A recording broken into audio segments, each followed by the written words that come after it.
We try to focus on really building the whole child. So.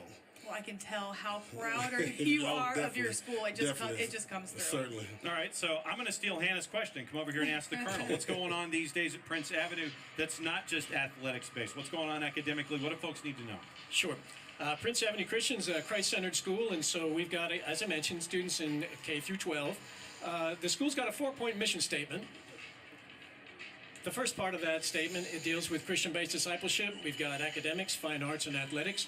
Academically, we're closing down the school year, so it's always a good time on campus. We've got students involved in final exams. Yo, welcome to the stream. Let's go. First game up, Swainsboro Tigers versus Prince Avenue Christian. Let's go, let's go. Everybody, share it out. Like it. Tag your people. Let's get this game going. Let's keep the comments clean. Enjoy the stream. Peace. So lots going on. Good synergy on campus. Cool. Hannah, go for it. All right, last question for you, and we're going to let you guys go and get ready for the game. If somebody has never been to Swainsboro, what is a tradition or something interesting and unique about your school that you would like Yo, to Demetrius, share? I appreciate that tag. Yo, Samuel, good luck. We appreciate you, brother. Randy Waltow, what's going on, fam? Brian, what's going on? What's going on? It's really a home field. All right, Samuel, let's go, let's go. Well, I'm gonna be quiet so y'all can watch the stream, but I'll be monitoring the chat. So, peace. To where, whether it's a Tuesday evening basketball game, or if it's a band concert on a Thursday night, or Friday football game, Saturday cheerleading competition, our community does a great job in really just supporting one another. It's one of those places to where. If you're looking, for the bright lights, like we are in Atlanta, you're not going to get that. But if you're looking for that hometown feel, to where people just really love and care about one another, that's Swainsboro, Georgia. I was fortunate to be born and raised in Swainsboro, so the opportunity, to be able to return home and actually give back to the community that gave so much to me. That's the type of community that Swainsboro, Georgia, Emmanuel County is. Well, I know Tiger fans watching are rooting for this team and are all in. So shout out to them. And John, your last question. All right, so I'll bite. When you mentioned all Wolverines, you mean just being all in on the experience there. Break that down for me a little bit and what that means when you get to see someone in the student body and the light comes on and they understand what it means to be a part of Prince Avenue Christian. What's it like for you as head of school to see someone understand what it means to be a part of Prince Avenue? Well, I think one of the unique opportunities we have is the synergy we have, in particular between our high school students and our lower school students. We've got a Barnabas program in which we run a mentoring program between high school kids that are specifically chosen for this mentoring role, and some of our lower school students. You'll see students throughout the campus either throwing a ball, they could be working on schoolwork together, it could be just some quiet time with prayer between an older student and a younger student. There's just a unique opportunity I think we capitalize on in that K-12 environment where it's more than just athletics, it's more than fine arts. It's really, as our brothers and sisters in Swainsboro have, it's a family. And at the center of our family, we're a Christ-centered school, is Jesus. And so we're thankful for that opportunity to be able to weave the tenets of our faith into our educational model. Thank you, Colonel. Seth and Brandon, thank you so much for being here. We're going to show everybody today's schedule and what is coming up. The exact times. John, take us through it. All right, you know what's happened with Southeast Bullock and North Oconee because dynasties are dynastic. We know that much. 4 o'clock coming up. Swainsboro and Prince Avenue Christian coming up right around the corner. 2 great football towns and environments. 7 o'clock tonight. Rematch of week 1 in the non-region schedule. Can Bowden go back to back? That's the question on the left-hand side in the Battle of Devils here. Red Devils, Blue Devils, Manchester, first time in a long time since Greg Oglesby was head coach that Manchester is in the last game of the year. So, fantastic games here to wrap up the day in Class A, D1, D2. D1 coming up around the corner in a rematch of what happened at Georgia State last year. Follow us on social media, gpb.org/sports, the GPB Sports app.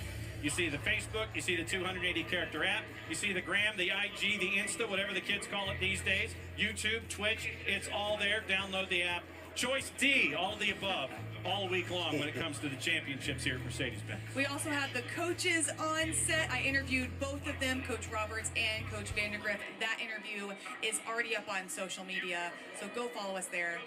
Only day one. Only game one. We're just getting started. One more to go. Thank you so much for watching the GPB Tailgate Party. For John Nelson, I'm Hannah Gooden. We cannot wait to kick things off. Tackle football, Division I, Single A. It's Swainsboro. It's PAC. Next on GPB Sports. At Regions Bank, we're here to listen to your needs, and we'll customize a plan to help you reach your financial goals. Our service to Georgia goes beyond banking to creating more inclusive prosperity in our communities. From education to financial wellness to economic development, we're working to level the playing field so more people can succeed and our communities can thrive.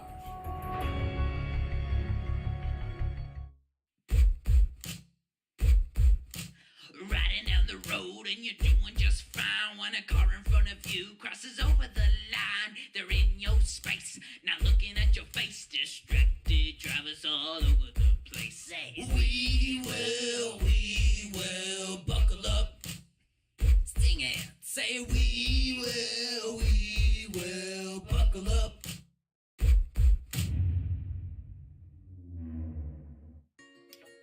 I've been checking food labels for years. I like to buy local, and I like to buy healthy for my family. So I started checking the labels on our clothes, too. Did you know synthetic fibers like polyester are pretty much made of oil? No thanks. I look for cotton now, which grows right here in Georgia, a major source of the world's cotton. Cotton is natural, renewable, sustainable, and buying cotton supports Georgia farmers. Good enough for me and my family.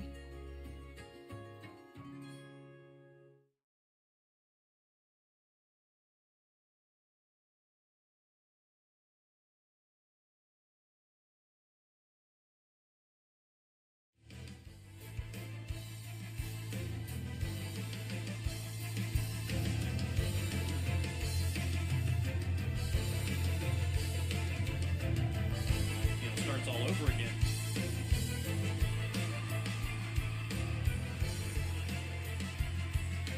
The GHSA Football State Championships are presented by the Governor's Office of Highway Safety, reminding you to buckle up, Georgia, as we welcome you back to Mercedes-Benz Stadium in Atlanta, and it is the Class A Division I Championship as the Swainsboro Tigers and the Prince Avenue Wolverines run it back again in a rematch of the 2022 state championship. And good afternoon. I'm Matt Stewart, joined by our recruiting expert, Rusty Mansell of On3.com. And what an entertaining game we saw from these two teams a year ago. Prince won 52-34.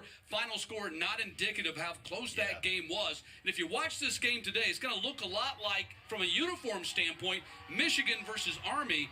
And stylistically, it's going to be played that way, too. Yeah, you look at both of these teams, Prince Avenue and the Michigan helmet wants to throw the ball, and then you look at Swainsboro, they definitely want to run the football and get downhill with their explosive athletes. Let's talk about Prince Avenue going for their second straight state championship, their third in 4 years. They're playing in their fourth consecutive state final. They're led by their quarterback, three-star Aaron Philo, committed to Georgia Tech. And Rusty, he goes into his final game of his high school football career just 301 yards away from breaking Trevor Lawrence's record. Amazing. He's done that in 3 years now. He's only been a starter for 3 years. Matt, when you look at this, there's nothing he hasn't seen at the high school level. He's ultra confident. I watched him do a walkthrough. He led a walkthrough in the hallway. I walked down and watched him. He's leading plays. He's been there. He's done that. He wants to win a state championship in this building. Defensive side of the ball, the Wolverines led by legit four-star junior Christian Garrett, rated as high as the number 9 defensive tackle in the country 2025, 13 offers, including Georgia. When you see that size, Matt, 6'5", 275, I call that a 1 percentile. There's only 1 percentile high school defensive lineman looks like that. Georgia, Auburn, Tennessee, Alabama, everybody in on him early in the 2025 class. All right, Swainsboro back in the state championship for a second consecutive year, going for their second all-time title. They won their one and only back in the year 2000. They're also led by a four-star quarterback, but he's a four-star cornerback, rated as high as the number 3 cornerback in the country, Dello Jones, committed to Georgia. If you want to know the word dynamic athlete, you look at Dello Jones, a 6'2", 180 pound. He's a 6'6" high jumper. He's a state champion in track.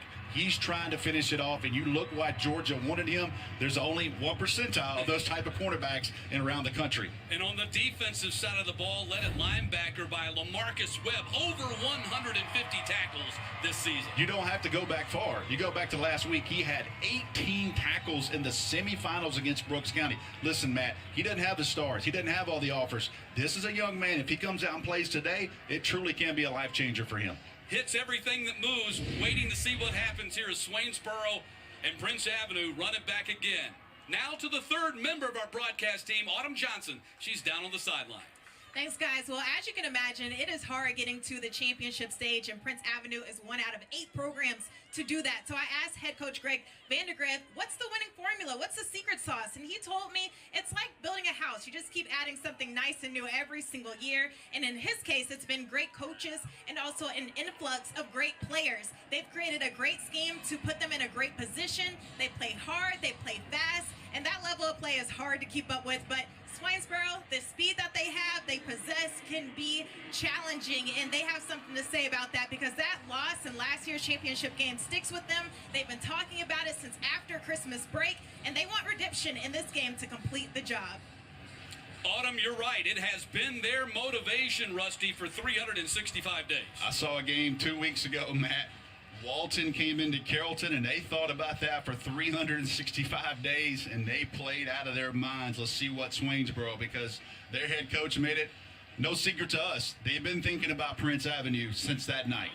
And there is Dello Jones. He is standing deep along with Jordan Williams and Quinn Brown. Swainsboro won the toss, elected to receive, and the opening kickoff is brought to you by Buckle Up Georgia. Buckle Up Georgia. Seatbelts save lives. That was Gerard Stewart on the return. A short kick. They didn't kick it deep. No surprise there. 12-yard return. We get to see the Tigers on offense to start the game. Coach Vandergriff told us if they kick it deep to him, that kicker's coming out of the game. So here is Swainsboro, 12-2 overall. They were 8-0 and then lost the last 2 games of their region schedule. Coach Scott Roberts said it was a wake-up call for his kids. Bleckley and Dublin beat them. That means they had to play on the road 4 consecutive weeks to get here to the state championship. And Dello Jones out of the shotgun. Going to run behind Gerard Stewart, his fullback. Yes, that's right. They play with a fullback in Swainsboro. 2-yard pickup for Dello Jones. Let's take a look at the Regions Bank starting lineup for the Tigers up front. Tarver, Ricks, Palmer, who's the longtime starter, Long and Worthen. And the backs and the receivers. Quinn Brown's a guy, got offers from Coastal Carolina and UAB, and that's a look at the rest of the specialists. The guys are going to touch the ball for the Tigers today. I thought it was interesting. Coach Vandergriff told us he expects to have a run-fit miss early in the game because they just have to adjust to the speed. Well, it happened to him last year in the state championship when Ty Adams was playing quarterback. He went to North Carolina where he's a cornerback. Unfortunately, broke his hand this year, didn't get a chance to play. As we take a look at the Wolverines on defense, Head, Garrett, Durning, and Pittman. Pittman had a great season. On that second line, you're going to have Bobo. That is the son of Mike Bobo, the offensive coordinator for the Bulldogs. Bradley and Giddens, both of them 143 tackles in the season. Dockery, Scoggins, Talmadge, and Darling in the secondary. What you won't see in that secondary is a lot of size. Yes. We'll talk about a key injury they had a couple of weeks ago. They lost their 6-foot corner. We'll talk about that a little bit later. That may be something to remember down the line. So 3rd down and 6. And Edenfield in there to throw the ball. Going to take a sack, and the ball is out. It's recovered by Prince Avenue. Austin Head gets on top of it. When they want to throw the ball, they bring in Kason Edenfield, the sophomore. He got crushed. Austin Head comes up with a fumble recovery. Man, they have been ready for this. Just watch him come off the edge. Good job. Beats the block with his hands and finishes that. I believe that's number 15. It was Pittman. Yes, Blaine Pittman. Great job of beating the pass pro of the left tackle for Swainsboro. Got his hands off of him and just came around the edge for the sack. Turnover early, and here comes Philo senior quarterback, Georgia Tech commit. Look at those numbers, close to 4,300 yards passing, 53 touchdowns, 8 interception. Rusty, don't be surprised if they take a shot at the end zone on this play. No doubt. Coming off the turnover.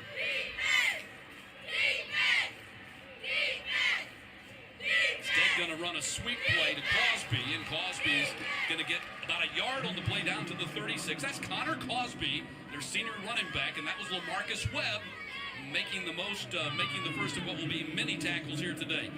Atha at the corner, offered by UCF, the left tackle, the corner of the offensive line. Townsend, Head, Chandler, and Mitchell. They got some legit size for a single A school up front. Had Jake Atha in the Georgia Elite Classic last year, 2-year starter for them. And so we had Hudson Hill in the Georgia Elite Classic. I called his game. Yep. He's now a 9th grader, and their leading receiver, wide open, touchdown Prince. Ball goes to C.J. Dockery, 36 yards, and the Wolverines take 2 plays to get on the board. So dangerous, man. This quarterback can make every throw. Weren't able to get to him. Watch him just drop this one in. It's too much time, and that's on the money. Let him clear out on that post route. Touchdown early, Prince. 12th touchdown reception of the season for C.J. Dockery, and the 54th touchdown pass for Aaron Philo. And Tyler Denny on for the PAT. He pumps it through, and a 7-0 lead for Prince. That's how quick they can score, Matt. That's how quick they can jump on you. And you know Swainsboro had to know we got to get pressure. They're dropping 8 right there, 7 and 8, and Prince anticipated that. But in the end, that arm strength and being able to put it on the money. Well, we talked about the passing record. The other record that's up for grabs here in this game is the state single season touchdown passing record, which is 56. And now Philo stands at 54 with that touchdown pass right there. 2 plays, 37 yards on the drive after the fumble recovery by Head to recap your Governor's Red Ribbon Campaign scoring drive.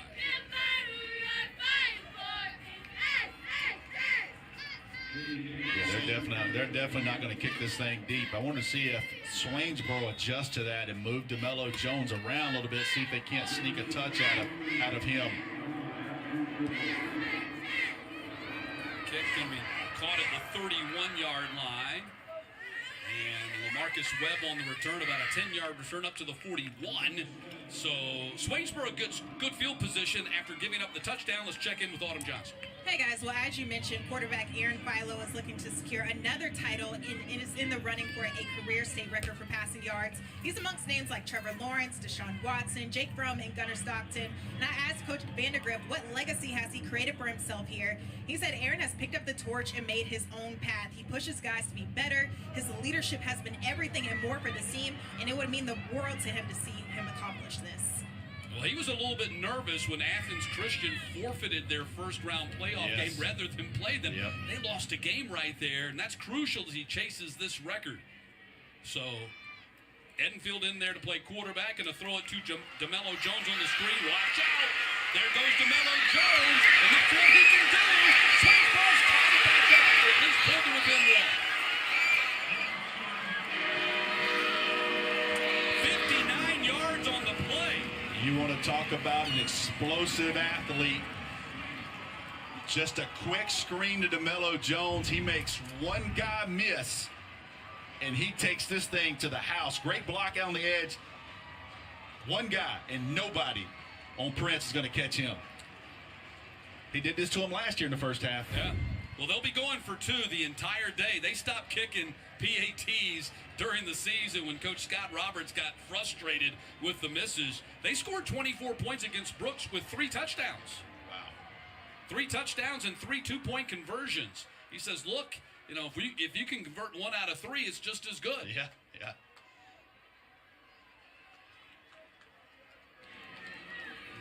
So Jones back in there to take the snap. Gonna hand it off. Not anything gonna do on that one as Stewart gets stopped after a short gain on the play. That was actually Jabias Smith, number 9, the freshman running back, who gets stopped on the 2-point conversion. So I jumped the gun when I said they tied it. It's 7-6. 7-6. Nice play there by Jake Bobo, setting the edge and stopping that 2-point conversion. Well, Rusty, we've played less than 3 minutes. We've had 2 scores. Welcome to the bands, baby.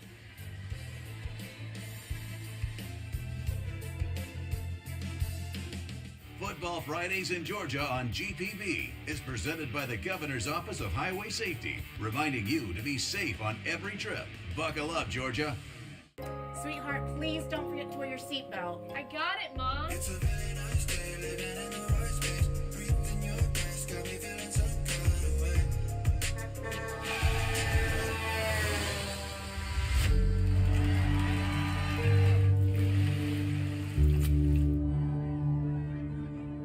In the blink of an eye, so many tomorrows can disappear. Buckle up for your future, every trip, every time. A message from the Governor's Office of Highway Safety. High school seniors, your Georgia Match letters have been mailed and the possibilities are endless. Visit your student dashboard on gafutures.org to see which of the 45 colleges and universities made your list and claim your spot today.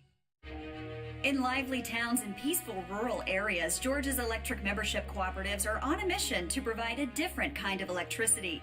Our not-for-profit, member-owned EMCs are focused on making life better for members. At private residences, farms, and thriving businesses, we work for you, generating safe, reliable, affordable electricity, giving back to local programs, serving our members to make life brighter. Georgia's EMCs, so much more than electricity. Over here. Well, if you were looking for fireworks on a Monday afternoon, you got them. Prince Avenue on top of Swainsboro. 7-6, less than 3 minutes into our Class 1A Division I championship.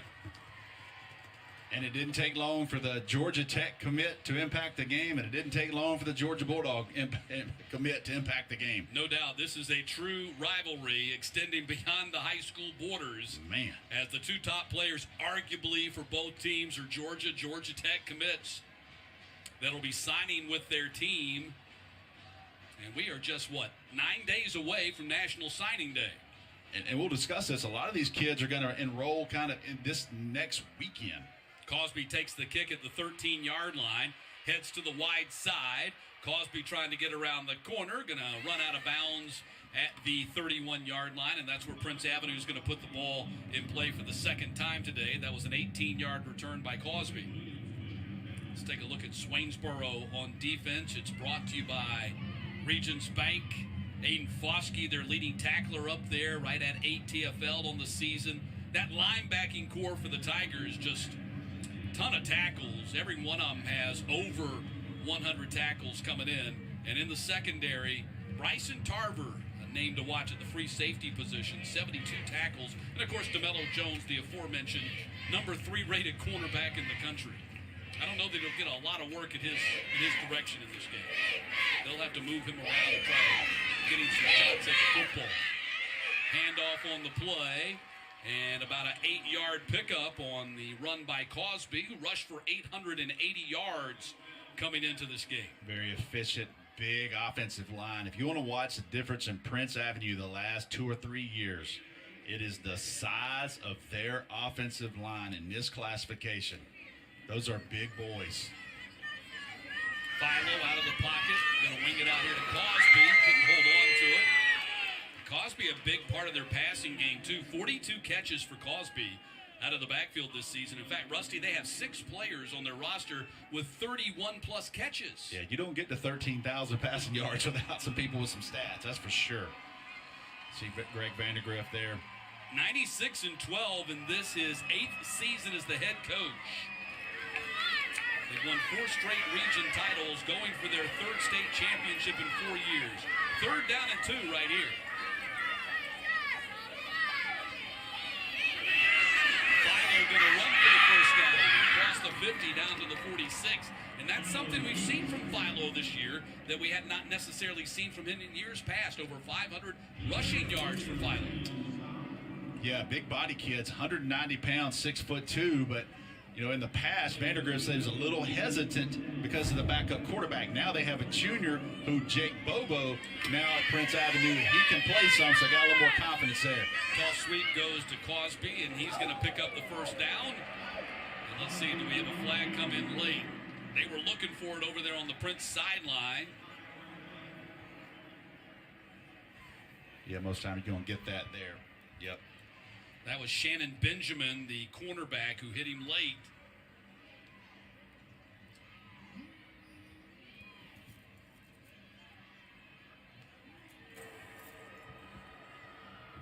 Dead ball, personal foul, defense, 15 yards from the end of the run, first down.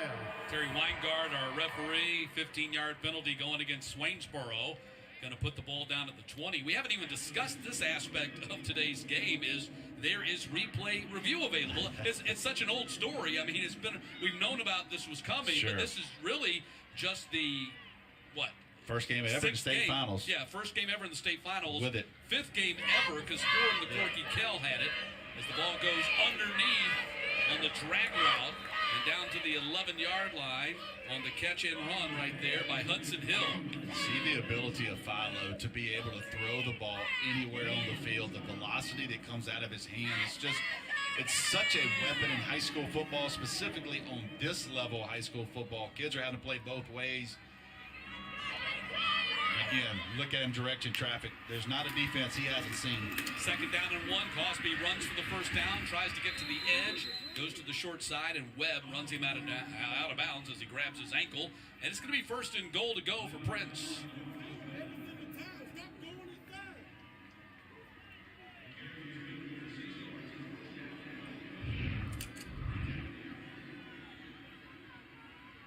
Good job just bouncing that one outside and getting anything. You want to watch that ball, get it to your outside hand. He got there late, but got to be careful running parallel with the line of scrimmage there with the ball in your near hand. 7th play of the drive coming up.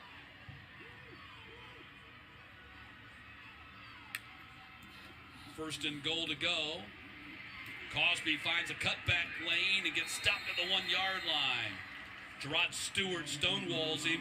Doesn't let him get into the end zone, but a big game by Cosby. They've been running the ball very well here in this opening quarter. Look at this big offensive line. They just pull the guard, pull the H-backs, called a GH counter, and they just lock on that second level, and it's really 7 yards, Matt, before anyone gets a hold of the running back. And that's the size we talked about of that Prince Avenue offensive line. Second down and goal from the 1. Power backfield set. Cosby goes in motion. Instead, they hand off to Mac Bradley, and he gets in for the touchdown.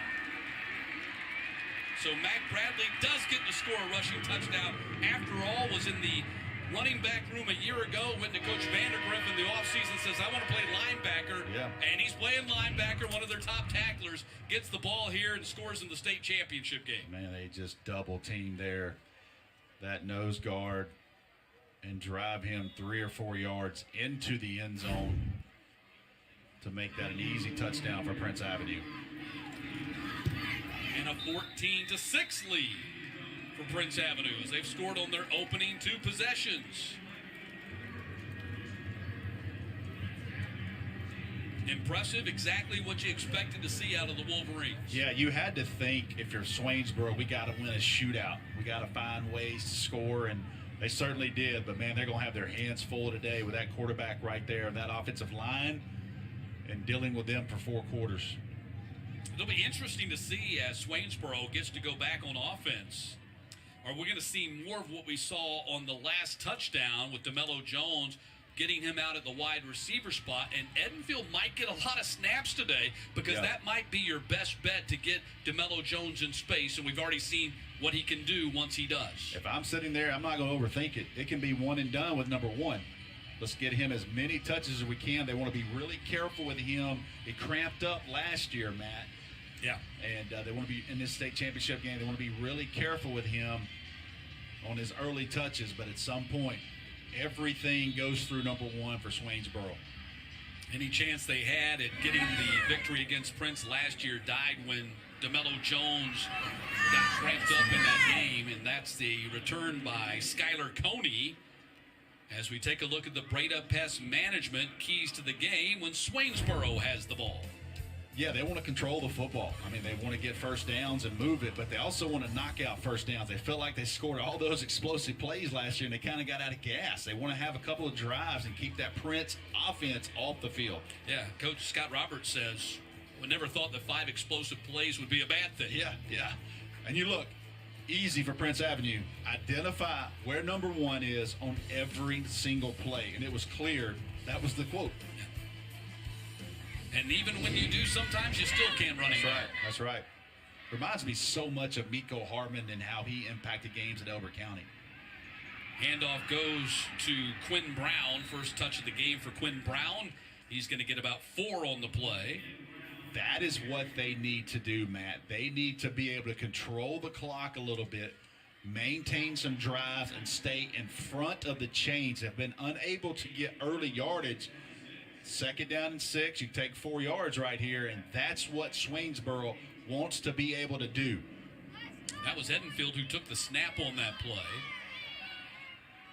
So Dello Jones back in the shotgun to run the quarterback position.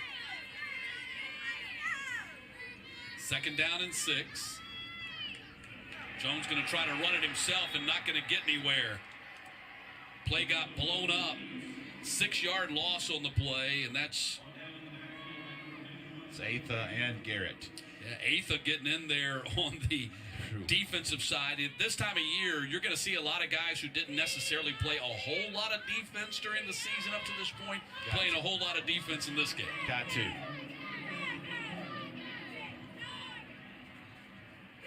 There's no reason to keep any gas in the tank. Run it all the way down to empty by the end of the game. 3rd down and 11.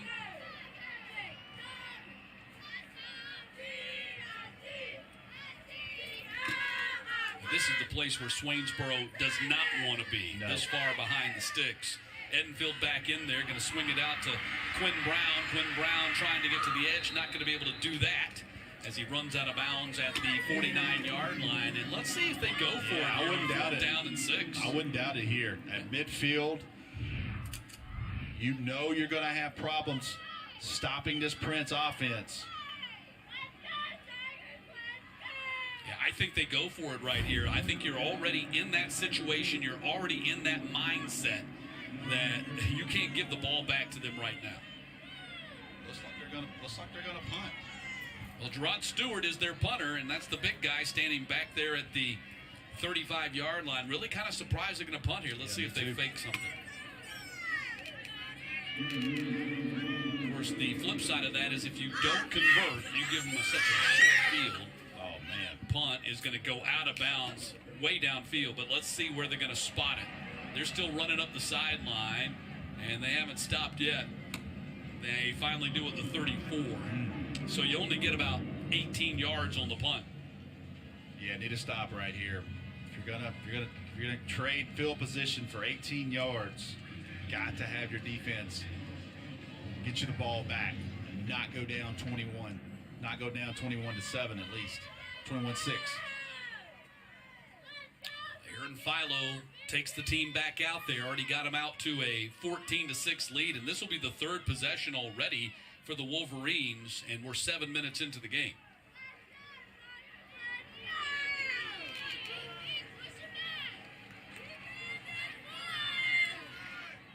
Flea flicker. Philo guns to the far side, and it's caught by Hudson Hill. He's going to have the first down. Dello Jones holds him up as he runs him out of bounds. Even when you stay disciplined, you still give up a chunk play because they tried to go deep with this, and they stopped it. But look at that. That's a big league throw there, Matt, as you go across the hash and hit your freshman wide receiver. Hudson Hill, 72 catches as a 9th grader, over 1,100 yards. Coach Vandergriff says he could be their first 4-4 guy by the time he's a senior. Reminds you so much of Logan Johnson, who played there a couple years ago on that state championship team with Brock Vandergriff. On 1st and 10, Philo looks to this side, wide open, and his tight end, Nick Early, couldn't come up with it. Swainsboro trying to substitute a lot of those defensive linemen, trying to keep them fresh as can be. Kind of a big week for the Vandegriffs. His son Brock transferring from Georgia to Kentucky. Yeah. What do you think about him in Kentucky? That was clearly the place. I wrote the story about a week ago, and they kind of told me off the record, hey, we're going to listen to some phone calls, but Kentucky's the place. We've done our homework. That's where we want to go. We feel comfortable there, and ultimately they got him done in about 48 hours. Philo throws in the middle. That'll be close to a first down on a catch by Thornton Hester. 45 grabs on the season for him and 6 touchdowns.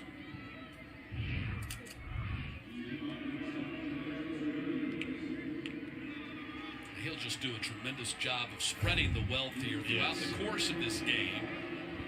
Picks his spots, goes through his progressions. Got to get pressure on him, or he will absolutely just carve you up. Got to find a way to get pressure on him. They're going to drop 8 right here. You see 3 down linemen. This is something Mary Persons did. Yep.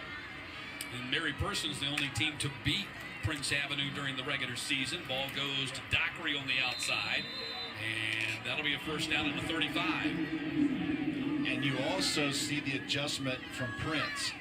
They know that you're going to drop 8, so they've worked against that. Coach Vandegrift told us 3 teams in a row has tried to do the drop 8 against us, so we're a little bit more prepared for that now. They anticipated this, and I get it from Swainsboro. That's the one formula that's beat them. Let's see if we can put our own footprint on that. So 1st and 10 from the 35. Philo going to run, take a shot from Webb and bounce off it and get inside the 30 down to the 28.5. Tells you how strong he is there, man. Watch him bounce off this linebacker as he goes. Look at that. Keeps his feet. He's really filled out as his career has gone on. You mentioned 6'2", 210. Committed to Georgia Tech on May 11th. Over 13 other offers. UCF and Minnesota, who he had originally committed to. He was originally committed to the Golden Gophers. Changed his mind when Georgia Tech jumps in there. How interesting that story would be if Philo goes to Tech, has success throwing the ball to Bailey Stockton. Yeah, and Buster Faulkner was big in that one. Buster Faulkner went over to, I took that picture when he was a sophomore. He's probably going to kill me for that one. He's a little bit bigger now. His hair's a little better, but when you look at him and Buster Faulkner coming from Georgia over to Georgia Tech, that was a big deal for Philo. 1st and 10 from the 24. Philo throws underneath to Dockery. Dockery kind of skips his way to a 9-yard pickup at the 14-yard line. Again, very patient, just allows that drag route to come. You see him in the slot. They clear it out. He's just coming across underneath all of that zone to get the ball to Dockery, and he's able to get 9 yards on first down. Dockery, a young man, a sophomore who came to the Wolverines from Loganville Christian. 2nd down and 1, ball at the 14-yard line, and a timeout. Or a flag has been thrown. Flag has been thrown. False start on the offense. 5-yard penalty. Down remains second. That's the first mistake that Prince has made here in this first quarter. This will also be the last time Prince will play a public school for the state championship unless there's some rule changes. Yep. It'll be a 3A, 1A, 2A, 3A private championship, one classification for them in the playoffs next year. Philo on the run, and Philo going to pick up the first down at the 12-yard line. Asked Coach Vandegrift about it and said, hey, look, no big deal to us. Those are all the teams we beat back when it was called, back when it was called Single A Private. Yep. The Calvary Days and the Elkas and Savannah Christian. Yep. We'll see Savannah Christian here playing in the state championship game, the 3A state championship game on Wednesday against Cedar Grove. And the number 1 prospect in the country in 2025, Elijah Griffin, the defensive lineman for Savannah Christian. You're going to want to watch that. Let me tell you something. There are going to be some head coaches and some coaches on the sidelines for that one. Philo throws again to Dockery, tries to squirm out of the tackle, will not be able to do that as he is brought down by Coney, at the 9-yard line. That is what they want to do. You want to tackle them for no yards after catch. Only picks up about 2 yards right here. Got a guy in front of you. Got to get him to the ground. Keep everything in front of you and don't miss tackles in space. So 2nd down and 6 now as we go close to a minute to play here in the first quarter. And Prince on top 14-6.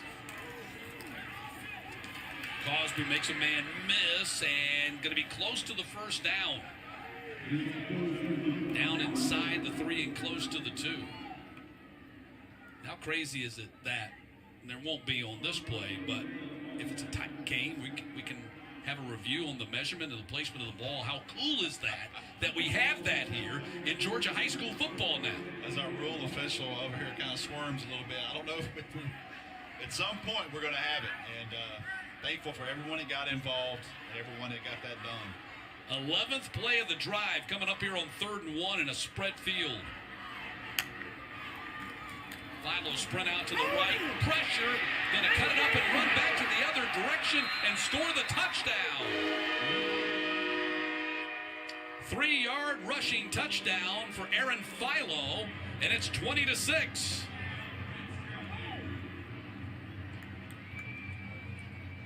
Yep, they tried to run a flood route at the top.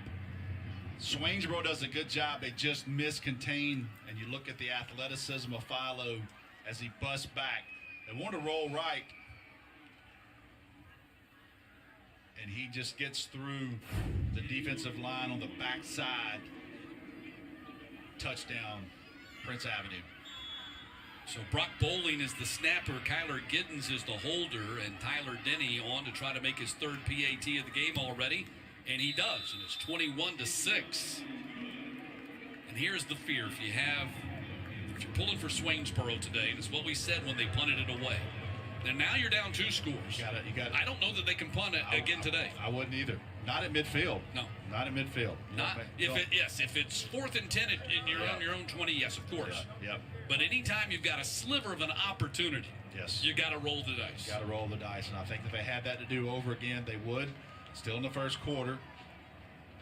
But right now, number 11 is completely in control of this game for Prince Avenue. 7 of 9 passing, 89 yards, and a touchdown, 5 for 38 rushing, and a touchdown. Say he's the leading candidate for Georgia Cotton Commission Player of the Game. He is definitely trending. As they say in the social media world, he is trending. He is trending. So now Swainsboro down 15 points, receiving their 3rd kickoff of the game already.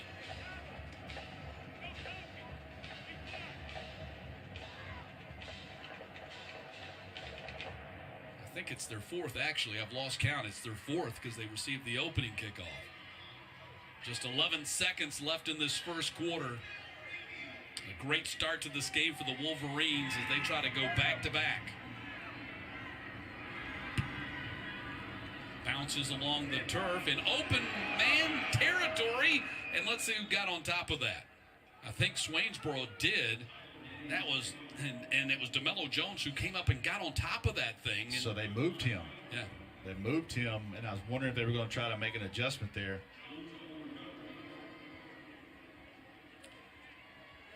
The hands guy ends up falling on his back, and fortunately for Swainsboro, they cover that.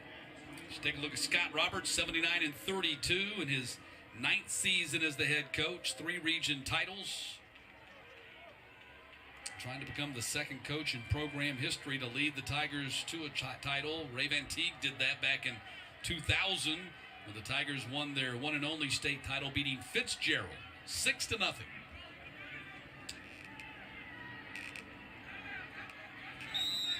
I thought it was interesting. Coach Roberts talked about, a couple years ago they were trying to throw it all over the field. They were trying to be spread. He goes, you know what? We watched Fitzgerald win the state championship. They're running the football.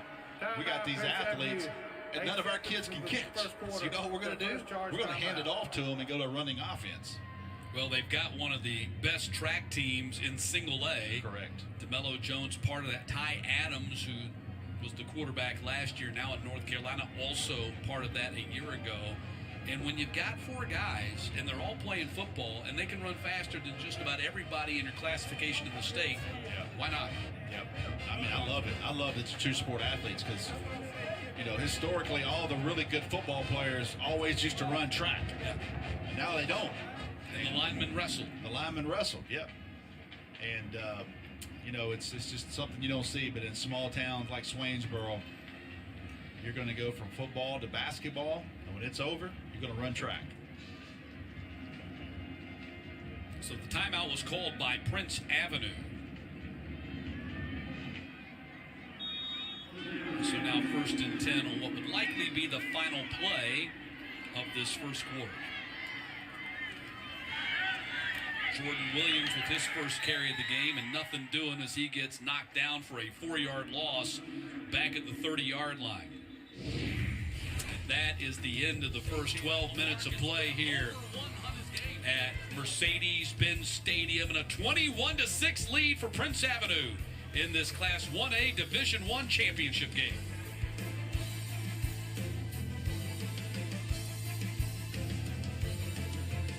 While we've got a quick break in the action, did you know that the same area of just one football field can contain up to 95 termite colonies? That's why you need Breda Pest Management to defend your home. Breda, the official pest control of high school football. Only in Cartersville, Bartow. 3 Smithsonian-affiliated museums, Barnsley Resort, and an authentic downtown full of unique restaurants and shops. The perfect destination for a memorable staycation, only in Cartersville, Bartow. Half of the nation's opioid overdoses happen right at home because people don't understand the dangers of taking an oxy or perk with a glass of alcohol for stress or to sleep. Learn how to protect your family from opioid overdose at opioidresponse.info. Let me know if I can help you with anything. Just looking. I only buy local and sustainable, so... Oh, well that shirt's not local. You should be wearing cotton. Georgia's a major supplier of cotton worldwide, so if you'd like to buy local to support Georgia, buying cotton's a great place to start. It's renewable and sustainable. Naturally. Thanks. And that's a polyester fiber made of oil. By the way. Where's your dressing room? This is my family. Everyone on my team knows that we're going to fight, we're going to be relentless, we're going to be aggressive, and we're going to be determined to get a great result. Mabra Law.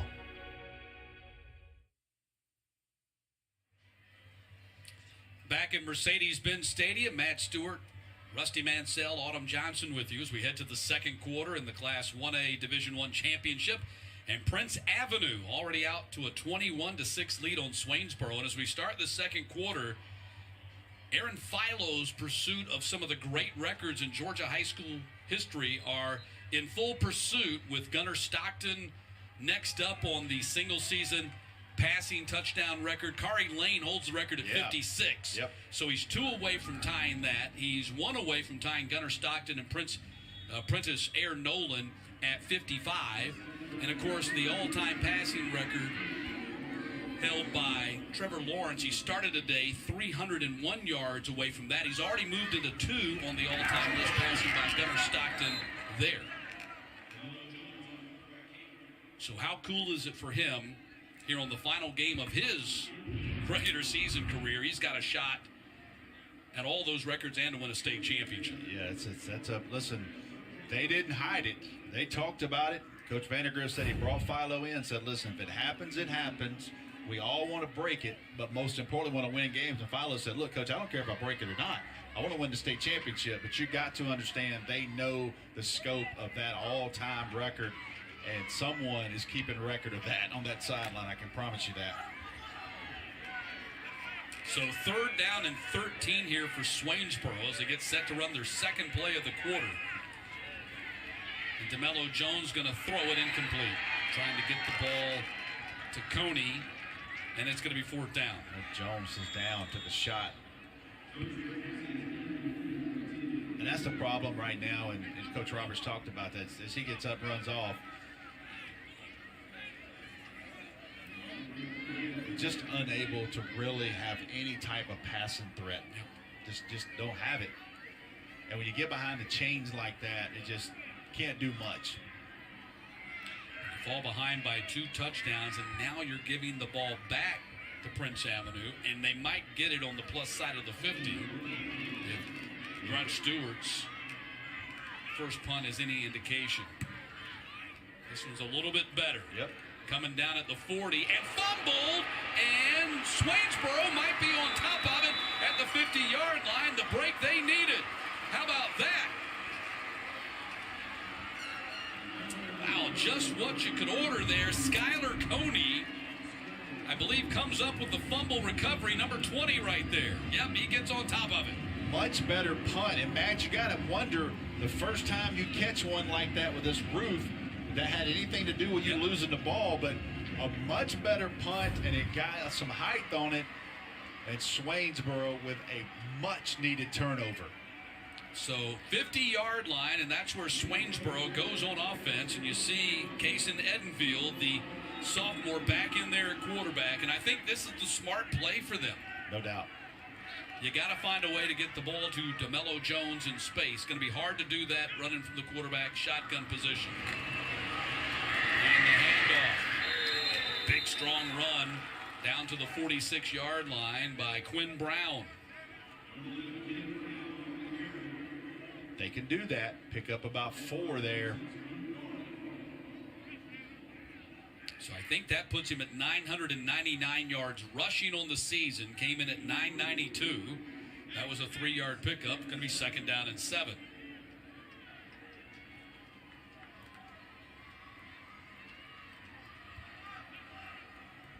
Dello Jones back in there at quarterback.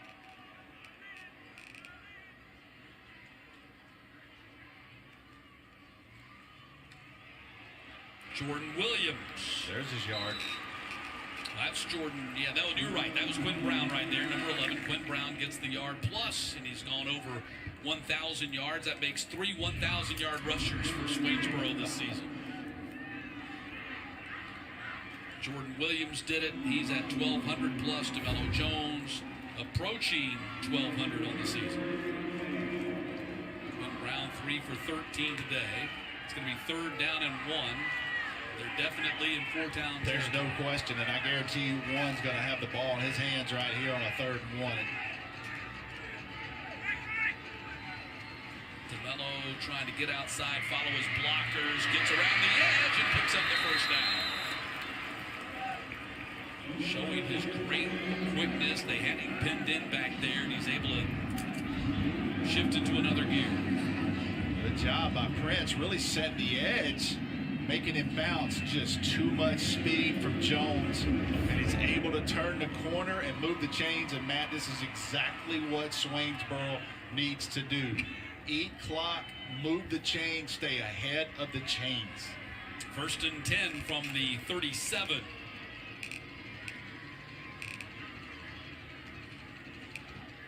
Brown gets the handoff, and Brown's going to get 2 yards on the play.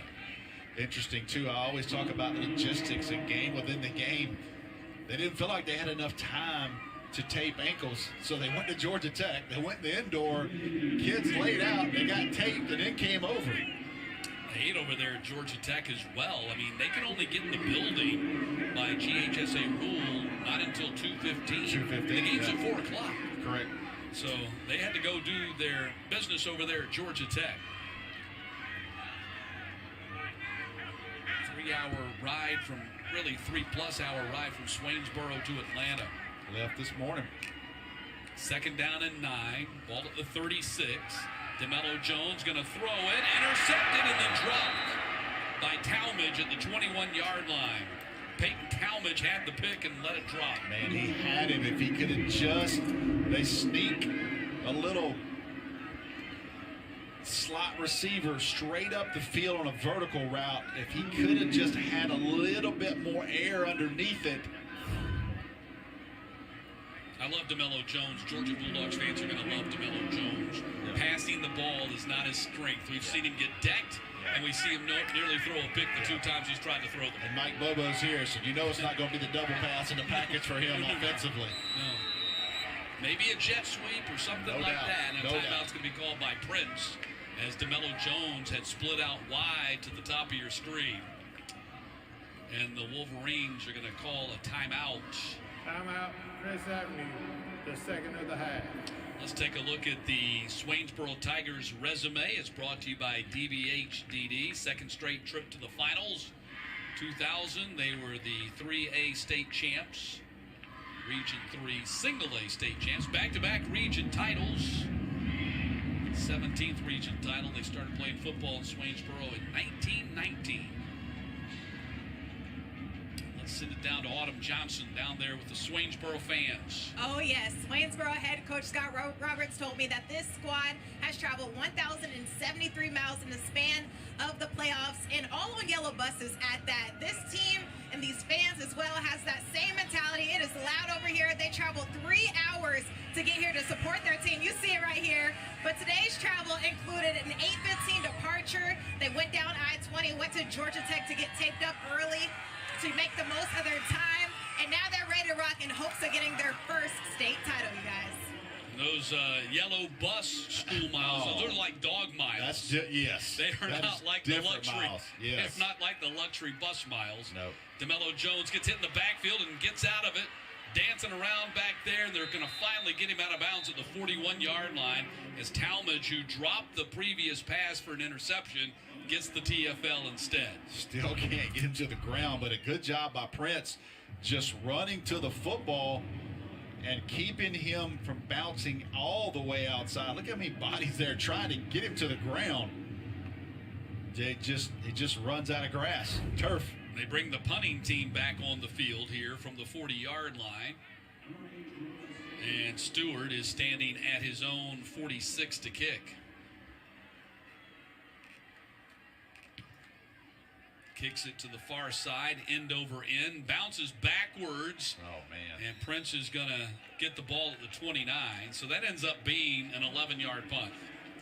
I understand the lack of passing threat, but at some point you got to throw one up on 4th and 10, 4th and 12.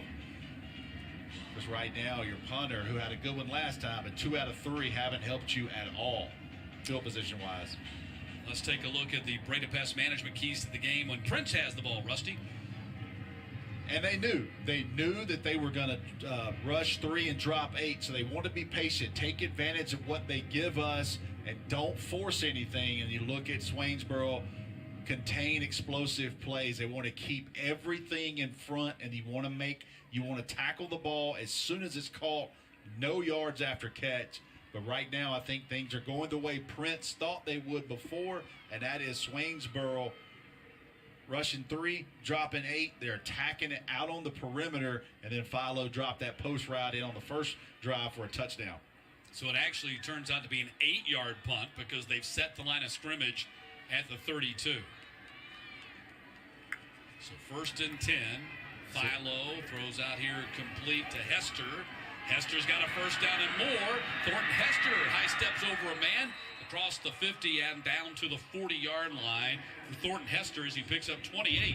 They're anticipating that secondary to drop. So what do? You get the ball out in space to your tight end, big wide receiver there, and see if he can get vertical on you, and he did. So 1st and 10 from the 40-yard line as the Wolverines are moving again. Just getting no pressure right now with 3 down, and I think Swainsboro's going to have to make a decision. Are we going to bring an extra guy in the box? Or are we going to try to bring an extra guy off the edge? Because right now they're not getting home with 3. Wolverines go empty set here. Going to toss the ball to Cosby on the end around. Cosby takes a shot to the head as he gets down to the 30-yard line at the 31. And that's going to be a 9-yard pickup.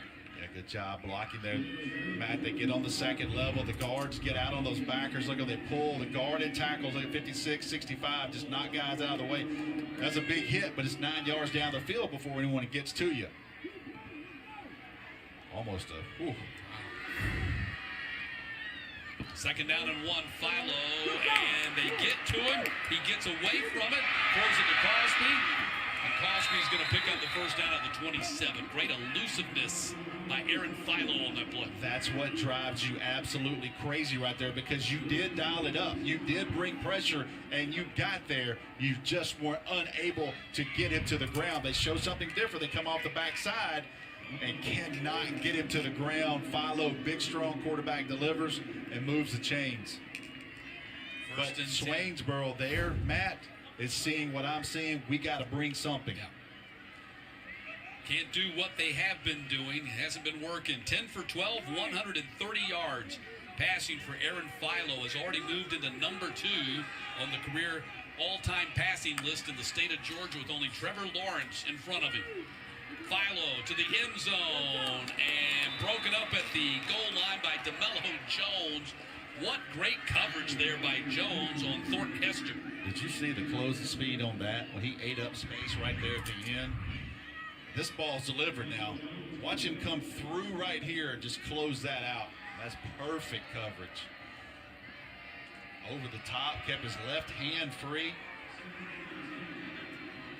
Just no window there for Philo to complete that. Got to get off the field right here, Matt.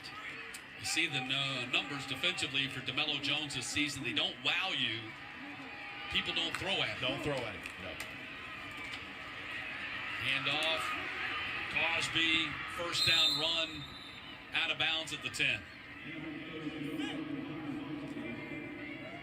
17-yard pickup for Connor Cosby.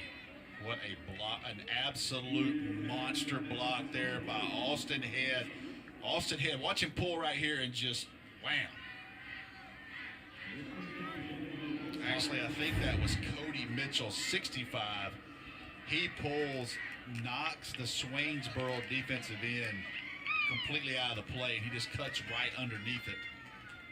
Cody Mitchell, a 6'3", 280-pound junior. First and goal from the 10-yard line. Philo guns it, pops it up in the air and incomplete. Looking for the tight end right there, Nick Hurley, and he was looking for a flag and didn't get it. Yeah, these windows will get a little tighter here.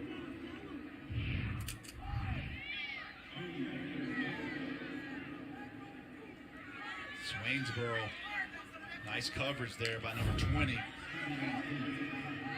Skylar Coney, who recovered the fumble on the punt earlier in the quarter. Ball goes out on the edge, and a great defensive play out there by Quinn Brown, the strong safety / running back. What a play to denies show. Hudson Hill. Man, watch him close in space right here. Look at him close down.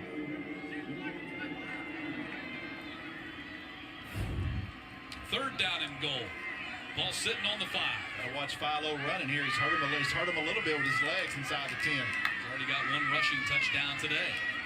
Gonna throw underneath, and it's dropped by Cosby, who is open and could have scored easily had he held on to it. Now it's gonna be 4th down. I think that's the first ball of the day that Philo has missed, and I think he rushed that a little bit because it's wide open. Just a little behind him there. You want to lead that running back as he's going to the right. You don't want him to have to turn him back. I think that's the first ball today that Philo's really missed. They're going to go for this. Yep, not going for 3. They're going to go for 6. It's 4th down and goal from the 5. See if he rolls right. They got trips to the right. Ball is thrown and picked up. Dello Jones. This could be pick 6. Good night. No one will be in the same area code as him as he crosses the goal line. 98 yards on the pick 6. What's that saying? Big-time players make big-time plays in big-time games. And Dello Jones jumps this little route right here. Wow. And he's gone. Aaron Philo tries to chase him down. No chance to catch him. And he cruises the last 10 yards for a pick 6. What a massive play by the Georgia commit, Dello Jones. Wow. Wow. And you knew as soon as he picked that, there was no way that Philo, angle or whatever, was going to catch him. Nobody was catching him. What a play, man, to jump that route. Going for 2. Enfield back in there at quarterback. Looking, throwing, and flag out. Swainsboro is going to get another play. Dello Jones, the intended target. So how about DeMello Jones living up to the billing in this game, Rusty? 98-yard pick six, 59-yard touchdown reception. He hadn't left the field, Matt. He got hurt for about 8 seconds, and he got up and ran off the field. You see him breathing hard, but man, it's just he is the best athlete on the field. Holding on the defense. After this is a goal, replay the try. So this will open up the playbook a little bit as you go half the distance to the goal. Puts the run game into more play. How about Swainsboro just holding on, making them earn every single yard, and they go for it on fourth down instead of taking the 3. They're about to go down 28-6. Instead, they're about to possibly make it 21-14. What a huge swing of events, and Scott Roberts calls the timeout as they think about what to do on this 2-point play coming up. DeMello Jones watched it all the way into his hands, and from there it was just a foot race that Aaron Philo had no shot of catching DeMello Jones.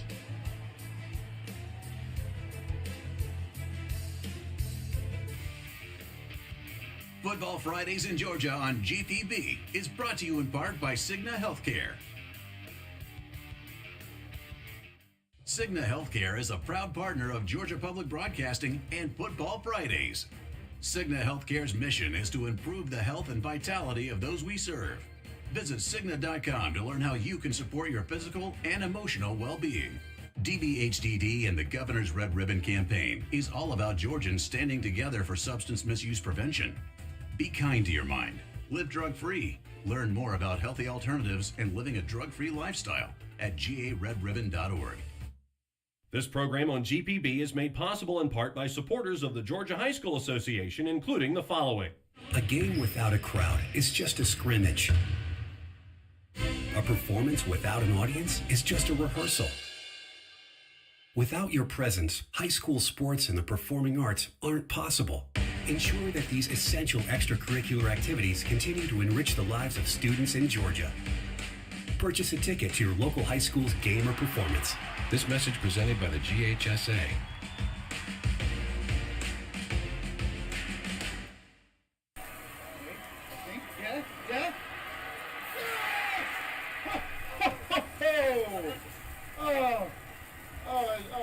I don't know about the TV, but the burgers are ready.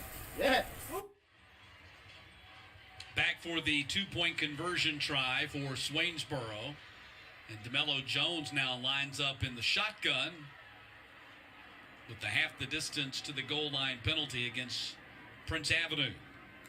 DeMello Jones going to try to run it in, and he's not going to be able to do it. So the score is 21-12 with 5:09 to play here in the first half. And let's check in with Autumn Johnson. Swainsboro's side of everything, and I heard senior Shannon Briggs hyping up this team, saying, hey, y'all gotta believe, and then motion to the crowd, let's go, which erupted in defense chants, and that's when we saw that 98-yard interception return from DeMello Jones. They're trying to cut down this deficit right now. Yeah, no doubt about it. How crazy are these numbers, Rusty? DeMello Jones 6 carries for -5 yards.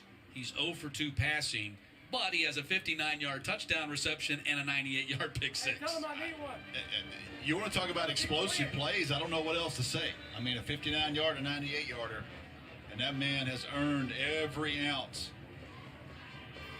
of oxygen he's taken on the sidelines there. And he was really upset. Coach Roberts says he was really upset that he was unable to finish the game a year ago. Tight ball game, could not come back out and be effective in the second half because of cramps playing at Georgia State Stadium. And that's just a part of the motivation for the Swainsboro team. 365 days since they lost that game. They had a lead.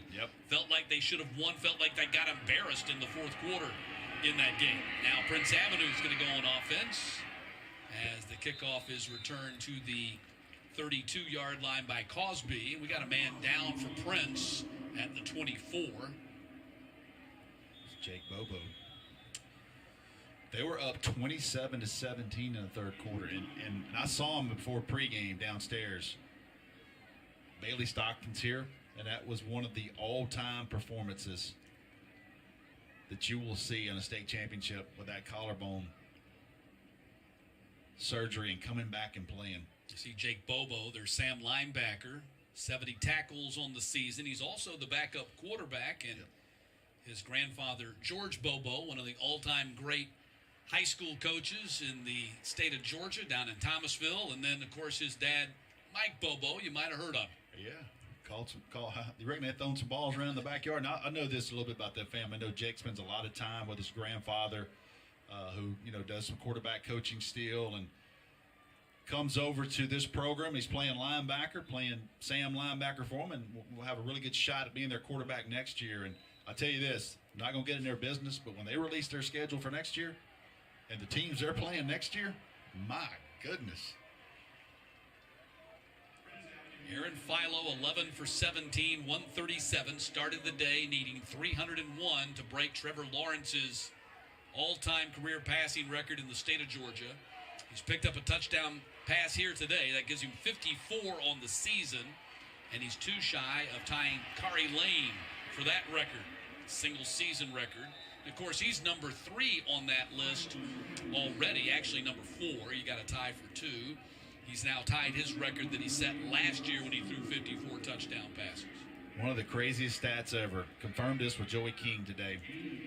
Trevor Lawrence's first half stats in 48 games would put him 4th all time. First half. But a tremendous job by Aaron Philo to do this, Matt, in 3 years. That's right. He was the backup to Brock Vandegrift in the 2020 season, his freshman year, when they won the state championship for the first time. The ball goes to Hudson Hill. And Hill's going to pick up the first down at the 43-yard line. Jailiris Williams making the tackle for Swainsboro. Ask Coach Roberts about Jailiris. He says he's a wild man. Yeah. He might not line up in the right place all the time. Doesn't grade out great, just makes plays, man. That was his unofficially 100th tackle on the season with 20 and a half TFL and 6.5 quarterback sacks. Wild man. 1st and 10. Philo up top, and it's going to be broken up through in traffic, looking for Hurley. And there's the wild man, Jailiris Williams. He's right there on the coverage on this side of the field this time. Yeah, they dropped 2 deep safety. A little different look that time. Not sure if they actually confused Philo there, but he threw into coverage. And I noticed they had a little different look defensively that time. Giving them some different looks. 2nd down and 10. This is what you wanted for Swainsboro. Negative plays on 1st down. To not be able to just hurt you with explosive plays. Keep them at 2nd and 10, 2nd long. Cosby gets the handoff and a great play by LaMarcus Webb for the TFL. Just has a nose for the football. Don't have to watch too much tape on him, Matt, to know what they say back in the day. That guy can just smell the football. See ball, hit ball. See ball, hit ball. 17 does it. 18 tackles last week against Brooks County in the state semifinals. You see his helmet. That's always a good sign of he mixes it up. Chip the paint off the top of that thing. Man. 3rd down and 13. Ball goes to Cosby. Webb trying to get to him, and he's going to run out of bounds, well short of the 1st down. And Prince Avenue in a punting situation for the first time today. Yep.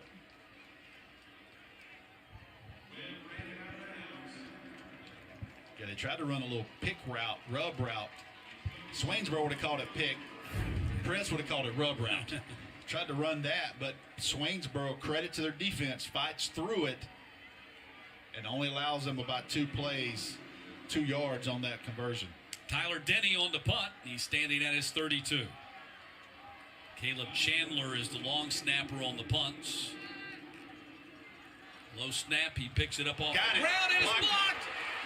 Swainsboro's going to have it. It's a scoop and score opportunity. Dahl to the 3-yard line. Wow! This place on the Swainsboro side has come unhinged in the Mercedes-Benz, and all the momentum is right now with the black and gold.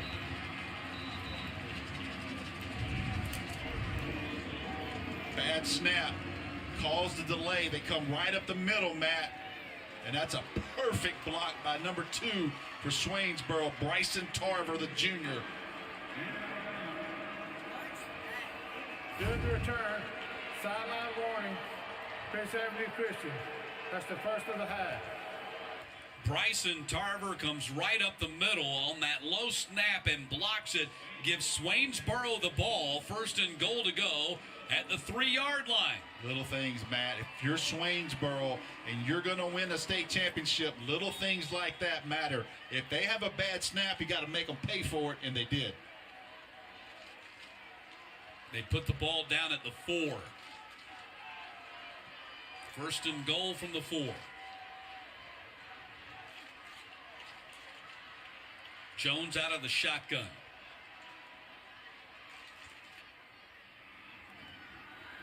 Jones spin move in the middle. Touchdown, Swainsboro.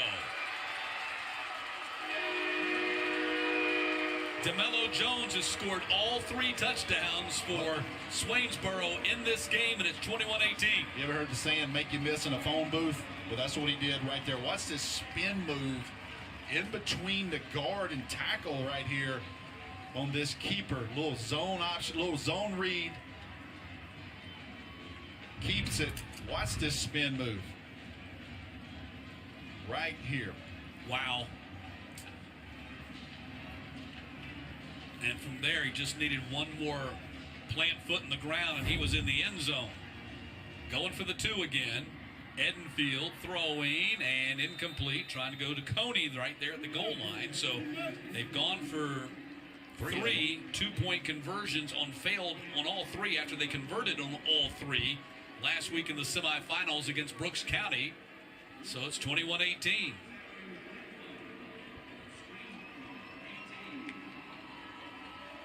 Very much like last year's game in entertainment value. 2 vastly different styles of play. Both do it very well. And Swainsboro's within 3 points here. And last year, it was Swainsboro that jumped up on Prince. This time, Prince at 21-6, trying to throw a knockout punch, and Dello Jones takes one 98 to the house. Then they block a punt. We got a ball game. Yeah, we do. I mean, Prince was 1 play away from taking a 28-6 lead, and now their lead is 21-18 with 3:37 to play in the half. The first of our 8 tackle football championship games here at the Benz this week. Not going to lie, I caught myself as a girl dad watching that Southeast Bullock, North Oconee. What a game, man. Just so athletic. Those girls can throw the ball. They play defense. And Southeast Bullock, is that the biggest dynasty in Georgia high school right now? 61 straight games. 61 straight wins.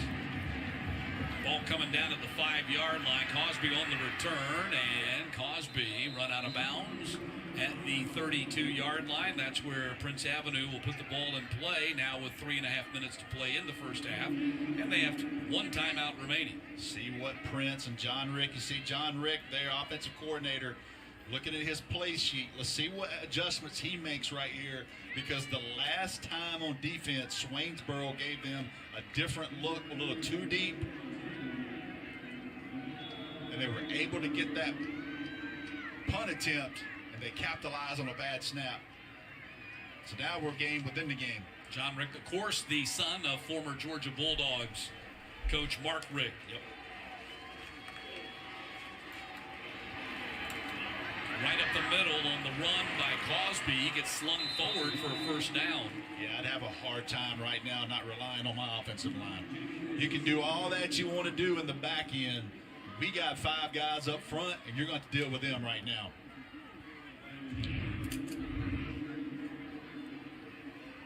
Wow, look at that blocking. Man, those big guys are moving, man. Cody Mitchell helping to open that hole for Cosby to run in. And Cosby another first down, and Cosby gashes him for another 10-plus down to the 45, and on 2 running plays, Prince Avenue in plus 50 territory. Pretty easy. The adjustment was, you know what? We're going to come downhill. We're going to come right at you. That was a 12-yard pickup for Cosby.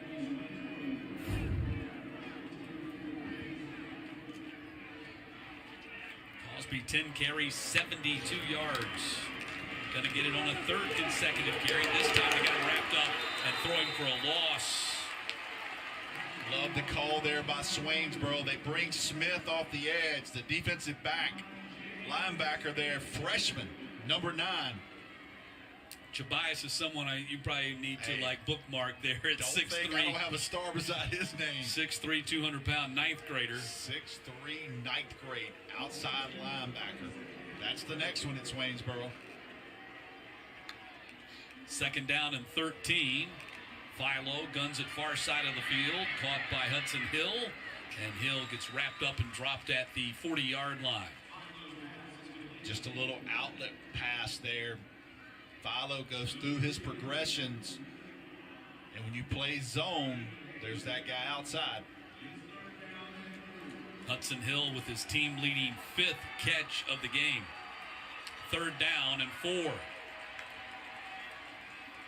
They go to the other side of the field this time, and Hester is going to have the first down. Yep, good job there.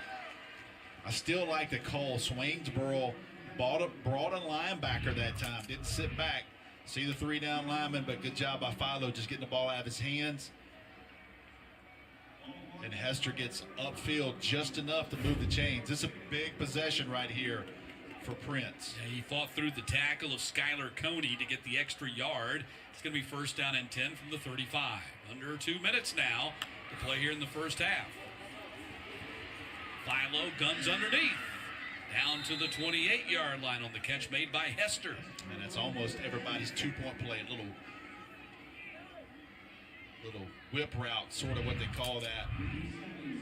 Outside, he comes right back underneath.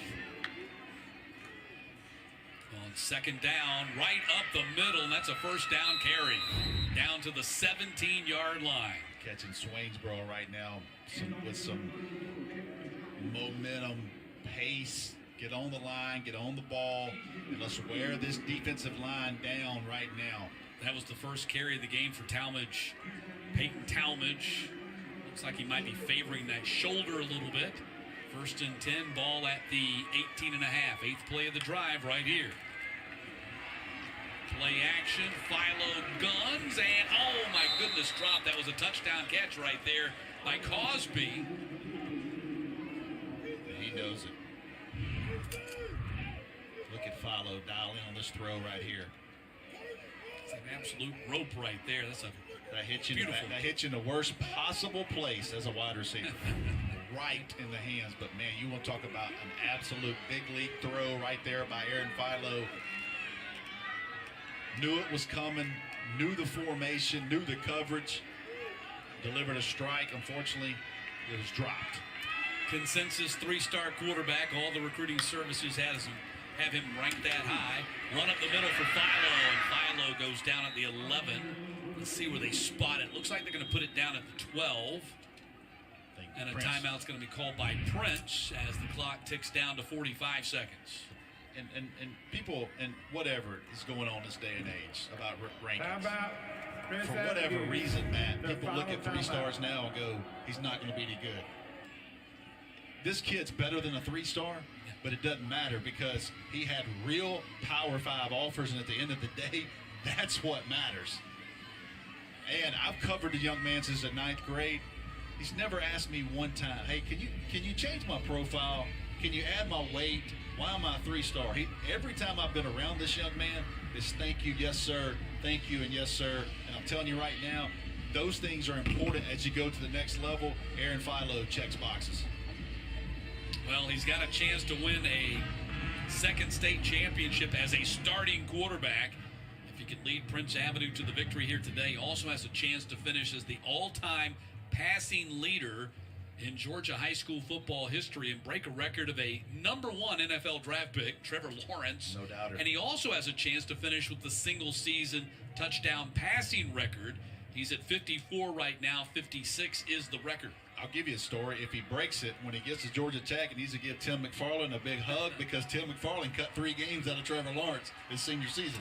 You are exactly right. They upset Trevor Lawrence in his senior year in the second round of the state playoffs. Philo today's at 167 on 16 of 24. It's third down coming out of the timeout. And Cosby going to get wrapped up and pulled down from behind. That's a huge tackle right there by Aiden Foskey. Going to force 4th down. I wonder if they'll take the points of the field goal attempt this time. Nope, they're going for it. 4th down, and they're going for it. Hand off, and he's not going to get it. On 4th down, Cosby gets stopped at the 10-yard line. Are you surprised? They must not be confident in their kicker. I don't remember the notes on the kicker because they don't kick a lot of field goals. Well, he's 3 for 6. He said his comfort range was 37. Of course, both of the field goal opportunities that they passed up here today were within his stated comfort range. It may have been the way he kicked in pregame. Maybe. Wow. Yep. We've got a whole different ball game than let's go back in our time machine, the DeLorean 20 minutes. I'm thinking, man, we might have a blowout on our hands. We might have a running clock in the 4th quarter. I'm thinking about how many stories we're going to talk about from the 90s. Swainsboro back on offense. And the handoff goes to Quinn Brown, and he's got no running room. In fact, loses a yard at the 9-yard line. That was the cornerback, Luke Darling, coming up to make the play, and that might be the final play of the half. I don't think Swainsboro wants to run another. They're going to head to the locker room. And there's Dello Jones, the Georgia Bulldogs commit. What a show he put on in the first half. Scored all 3 touchdowns for the Tigers. 59-yard touchdown reception. Most of that was a catch and run for about 55 yards. A 98-yard pick 6. And then a short touchdown run on offense. He jumped a 98-yard touchdown. Yeah. Prince Avenue's lead, again, looked like it was going to be sizable. Ends up being just 3 as the teams head to the locker room. The halftime interview is brought to you by Johnny's New York Style Pizza, your original neighborhood pizzeria. Well, Coach Vandegrift, Swainsboro was able to get back into this game with a major block and Dello Jones rushing for all 3 touchdowns. How do you limit him and identify him early and often? He's a one-man gang right now. He's had a big run. He had a big pick. They had a big play on special teams. You take away those 3 plays, we're playing really well. I told our guys when it was 21-7, it was exactly like this last year, and we were the guys down. So this game isn't over. It's going to be a tough second half. Far from over, what's going to be your message to them in the locker room? Well, we get the ball. We just need to sustain drives and put the ball in the end zone and keep playing tough on defense. Thank you, Coach. Good luck. Back to you, Matt. All right, thank you, Autumn. We've got ourselves a game here in the Single A Division I Championship. And Aaron Philo has his team, Prince Avenue, out to a 21-18 lead. But that guy right there, Dello Jones, has his team, the Swainsboro Tigers, right in the thick of it. Halftime coming up from Mercedes-Benz Stadium.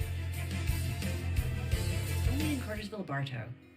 3 Smithsonian-affiliated museums, Barnsley Resort, and an authentic downtown full of unique restaurants and shops. The perfect destination for a memorable staycation. Only in Cartersville, Bartow. Hey, CJ Holmes, report to the comment section. CJ Holmes, report to the comment section, please. Yeah. CJ Holmes, I need you in the comment section, please. All right. Yeah, CJ. Man, you was kind of putting them out in the first quarter. Still got 3 whole quarters to play. And now we got a whole different ball game, cuzzo. But remember, cuz, you know better now. You know better, CJ. Got 4 quarters. 12 minutes a quarter.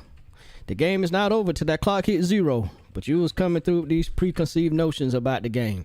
But, yeah. Where you at, CJ? I don't see you, CJ. But it's all good. I know you hear me. Come through with your comments, sir. Y'all enjoy halftime. Peace.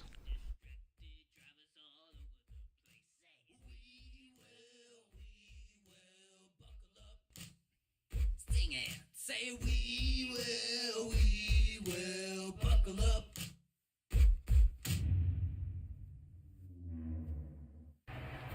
Over here.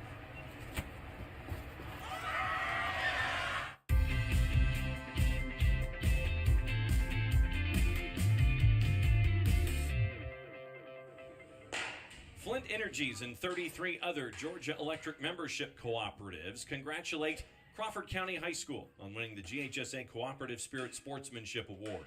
This award honors schools that exhibit exemplary sportsmanship during competitive events.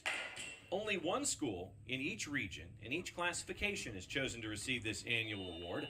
The GHSA takes into consideration all aspects of sportsmanship, making the award a tribute to the entire community. As a cooperative, Flint Energies loves to invest in our schools and our communities, and Crawford County is a school that exemplifies that cooperative spirit and sportsmanship. They have wonderful school spirit always. They have respect on and off the field.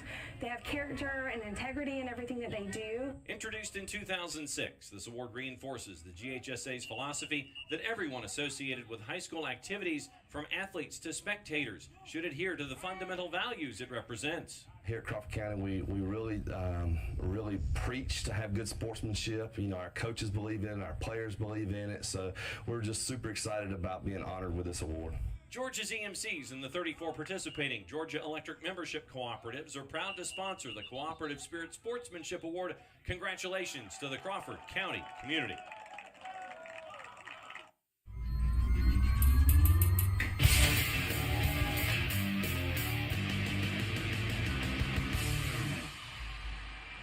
Hey everyone, welcome into the Football Fridays in Georgia halftime show presented by Regions. Get back in the game with Regions Bank. That's John Nelson. I'm Hannah Gooden. We are live at Mercedes-Benz Stadium for the 2023 GHSA State Championships. We are currently in halftime of the first boys tackle game of the day. It's the Single A Division I matchup between Swainsboro and Prince Avenue Christian.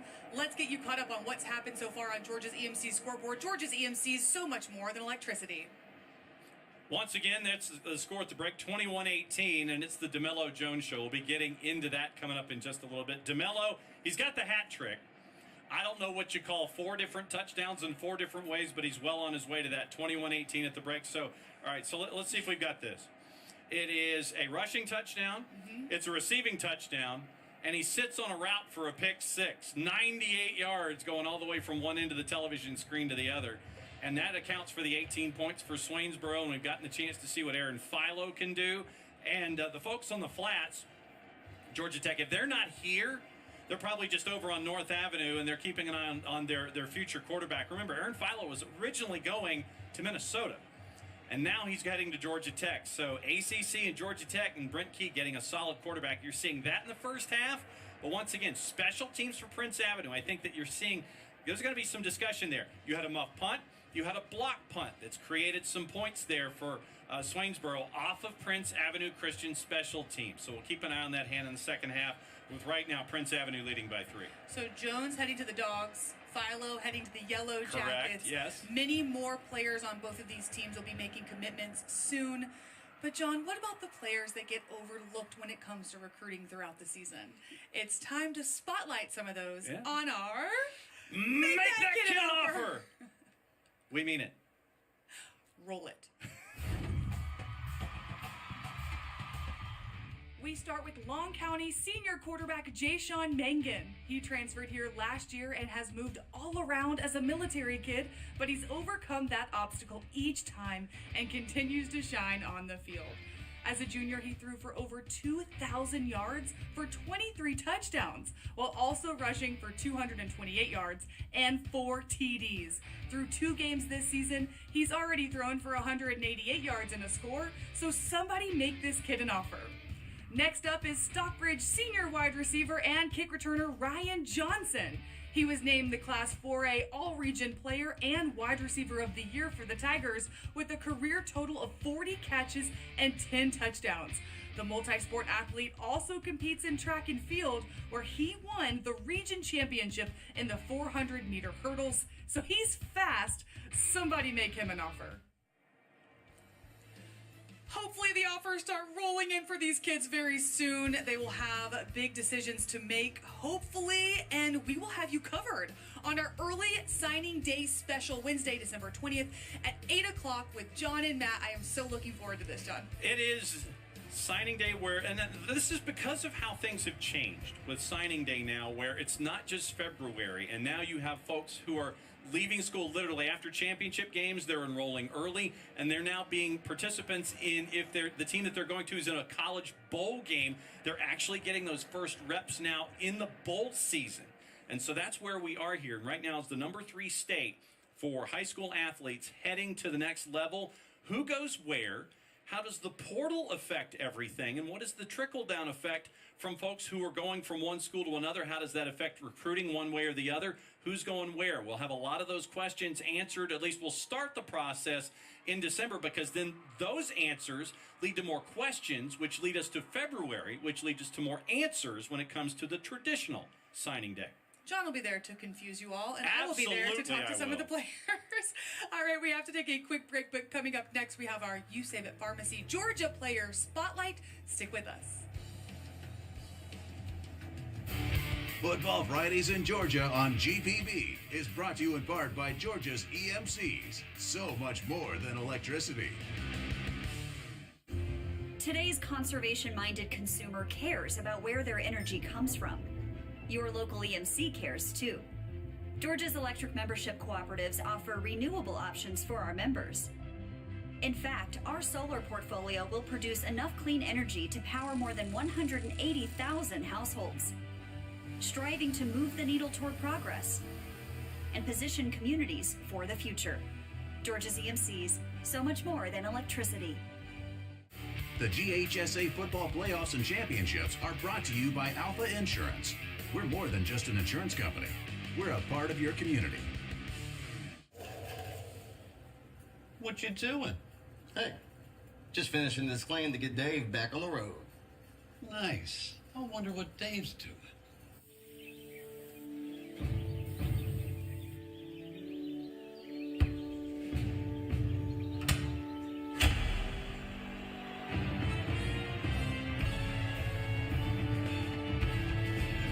You do your thing. We've got you covered. Football Fridays in Georgia on GPB is presented by the Governor's Office of Highway Safety, reminding you to be safe on every trip. Buckle up, Georgia. Welcome back. It's time for our Georgia Player Spotlight, brought to you by You Save It Pharmacy. And this week we are highlighting Cedar Shoals freshman swimmer Christopher Koch. He's already won 3 state titles in different events. Here's his story.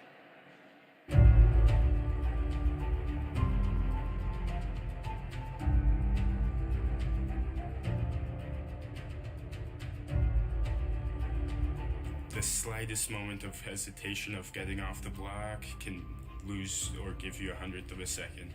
It's like super fast.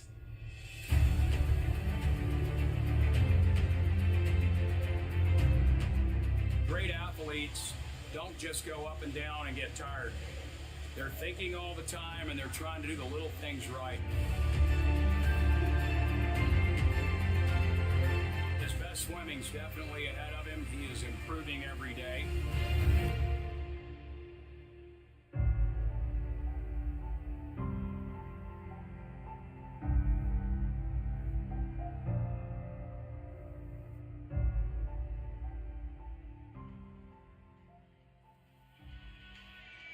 His state titles are in the 1,000-yard and 500-yard freestyle events, as well as the 400 IM. Just a freshman.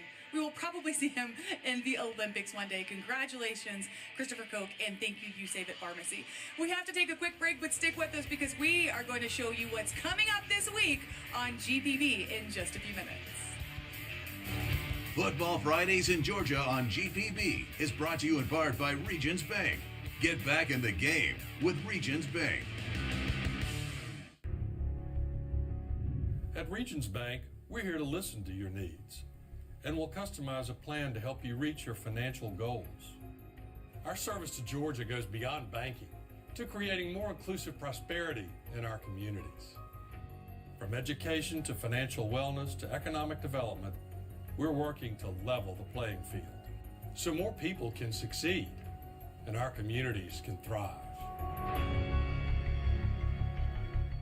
While we've got a quick break in the action, did you know that the same area of just one football field can contain up to 95 termite colonies? That's why you need Breda Pest Management to defend your home. Breda, the official pest control of high school football.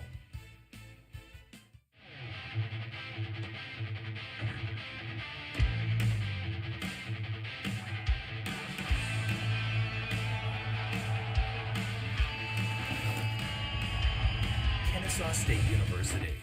Half of the nation's opioid overdoses happen right at home because people don't understand the dangers of taking an oxy or perk with a glass of alcohol for stress or to sleep. Learn how to protect your family from opioid overdose at opioidresponse.info. Oh, could you give me a soda there? Sweetheart, please don't forget to wear your seatbelt. I got it, Mom. It's a very nice day, living in the right space. Breathing your gas, got me feeling some kind of way.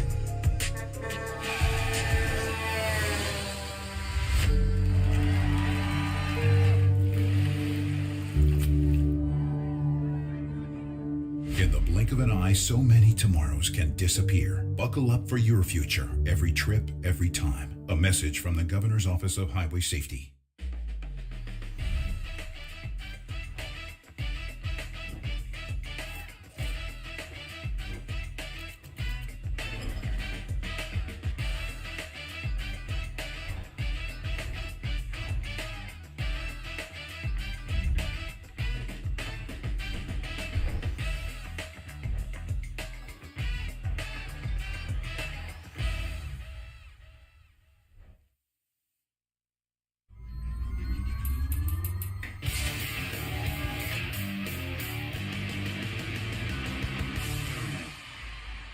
Welcome back to the Regions Halftime Show. That's John Nelson. I'm Hannah Gooden. If you're just now joining us, we are live from Mercedes-Benz Stadium for the 2023 GHSA Girls and Boys Football Championships. We are currently at the half of the first tackle football game of the day, which is Single A Division I championship game between Swainsboro and Prince Avenue Christian. And John, this is a rematch from last year's title game where the Wolverines won it. Yeah, and Coach Vandegrift had mentioned in the interview with Autumn downstairs that it was the reverse last year where Swainsboro had the lead second half and Prince Avenue came back from that deficit to come back and win. So you have that situation to kind of be wary about if you're Prince Avenue Christian with Swainsboro down early. They've come back to close to within 3 here at the break. So that's the game that we currently have.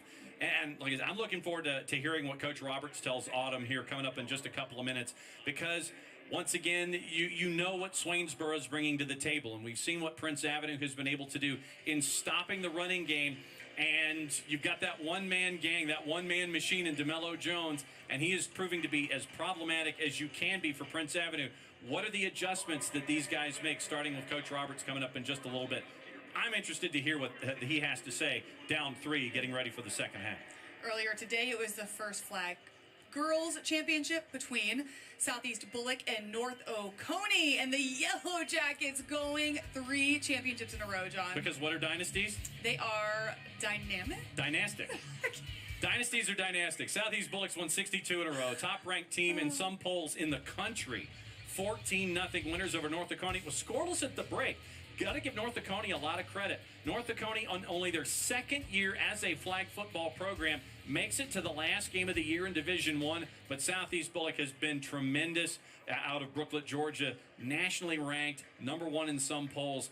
They get the Duke. They are now 62 wins in a row. They are setting the standard for flag football here in the state of Georgia, and really for flag football in high school across the country. So I'm looking forward to see what happens. 5 seniors graduating from Southeast Bullock.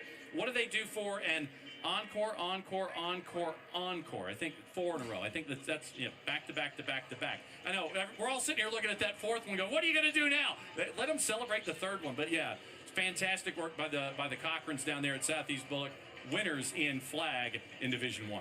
So another rematch will be our 7 o'clock game, the Single A Division II matchup between Bowden and Manchester. They played in week 1 of the season, where the Blue Devils won, John. Yep, and it is Red Devils and Blue Devils. Rich Finley, we know what Bowden was able to do last year, winning the state championship. Manchester came out of that region with Sly County. They were a 2 seed working their way through. 2 great coaches in Rich Finley and Stephen Holmes. And Bowden and Manchester, once again, there are no secrets. Of course, we say that in the one-point game in week 1. Teams are different from week 1 to week 15. So interesting to see how these two athletic teams go about it. Focus on the line for Manchester because they've got a tall drink of water and a prospect for the junior class next season that you could get to keep an eye on as well. Paying attention to that gets us to other days on the board when it comes to the championship schedule. Busy day tomorrow. Starting at 11 a.m., Lithia Springs goes for the repeat. Greenbrier, welcome to the championship game in Division II when it comes to flag football. AA, Rockmart, chasing after that first title since 1950. They were here at Mercedes-Benz a handful of years ago, lost to Heard County. They take on Pierce County. Pierce County cannot bring the train whistle. No artificial noise makers allowed, so the train whistle has to be the one that we've been hearing here at Mercedes-Benz. Pierce County coming up from the swamp. Looking forward to that one as well, and that starts a very, very busy day tomorrow here at Mercedes-Benz. And then the odd numbers will go Wednesday, and 7A will round us out. So much championship action. And we're just getting started. What she said. Yeah, Jinx, buy me a soda. For all of the latest news and updates, please follow us on social media at GPB Sports. We are everywhere. We have guests up on the set live. We are posting those on here on Facebook, Twitter/X, Instagram, YouTube, Twitch. We're everywhere. So follow us for all the latest news and remember, updates. and one more thing. We know that there's a lot of folks that want to see the marching bands at halftime. You can go to gpb.org/events. Go into our events section on the website. You can watch the band performances there. The band Every single band performance that's out there. Go to gpb.org/events. You can watch them all week long. That's Sean Nelson. I'm Hannah Gooden. Thanks for watching the Regions Halftime for show. More next right after this.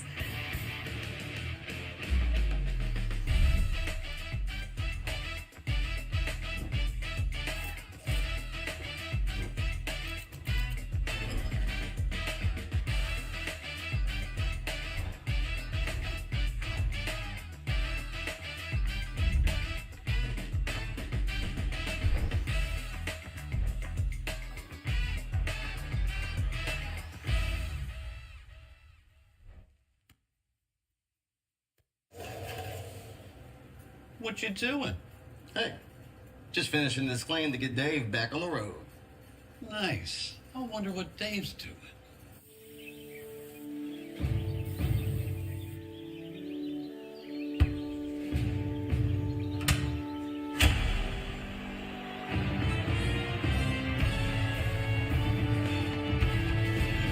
You do your thing. We've got you covered.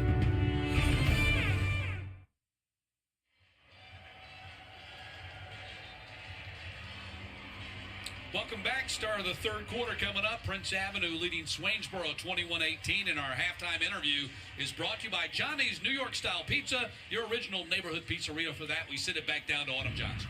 Thanks, guys. Well, I'm here with Coach Roberts. And, Coach, you were able to lean on your running game to get you back into this game, cut the deficit, but you know they're going to come for Dello Jones. How do you kind of keep the momentum going to the second half? Well, I mean, our kids have just been resilient the whole playoffs, and we made a lot of mistakes early on to put us in a hole, and they just keep fighting. That's what they do, and I wouldn't expect anything different from them. What was your message in the locker room to your team to close it out?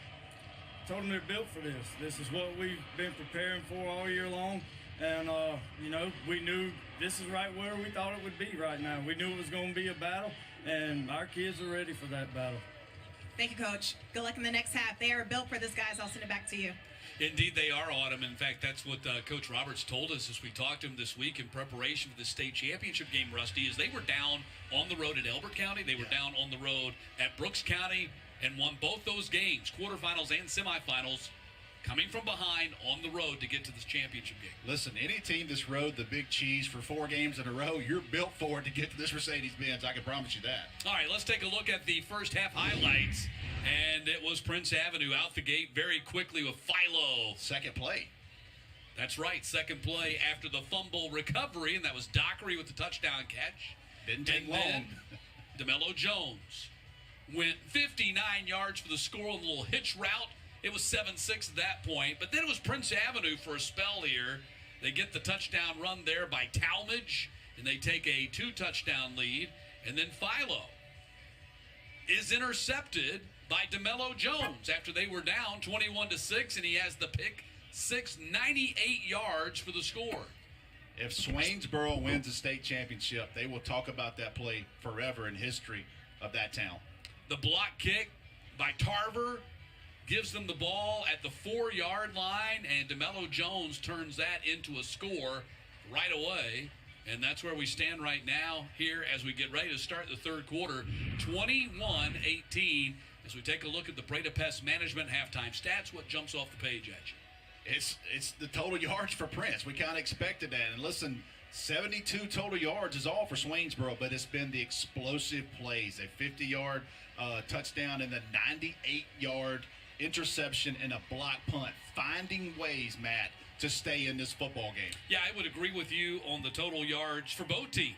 299 for Prince Avenue. That's impressive. You're looking at a 600-yard day total offense. Yep. But Swainsboro has only 72, and they're only down 3 points. So it doesn't make a whole lot of sense. Time of possession as well. I mean, Yeah. Prince has done. If you show Prince those halftime stats, they think they're up 31-7. Yeah, so who has the momentum as we get ready to start this third quarter? Both teams have traded punches, but you have to think Swainsboro, the way they finished, they went into that locker room thinking, you know what, we were about to get a knockout punch, 28-6. We're down 3 with 1 half to play in our season. And perhaps Coach Greg Vandergriff, one of the most respected coaches in the state, but when you play on television in the state championship game, you do get second-guessed, and twice he passed on field goal opportunities and came up 0 points, and actually came up -6 points because that's when DeMello Jones had the 98-yard pick six. I'm sure, someone talk, that's part of being on a staff. Hey, Coach, listen, we're down there. Let's take that 3 next time. So we'll see if they make any adjustments. Third quarter kickoff is brought to you by Buckle Up Georgia. Buckle Up Georgia's seatbelts save lives. And Prince Avenue, short return right there. Going to have the ball at the 30-yard line to begin this third quarter. Back in the bins, and so happy that we are, especially given the weather that we've experienced here in North Georgia over the last couple of days. The downpours, the heavy rain, the heavy winds, and inside it is beautiful. There was some concerns about Monday, Tuesday, Wednesday. 0 concerns because state of Georgia high school football means everything. And if your team makes it to the state championship, you're going to find a way to be here. The best building in the country, in my opinion, and our kids deserve to play here. So first down for Prince. They start from the 31-yard line. And Philo drops back, straight back, now scrambles out of the pocket, going to run it. And Philo's going to have himself a first down as he slides forward to the 42-yard line. Now, we had replay review come into play in the first half, and you didn't even know it. On 2 placements, the ball got placed instead of the 30, the 32 on a punt, and on the block punt, it got placed at the 4 instead of the 3, and that was all replay review, and nobody knew it. That's what I like to hear. Let's just get our job done and nobody talk about it, and well done by the replay team, and we're all learning here, but that's what it's here for in this building. So 1st and 10 after the slide by Philo. Shovel pass forward. Goes to the tight end, Nick Hurley. That finally gets him in the pass-catching column. And he is the 5th different guy to catch a pass from Philo today. It's a little shovel pass there. And Prince going 5 wide, empty here. See if Philo runs the football. If they run their DBs off. Little hitch pattern goes there to Dockery, who had the first touchdown catch of the game. And that's going to be a first down. And, and Coach Vandergriff said several years ago, it dawned on me, we can go 5 wide. We can go empty backfield from our own 1-yard line if we want and hit a big play. I mean, and he got into that. And on the play where they had it 4th down and 5 turned into a pick 6, they were going 5 wide empty set too. They went 5 wide. They just threw it the wrong one. Not many coaches are willing to do that as the ball goes to Cosby. And Cosby takes a shot from DeMello Jones at the 37-yard line. So DeMello can bring the lumber too. Listen, nobody on the Prince sideline said a word. That was a tip of the cap, but still picked up 7 yards. Little flood route. That's how you finish through a blocker and make the tackle with that's the old flipper. Yeah. That's the old Mean Joe Green there. You don't see that much. 2nd down and 3. Ball sitting on the 37. Cosby gonna get stopped in his tracks, and a big TFL right there by the Tigers. Jaden Worthen comes up with the big tackle for loss. Get off blocks. Watch him get off the block of 65 there and eat the running back up for a negative play. No gain there. Now it makes it 3rd and about 4.5 for Prince Avenue. And they give it right back. Give them 5 cheap ones. That was Isaiah Brown who jumped off sides. Swainsboro sideline pointing, but I believe he jumped off. Encroachment on the defense. 5-yard penalty. Penalty results in a 1st down. Now this is where at Swainsboro you have to be careful, because Prince is going to lull you to sleep here. They're going to hit you short. They're going to hit you short. They're going to hit you short. And then before you know it, they're over the top. Yep, they're definitely going to take a shot. And this is where last year you had Bailey Stockton and all those guys, explosive wide receivers, kind of a wide receiver group by committee. In fact, he told us Brody Talbert, who was his best wide receiver all summer, had a season-ending injury, so they've had to rely on some different guys. Philo on 1st down. Pocket's clean. Now going to just run it. And he slides down and hits a knee at the 30. I don't know that he wanted to go down right there, but he does, and it's going to be 2nd down. Tolbert's a guy that's going to be a big-time wide receiver for him. Just snake bit this year. So many injuries. Yeah. Young man grew from like 5'7" to 6 foot in a few months, and Coach Vandergrift spoke really high on Brody Talbert. Also brought him back and played corner. He said it's hard to find those 6-foot corners. Played about 4 plays with a broken collarbone, Coach Vandergrift said, but he said day 1 starter next year as a senior for Brody Talbert. 2nd down and 7, and the pass goes underneath to Hudson Hill. And Stewart makes the tackle, going to bring up 3rd down. Yeah, go a little tunnel screen there underneath, and Swainsboro does a good job of running to the football. They're going to release you so you know something's up. And when they release you that easy, something's coming in behind it. A good job trailing there by Stewart. 3rd down and 3. Got to get off the field if you're Swainsboro. This got to be 2-down territory if you're Prince Avenue. Saw those numbers for Stewart. 145 total tackles coming into this game. Cosby going to dive forward and pick up the 1st down at the 22. Great awareness there by Connor Cosby to know where he needs to get that 1st down. Great vision there. He tried to go outside, wasn't there. Watch him put a foot in the ground, plant, go right back upfield, north-south to move the chains. Great job there. So 1st and 10, ball at the 22. Cosby today, 15 carries for 76 yards, 5.1 a carry. He's also had 4 catches out of the backfield. Now he's in motion, lines up in the slot. Empty set again, 5 wide. Philo guns to the end zone and in and out of the hands of Dockery. Broken up by Skylar Coney, who's had a really good game. Swainsboro has played really good. Other than that second play of the game, they played really good on the back end when they've tried to attack them in these middle of the field, these post routes. They've done a really good job and got there about the same time of the ball. Been impressed with Skylar Coney today. This is the 10th play of the drive coming up. Line to gain is just inside the 12.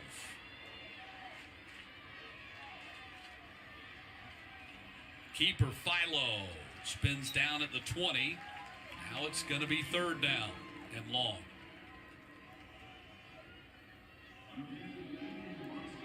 If I'm Prince, man, I've got to have my offensive line laying on you a little bit. I want to get downhill a little bit more and see if you can take your 5 guys against their 3. And if you have to move the chains 2 or 3 yards a pop, you still can move it.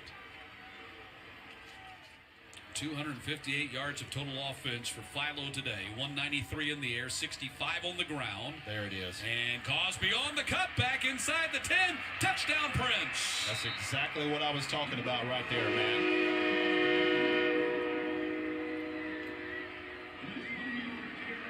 Let's put our 5 offensive linemen on your 3 defensive linemen, and there it is, the numbers. They pull backside guard and tackle. They don't even have anybody there to block. Touchdown, Prince.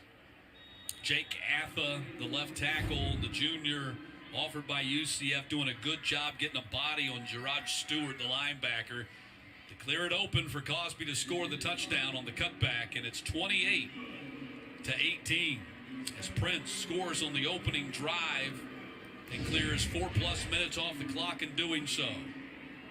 Watch Atha right there, 51, getting out there and clearing some holes.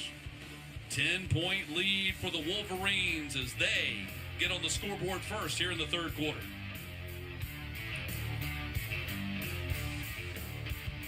Football Fridays in Georgia on GPB is brought to you in part by Cigna Healthcare.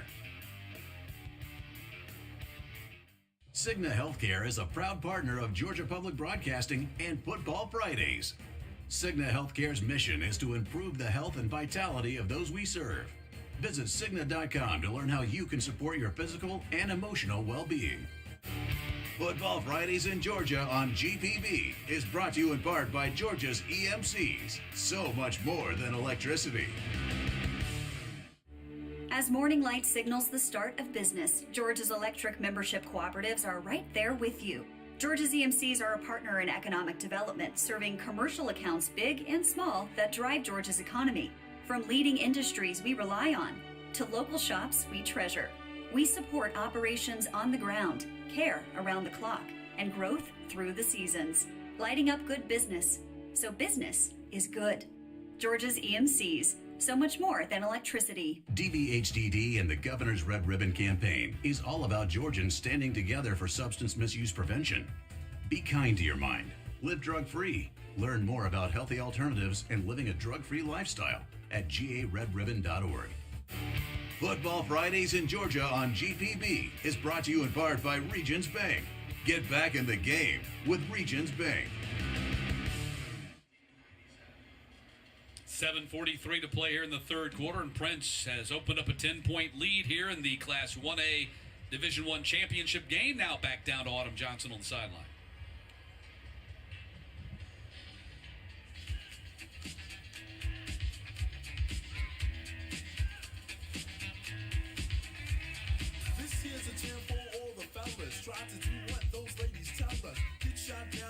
There's still other young guys.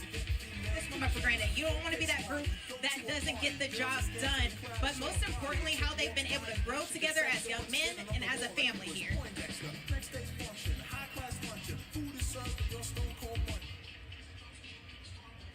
So, pardon the technical difficulties there.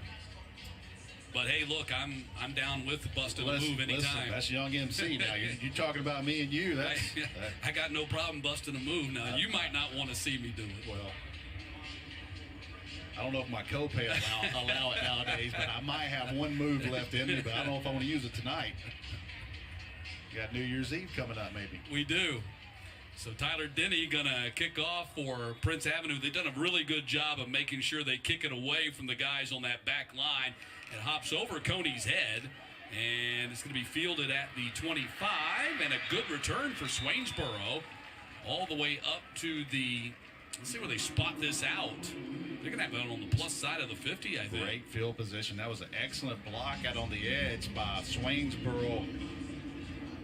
Kick return guy just actually pancaked the contained man for Prince, and that allowed him to get another 10, 15 yards. Yeah, that was Jordan Williams on the return. As you see, Dello Jones, the big plays, the Tigers, the 96-yard. I thought it was 98. Either way, it was a long way. Dello Jones. I guarantee he thought it was 98.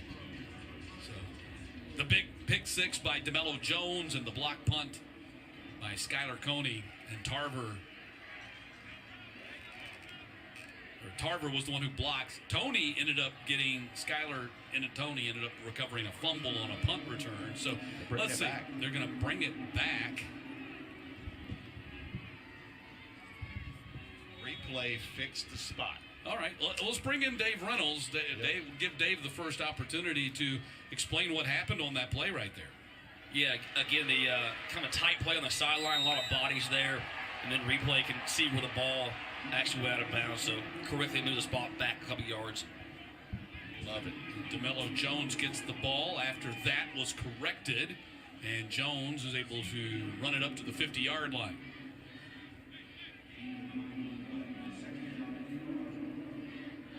Let's see their adjustment. Looked like to me Prince ran the ball a little bit more. Now let's see, they're coming out with Edenfield at quarterback a little more. From the 45-yard line, handoff goes to Jordan Williams. Jordan Williams on the cutback. And Williams all the way down to the 31-yard line. Did not see Jordan Williams carry the ball much at all in that first half, but that's a big carry right there. He rushed for 1,200 yards this season. Joseph Burst there. I love how patient he is. Looking to press the hole, foot in the ground. Nice move there. Finished off, moved the chains. An 18-yard pickup down to the 32, 1st and 10. That was just the second carry of the game for Jordan Williams. He's up to 14 yards, had a -4 in the first half. Swainsboro right back down there, 1st and 10 from the 32. Jordan Williams again rushes down to the 24. Interesting. They put DeMello Jones as wide as you could possibly have him, and Prince is double teaming him, so it takes an extra guy out of the box. Yep. And they're running against that lighter box. If you're going to double team him, they're going to spread you out, and you have no run support from that back safety.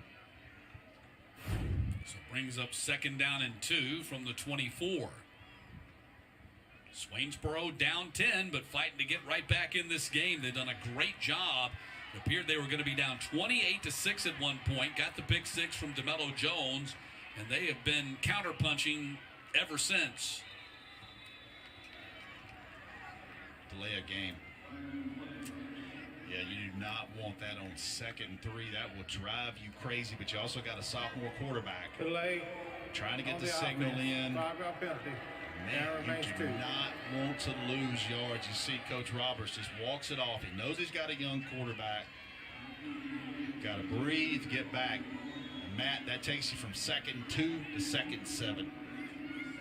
Had a great time visiting with Scott Roberts this week. As we mentioned, they started the season 8-0, and he didn't feel like they were playing great football. It took a couple of losses there at the end of the regular season to get the players' attention.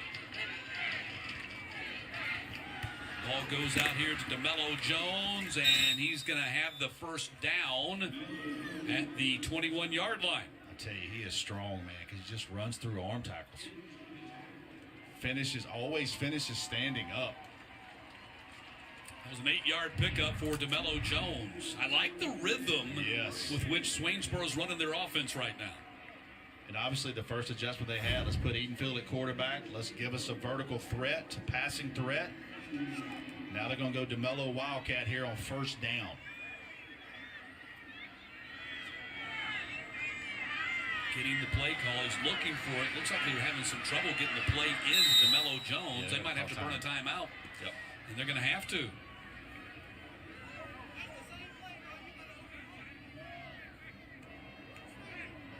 Timeout, Swainsboro. Their first of the second half. Well, you want to get the play in there. It's a 1st and 10. You don't want to take a penalty. No, not right now. Same time, my goodness, you want to keep that timeout for your back pocket for a tight game going down the stretch here. But they had to burn it. But going back to what I was saying, Coach Jones said all season long, we kept telling the guys, you got to do this, you got to do that. They weren't getting, didn't feel like we were playing up to our capability. But when you're 8-0, it's hard to get kids to listen to you. And you like me, you just sit there and kind of watch Swainsboro 8-0. You think, you know what, Prince and Swainsboro sooner or later are going to meet back up again. And next thing you know, they take 2 losses. You're like, what's going on? And it calls them to go on the road. You look at that opening bracket, and you're thinking, man, Swainsboro's got to go 4 in a row on the road. Became just the 12th team in state history to win 4 straight games on the road to get to the state championship game. The last to do it was Colquitt County. 1st and 10. Ball is at the 21 coming out of the timeout. Williams in motion. DeMello Jones going to keep it instead, and he's got another first down as DeMello Jones rambles down to the 9-yard line. Man, I absolutely love this play call. Get some eye candy motion. They seal off the backer 33 because once Bradley has to go with that flow a little bit, it's too late because if they get just a piece of the middle linebacker, the crease is there, and Jones gets it. Love that play design. First and goal from the 9-yard line. Swainsboro trying to answer Prince Avenue's early third quarter touchdown. See the box, got 2 out here on Jones. Toss goes to Williams. Short side run for Jordan Williams. Down to the 6 he goes. And I tell you, Matt, we're starting to see some movement out of this Swainsboro offensive line. They're starting to establish themselves. Look at this. Look at that block there on 12. 33. We're starting to get to those second-level linebackers, which we didn't see a ton of in the first half. 51, Kaysen Palmer, their center, his 50th start. Shannon Ricks, their left guard, an all-state offensive lineman for them, did not play last year, got hurt. He's back this year for his junior season. Same play. Second down, Williams down to the 3. Loved it because they give it to him this time. Same formation, same motion, but he gives it instead of keeping it. It was Jake Atham making the tackle, playing both ways. It's one of the things I love about single-A football. Time of year, man. You're going to see so many guys going both ways, offense and defense. Good chance to see him in Rome in a couple of weeks at Georgia Elite Classic. Second year in a row for Atham. Third down and goal from the 3.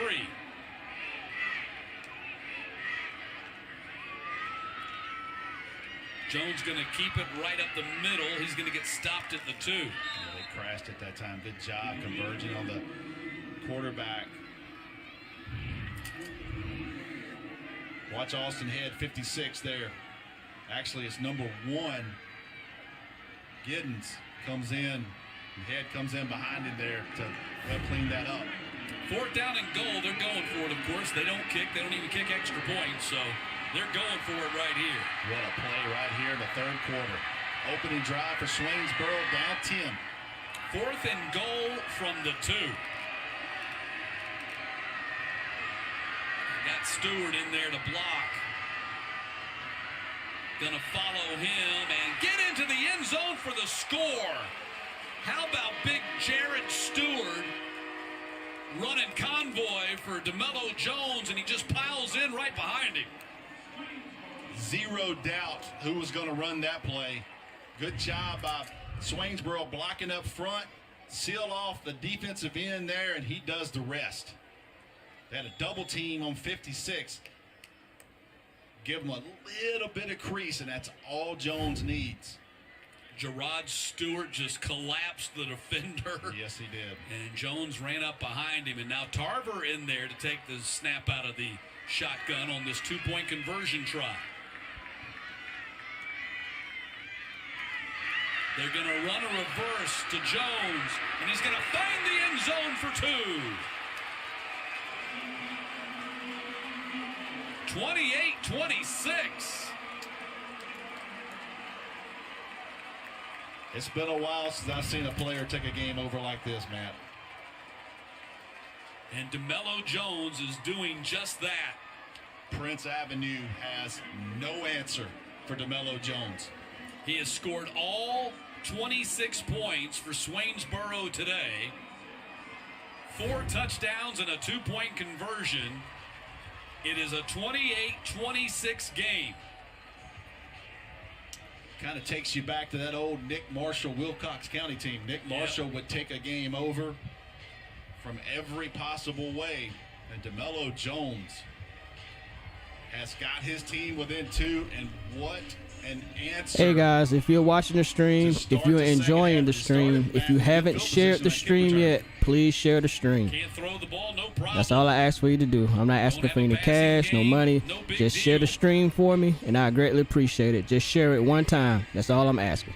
It's real quick. Just tap the share button, post it, and I greatly appreciate it, y'all. Please share the stream. Thank you. About a 5-yard pass to Dello Jones, who took it the other 54. And the kickoff coming down from the 5. Cosby on the return up to the 31. And that's where Prince will go on offense. 16-yard return by Cosby, who's had an active day. Yo, I appreciate it, Greens. Appreciate it. Yo, appreciate it, Kedrick. Appreciate you, cuz. I greatly appreciate that. Thank you. Hey, Princess Bling, how you doing? 26 points for this game, and he's not slowing down anytime soon. I asked Coach Roberts about him, as we know him as a football player, the X's and O's. Yo, thank y'all so much for that share. Thank y'all. I really appreciate it. Thank you. Thank you so much. Teammate, wants to win at all costs, and he has a lot of attention on him ahead of this championship game, but he doesn't let that get to him. It's his senior year, and usually seniors start to shut down around this time, but not him. He went down after shout out to Jamarcus Thomas. I appreciate that, bro. That stuck with him, and now he wants Yo, appreciate you, Carlos Cosby. Here's the run by Hudson Hill. No, pardon me, that was Cosby again on the run, and he gets up to the 37-yard line. As we wind down close to 2 minutes to play here in the third quarter. Whoever's in charge of you know, I know a lot of folks, you know, you either at work, you had something to do, you out on the road. I know y'all want to catch this game, so that's all I ask. Just share it for me. Thank you. At the 27-yard line, and there's Hudson Hill. Great throw by Aaron Philo, and the freshman makes a great catch. – 38-yard completion. Wow. You're looking at a kid, he's a freshman, 72 balls this year as a ninth grader. He's going to have a chance to end up as one of the all-time pass catchers in state history if he keeps this up. And he's off to a great start, a great jump start. Most players don't even get on the field or be on the team as a ninth grader. And Coach Vandergriff said this might be our first ever 4-4 guy. Yeah. Compared him a lot to Bailey Stockton. Of course, if he gets to 4-4, he's going to be faster than Bailey. Yep. And Bailey, one of the all-time favorites to watch here on GPB after the performance he had last year in this state final against Swainsboro. And Cosby on the carry. And Cosby down to the 12-yard line.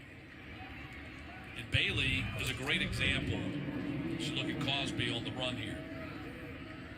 Bailey's a great example of a player. I mean, he didn't have a whole lot going on recruiting-wise until that state championship. I think he was going to maybe Austin Peay or somewhere, and got hurt. Yeah. He got hurt, so he's kind of lost in the shuffle. One of the all-time state championship performances. Never forget it. Philo pump fake, look into the end zone. Caught by Dockery for the touchdown. 12-yard touchdown catch for C.J. Dockery. It's his second catch of the game for a score.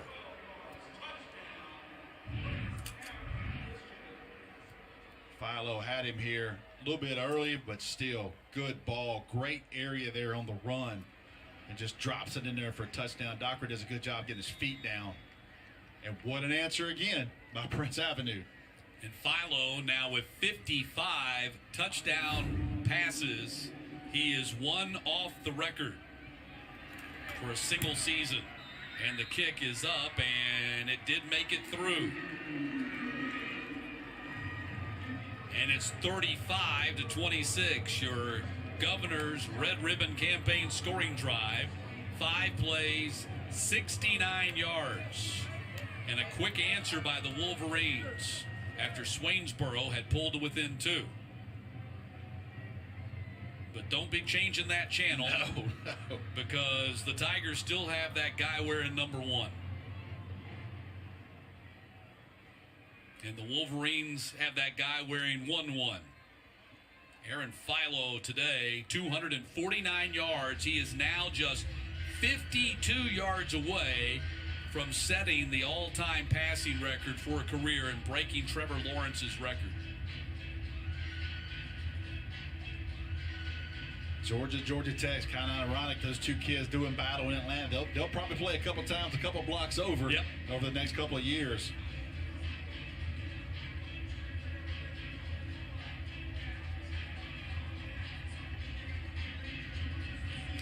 see Philo, the Georgia Tech commit on the left. Dello Jones, the Georgia Bulldogs commit on the right. Both of them having spectacular games here in the state final, and that's the way it's supposed to be. As the ball is going to hit the end zone and be non-returnable, Swainsboro is going to get it at the 20. I'll tell you right now, Greg Vandergriff looked at him and said, this thing better go through that end zone. They better not be at the 2. Could you imagine Dello Jones taking that ball at the 1? And giving him some running space? Oh, my gosh. He's getting ready to go back out there on offense. He has scored all 26 points for the Swainsboro Tigers today. 4 touchdowns and a 2-point conversion. What else does he have left in his bag of tricks before he starts bowl practice with the Georgia Bulldogs? Pretty soon, and ironically, Kirby Smart, the very first day Kirby Smart could be on the road last Monday. You know where his first stop was? Swainsboro High School. Committed to the Georgia Bulldogs last March 17th. Quentin Brown on the carry, and Quentin Brown blasts through a couple of tackles and has the first down at the 34. I'm telling you, Swainsboro's offensive line is coming alive. Getting people, knocking them back. Look at that. Nobody there for 5, 6, 7, 8 yards, Matt. And they're starting to be able to run the ball with some authority now. That was a 14-yard pickup right there. And this team that's built on the ground game, only 54 yards rushing prior to that carry right there, but it's the timeliness of those rushes. Dello Jones makes the catch, and he's going to be stopped in his tracks by Luke Darling, the junior corner. They were ready for that one. Well, you better be there when he catches it. Yes, and they were. To wrap up and get him on the ground, because if he gets a step on you, we've seen what that can become. You could see him moving as soon as that motion to that way. You saw Gerard Stewart, the fullback / linebacker. He was coming out there. And that is the end of the quarter. He was coming out there to throw the block, and they were able to blow up the play before he got there. Yep. We're headed to the 4th quarter here at Mercedes-Benz Stadium. Prince Avenue trying to go back-to-back titles and leading by 9.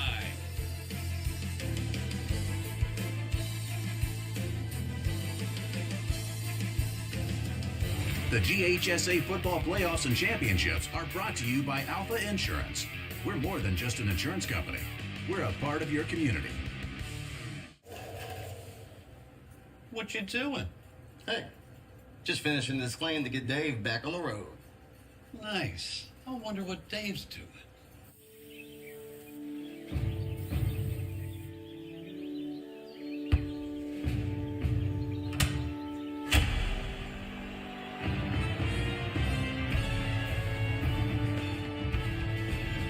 You do your thing. We've got you covered.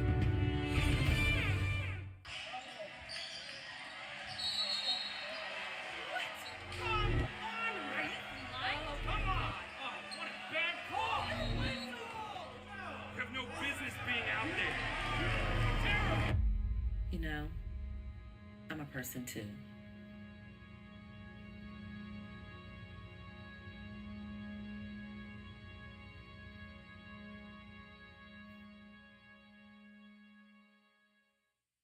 Half of the nation's opioid overdoses happen right at home because people don't understand the dangers of taking an oxy or perk with a glass of alcohol for stress or to sleep. Learn how to protect your family from opioid overdose at opioidresponse.info.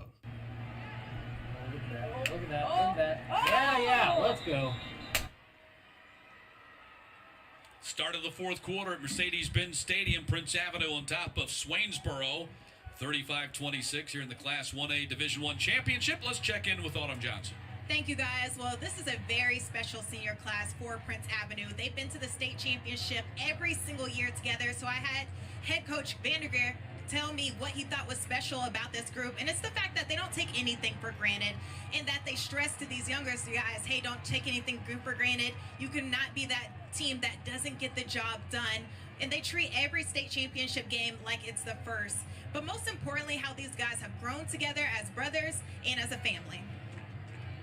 Well, they're going for their second straight state championship in their third in 4 years. He has turned them into a state powerhouse, playing in their fourth consecutive finals. And he said, you know, after they won that first state championship, or actually going into their first state championship with his son Brock Vandegrift, that senior season, they were having trouble getting people on the schedule. Yep. And Dello Jones took an awkward step right there, going to get about 2 or 3 yards on the play. And actually going back to before that senior year, when they turned the corner, back those days, it was Elka that held the hammer. Yes. And Elka just blew them out. The next year, they come back, and I think it was the junior year for Brock. Semifinal game. And it was 62-57. They lost, but he said they knew at that point they had closed the gap. Yes. And he felt like even though it was a loss, it was that game that kind of signaled to the entire program, all the players and the coaches in the program, we've turned the corner, we've gotten there. Yep. Senior year, Brock Vandegrift led his dad's team to the state championship. Timeout. Swainsboro calls the timeout with 3rd and 7 coming up. Let's take a look at the Prince Avenue resume. It's brought to you by DBHDD. Swainsboro. 2-time state champs, 2020. Last year, 2022. Their 4th straight finals appearance. They've won 4 straight region titles. 151-22, their record since 2011. And they've reached the quarterfinals or better 11 of the last 12 seasons. Yeah, they've had to go. They've had to play Hammond in South Carolina. They had to play Baylor out of Tennessee. They had to go play a team down in Pensacola this year. And they've had to go all over the places. They've been to Nashville and trying to find games. So,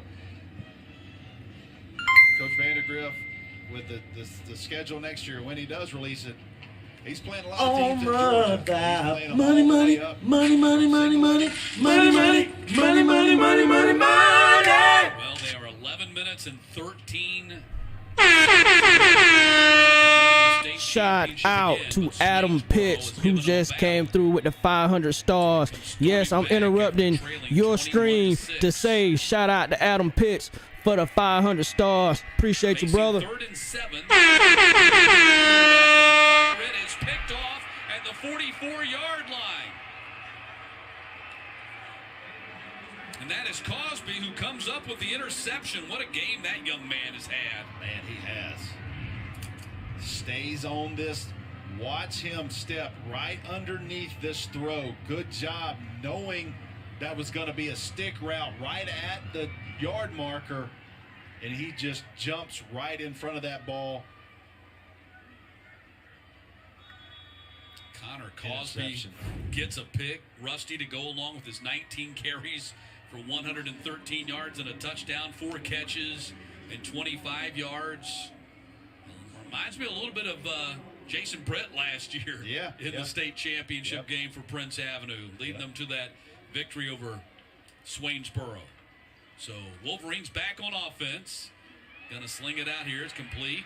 And Hudson Hill is going to get thrown to the ground at the 38-yard line. And this is not unlike what happened last year. You got to wonder how tired is Swainsboro on defense. These guys have played a lot of snaps, both sides of the football. And you see the pace that Prince is going. They're on the line of scrimmage again. Well, they felt like they got embarrassed in that 4th quarter. I'm talking about Swainsboro. They got embarrassed in that 4th quarter. They had a chance to win the game. And Prince Avenue was able to put their foot on the gas in that final period and pull away for the victory, 52-34. Does the same thing happen again here in 2023? Prince with the ball and up 9 with under 10.5 now to play. Can Swainsboro answer? Can Dello Jones come up with a few more spectacular plays? Philo underneath it goes. And inside the 30, Dockery all the way down to the 14-yard line. Love the play call there by John Rick. Slips that screen right back underneath with some motion wide. See everybody's eyes. He fakes it, comes right back underneath there to Dockery. Love the play design. 1st and 10, ball at the 14-yard line.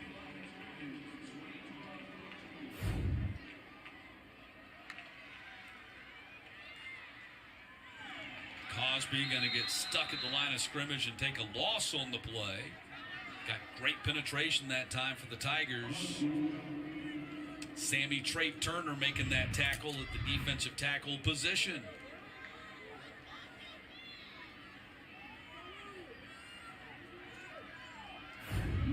You got to think Vandergriff will take a field goal here if he has to. Philo sitting at 275 for the day. Cosby on the cutback down to the 9. And they're going to be about 4 yards short.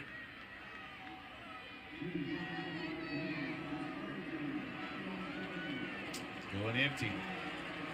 Big play here now.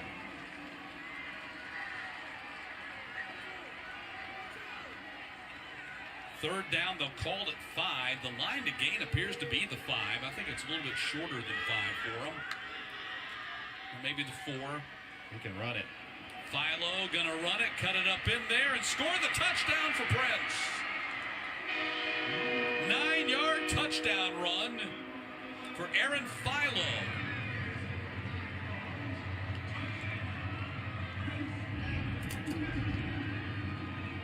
That's the 4th touchdown he has accounted for today. Passing, now 2 rushing. And it's 41-26. Yeah, just no one out here. Everybody runs off in coverage. Philo, I saw it coming from up his elevated view. Philo just sees it, tucks that thing up for a touchdown. Denny on for the PAT, and he sticks it through. And it's 42-26. With 8:34 left in the state championship game, the Wolverines have stretched it out now to a 16-point lead.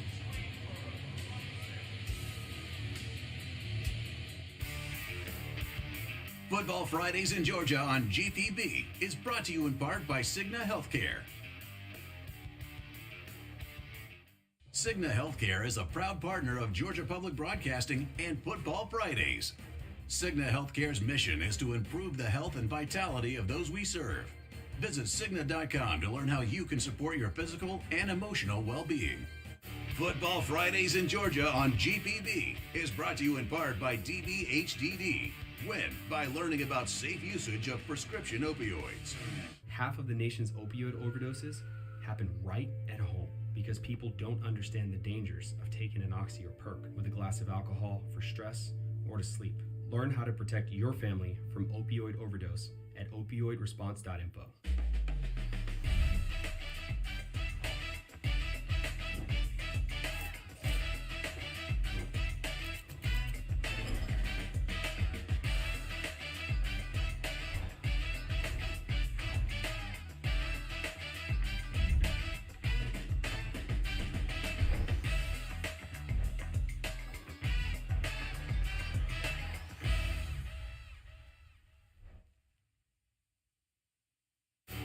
Football Fridays in Georgia on GPB is brought to you in part by Regions Bank.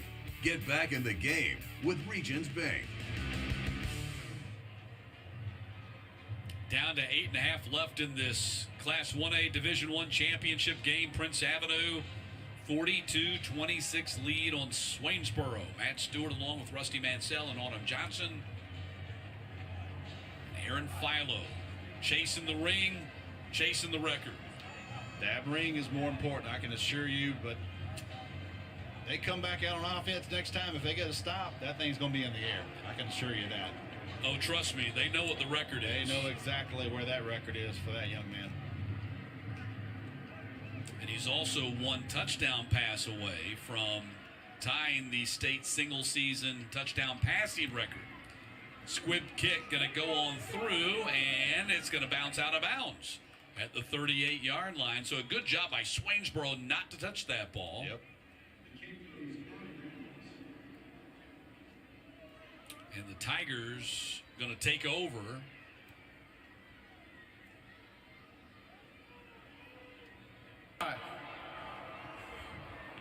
Kick out of bounds of the kicking team I had 5 yards from the 37, first and 10 from the 42.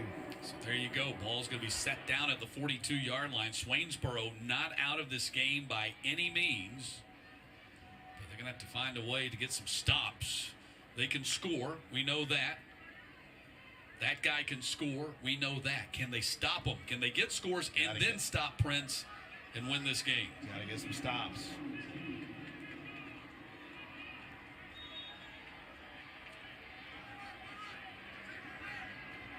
So first and 10, ball at the 42. Infield in there at quarterback. Pocket breaks down, he's in trouble, and that is Christian Garrett with the quarterback sack. There's the big 4-star. He just swim moves a double team. They had 2 guys on him, but what a move there to get upfield and make that sack. Consensus 4-star, rated as high as the number 9 defensive tackle in the class of 2025 by On3. Number 12 junior prospect in the state of Georgia. 13 offers, including Georgia. Second down and 19. Jordan Williams finds his way to the sideline and wisely gets out of bounds, so he gets the yardage and he stops the clock. Good job there. Patient running, getting in behind your blockers, weaving in and out of traffic. Press the offense, press the line of scrimmage, find that crease. Good move right there on Dockery. Buckle Dockery there. I love the clock awareness as well for him to get out of bounds and not, stay in bounds to try to get another yard or two, recognizing it's more important to conserve clock at this point than get that additional yard. But now 3rd and 6, and no doubt it's got to be 4-down territory here. Enfield getting the run at quarterback, looking for Dello Jones, and Enfield going to run it himself and pick up the first down. How about that? From the page of the playbook that nobody expected to be open in this game, and Enfield picks up the first down. Yeah. Got to do what you got to do right here. The sophomore going to give a pump fake, comes right in. Good job blocking on the linebacker. 33 clearing him out, and your sophomore quarterback picks up a critical first down at this point in the game. 1st and 10, ball at the 47. Clock approaching 7 minutes left in regulation. 1st and 10, ball at the 47. Clock approaching. Ball's fumbled. Took a big loss on that play as Enfield couldn't make the exchange with Jordan Williams. Now things get a little shaky out there as the guys exchange some words after the tackle. Yeah, just mishandled that. Young quarterback. Bad snap, but lucky to get that ball. So that play started with a bad snap. It's going to get chippy. These two teams have played back-to-back for the state championship. They're getting close to the end here. Prince is trying to finish this thing off, but been 2 really good battles out of these 2 teams 2 years in a row. Ball goes on the outside for the first time to L.J. Morgan. L.J. Morgan with the catch and run. And a first down at the 37. As that goes for 15 yards.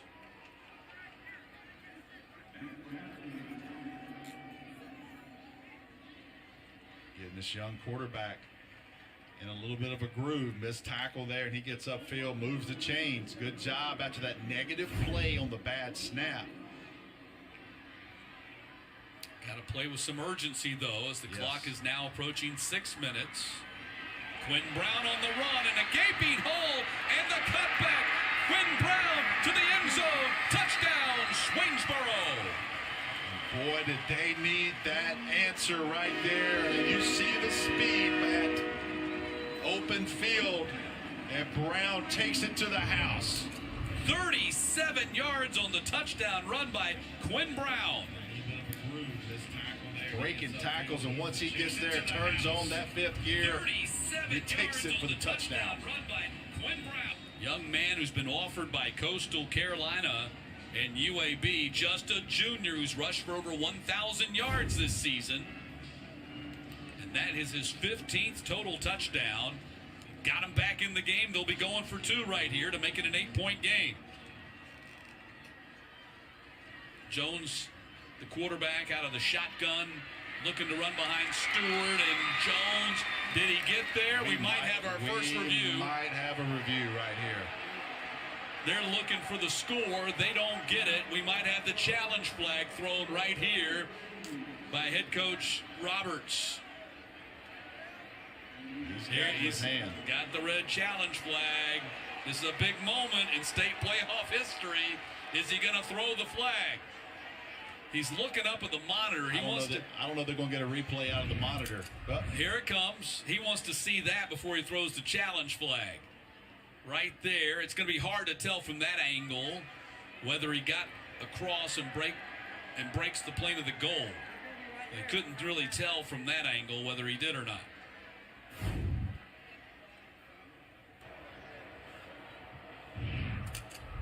Statesboro is challenging with the runner reached the goal line. Players under video review.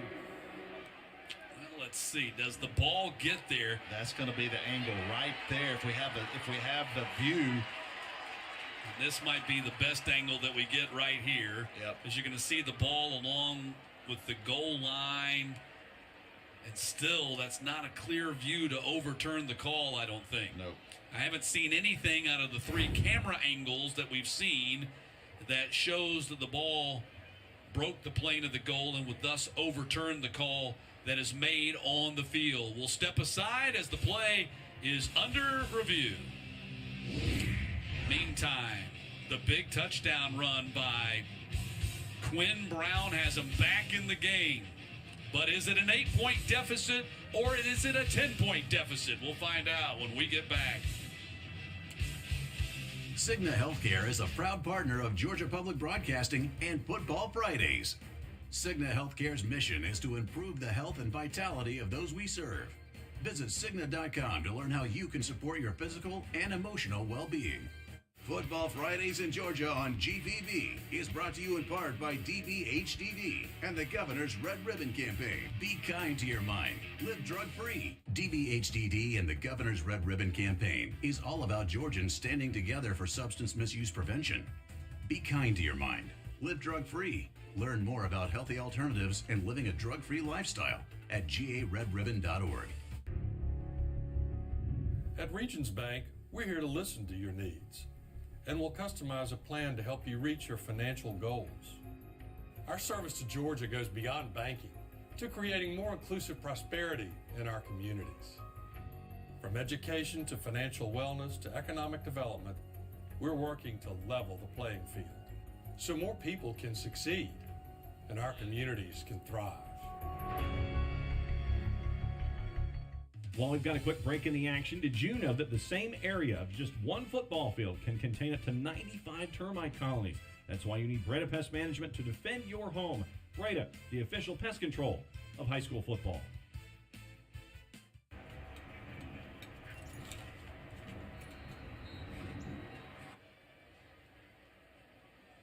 So the officials have made a decision.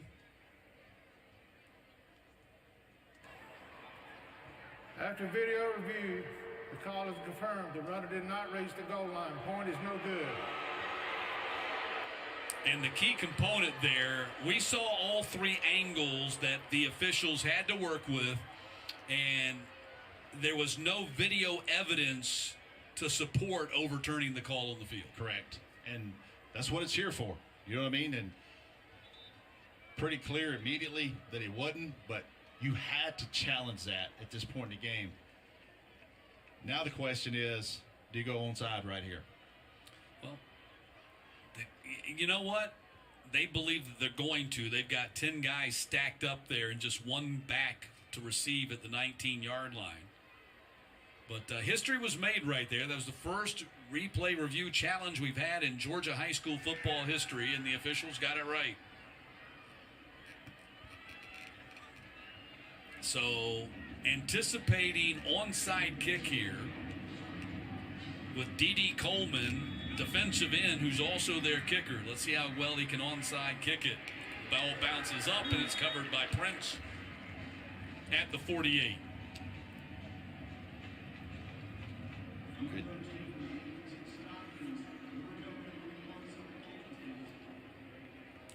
Let's check back in with Autumn Johnson. Hey guys, we just watched Quinn Brown give them some life on that last possession for Swainsboro, and Coach Scott Roberts said the biggest lesson that he learned from last year's championship loss was the fact that even though you might be successful, no matter how much success you have, there's still going to be some struggle. However, teams were able to expose some of their flaws early in the season, but that helped them get better for this moment. He also added it's hard to come off of a championship run. You have to improve, and we have. We're more disciplined than we were last year. This game is far from over for you guys. Yeah, Prince up 10. They got the ball with 5:59 left in regulation. Philo wants to go to the air. He's got a clean pocket to work with. Throws on the drag to Hudson Hill, and Hudson Hill is going to get close to 10. Great awareness, again, by Prince Avenue players to know where they need to go and need to get the first down. Man, he missed a guy running down the middle of the field, and Swainsboro got away with a busted coverage right there, because that could have been a knockout blow. First and 10. Ball is at the 41. Hudson Hill, 9 catches. 97 yards prior to that catch right there. So he's up over 100 now. 10 for 107. What a performance by the freshman today.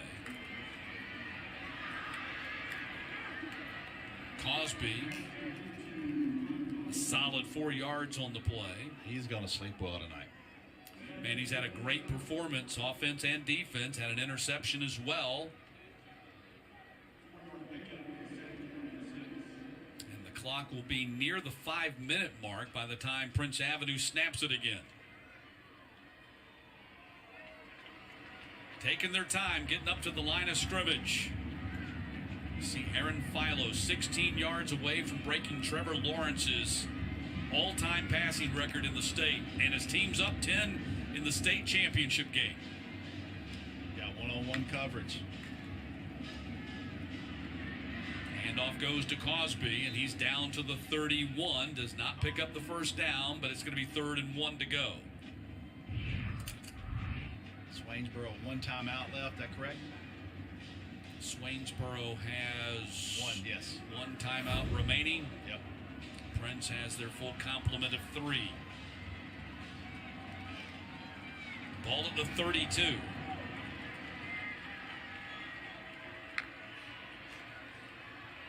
Run by Philo. Oh my goodness, they might review this again, because that's where that knee hit. He slid further than the line, but where did he hit? And they're moving the chains. They're putting the ball at the 31. I thought he had to get to the 30, but they're going to call that a first down. Yeah, man, 31 might be generous. They're going to review this from upstairs. Yeah. I think the 31 spot might be generous. I think his behind hit at the 32. So this is going to be a big video review. Yeah, this is going to be a big call right here. Yes, and that came down from the booth, correct? Upstairs, yes. It did. It came from the booth. Let's see right here. Yeah, he's down 31 and a half, maybe. Yeah, I don't think he quite got to the 31. Now this is going to be a much clearer video look for them than that 2-point play. I mean, he's wide open, no defenders around him. You get a much better feel for where that ball should be. And now already twice in this game, without it being announced, they changed the spot of the ball through video review upstairs. Let's see. So here's another look at it. And that knee is down. Wow, he looks from that angle. Elbows down. Elbows down too. From that angle, it looks like the 32.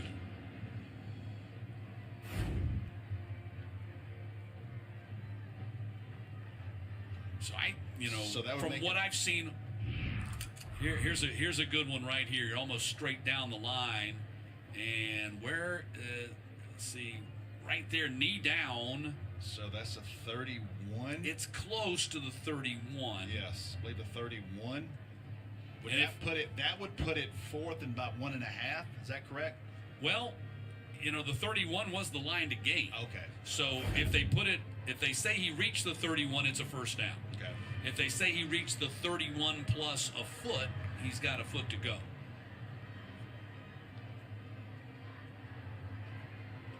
So replay review creeps up on us and grabs us here in the 4th quarter. Got an answer for the officials. After video review, the runner went down short of the line of game. We're going to place the ball just inside the 32. It'll be 4th down with a running clock on my ready. Well, I love it. The officials, they got the call right there. Yes, I love it. Come call down. So it's going to be 4th down and less than a yard, or right at a yard. Looks like they've got it spotted almost on the 32. See if they go under center. I don't know if they've been under center all night long. They are going to go under center with Philo and a power backfield. T formation, man. Too tight, T formation. We're going back to the 1968 state championship right here. They did not have review in 1968. They had T formation. They hardly had TVs in 1968. 4th and 1. And Philo going to follow his blockers and pick up the first down on a huge run on 4th and 1. That might have been the big run that puts this game to bed. 11-yard pickup for Philo. Now, here's the question. How many yards does he need to break the record? He needs 16 to break it. And they're at the... He needs 16 to break it. They're at the 21 to answer your question. He needs 16 to break it. And he needs one more touchdown to tie the single-season touchdown passing record, too. He could get it all with one throw. 1st and 10, clock goes under 4. Going to throw it to Hudson Hill. Hudson Hill going to go down at the 15-yard line. That is an extraordinary freshman wide receiver right there. He's going to have a huge career. Yep. That's 11 catches for him today. That gives him 83 for the season. 291 the total for Philo today. He needed to get to 301 to set the record. 2nd down and 4. Going to the air again. It's caught, and the tight end Hurley has the first down at the 7. Chipping away at that record. I don't have a feeling you're going to see a rushing attempt here. He is 1 from tying and 2 from breaking Trevor Lawrence's all-time state passing record right here, and it's 1st and goal to go at the 7.5. Play clock comes down to 10. They're taking their time, winding it down. Game clock is under 2:50. 1st and goal to go from the 8.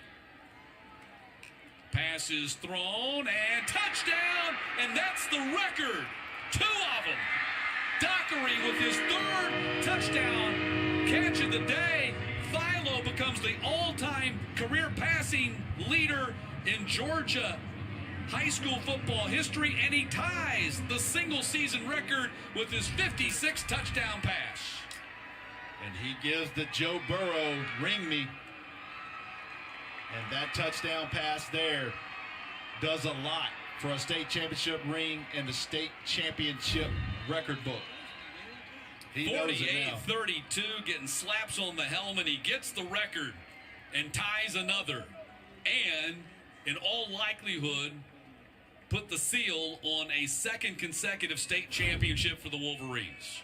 Yeah, he walks right by Buster Faulkner, Georgia Tech offensive coordinator. He was one of the first people standing on the sidelines when he came off. And yeah, I'm sure they swapped that game ball out. Yep, there it goes. Ball goes to the sideline. Smiles all around for Aaron Philo. Folks, you're looking at the all-time passing yardage leader in Georgia high school football history. Emotional. See him crying right there. A lot goes into it. A lot of the teammates, coaching staff. He understands the scope of the record he just broke.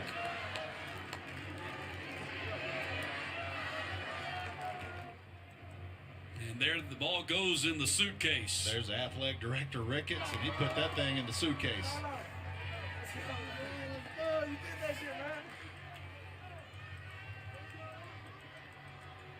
What a day for Aaron Philo and the Prince Avenue Wolverines. There's Bailey Stockton giving him. Bailey Stockton gives him a little hug there on the sideline. Those two A lot of yards over the last couple years. And the PAT is up and good. 49-32.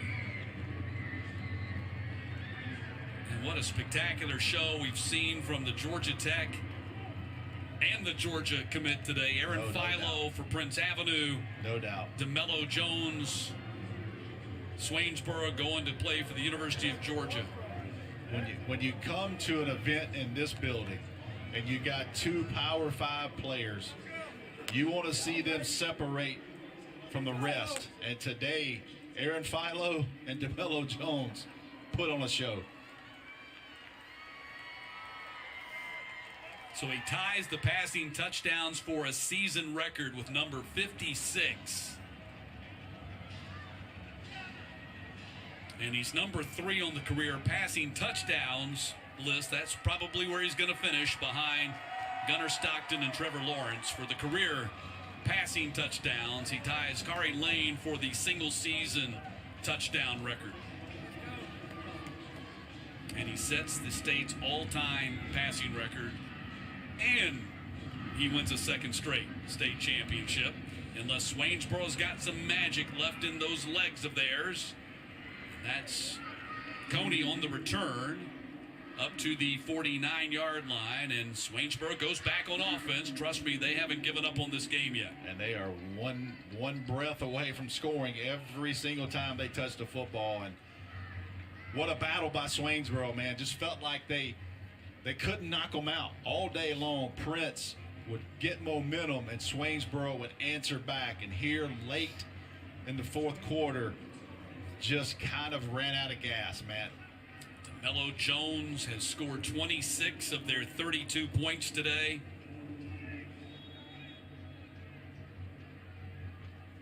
And he heads back out there, lines up at wide receiver, Edenfield at quarterback. Ball going to go low here to Jordan Williams, and the ball comes out at the end of the play. And let's see, they have not ruled it down yet by contact with the ground. Prince Avenue celebrates as if they got the ball. They did not spot that down. We're going to have another review, I believe. Let's take a look at it here. Right there is the ball out. I believe he's down when it comes out.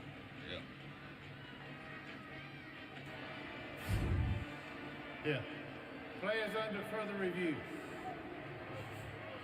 Well, I think the review here is going to show that Swainsboro retains possession at the 47.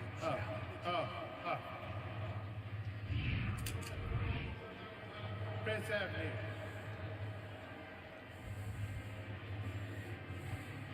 So take another look at it right there. I think he's on his, it looks like Jordan Williams is on his back on the ground when the ball gets stripped out of his hands.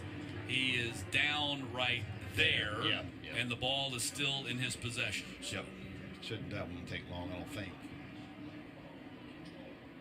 And I'm correct, and the review is going upstairs. The guys on the field have nothing. They just get the message relayed down. Correct. That's tremendous. That's the way I love that replay review is built. Look how fast. That's the way it's built. It's if the officials may have missed something, the replay review corrects it. Fumble is confirmed. First down, Prince Avenue. Oh wow, that surprises me. Yep. Might have had a different view than we saw, but. Now, here's the question. Are they going to throw for one more touchdown? To get the state single-season touchdown record, we shall see. Got the big one. He got the passing yardage record. He's coming back out. So Philo, with 56 touchdown passes on the season, is tied with Kari Lane for the single-season touchdown passing record. Goes back out with 2:18 to go. Gonna toss it. That is a pass, by the way, to Hudson Hill. So that will add to the yardage, and Hudson Hill slides down inbounds at the 42-yard line, good for a first down. Headsy play there by that freshman to stay in bounds. We saw him in the Georgia Elite Classic last year in Rome. I don't have the roster in front of me, but I'm hoping he's in that game this year. If he's not, I might know some people. That's his 12th catch of the day. Clock goes under 2 minutes to go. Prince Avenue just has to run out the clock here. 12 catches for 123 for Hudson Hill.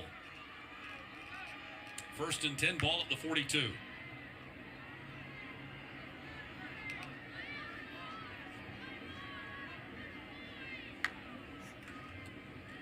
Handoff again, so I think the answer to your question is no, they're not going to try to throw another touchdown pass. Very safe play last one too, just to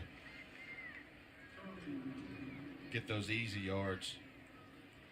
49-32. Prince Avenue counting down the seconds now to their second straight state championship. What a job by Swainsboro. Before we spend a lot of time here talking about what Prince Avenue did. Yes, great Swainsboro to go on the road, be 8-0, lose their last two, put themselves in a difficult situation to have to win 4 consecutive road games just to get back to the finals. Yes. Tough to lose 2 years in a row in the state championship, but it is hard to get the 2 state championships, and that's something that will take forever with this team. And certainly got a young quarterback. They got a 6'3" freshman linebacker. Man down for Swainsboro is LaMarcus Webb.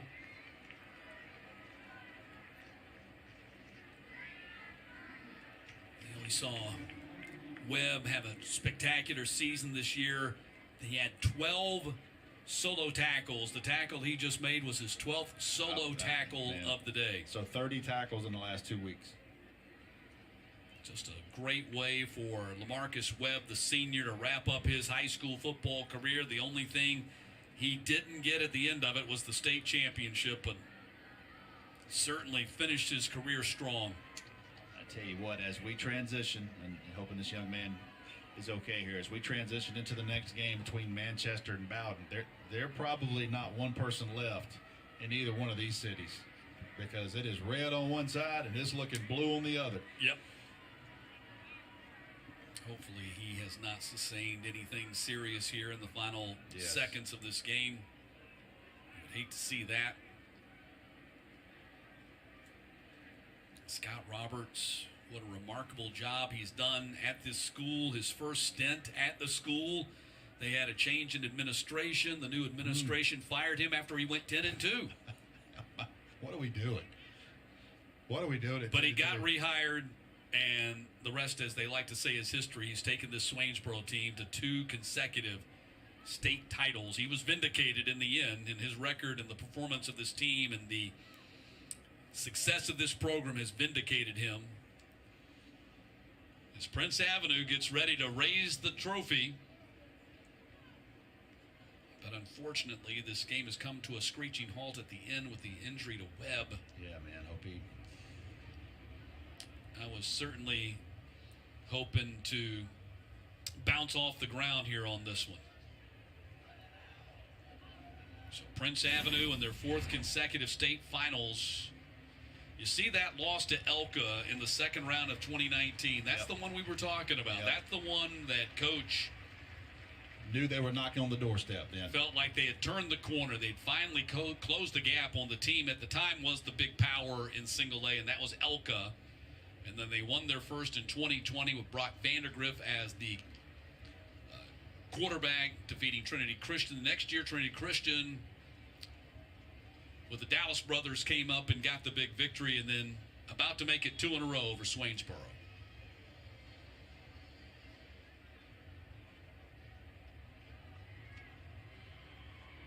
So they get Webb to the sideline. Prince does not have to snap the ball again because the clock has restarted with Webb going to the sideline, and the teams head across the field to shake hands in a great show of sportsmanship. Prince Avenue wins their 2nd straight state championship, their 3rd in 4 years, as they knock off Swainsboro in consecutive seasons. 49-32, end of the high school football career for that young man right there, number 1 Dello Jones. He'll be practicing with the Georgia Bulldogs sooner than later. Yeah, about 8 days. He'll be with the Orange Bowl team as they take on Florida State. And Aaron Philo, he'll be heading off to Georgia Tech as the #1 record holder in Georgia high school football history in passing yardage. A lot of times when you break these records, they're players you maybe have never heard of. Trevor Lawrence, you've heard of. Deshaun Watson, Gunnar Stockton.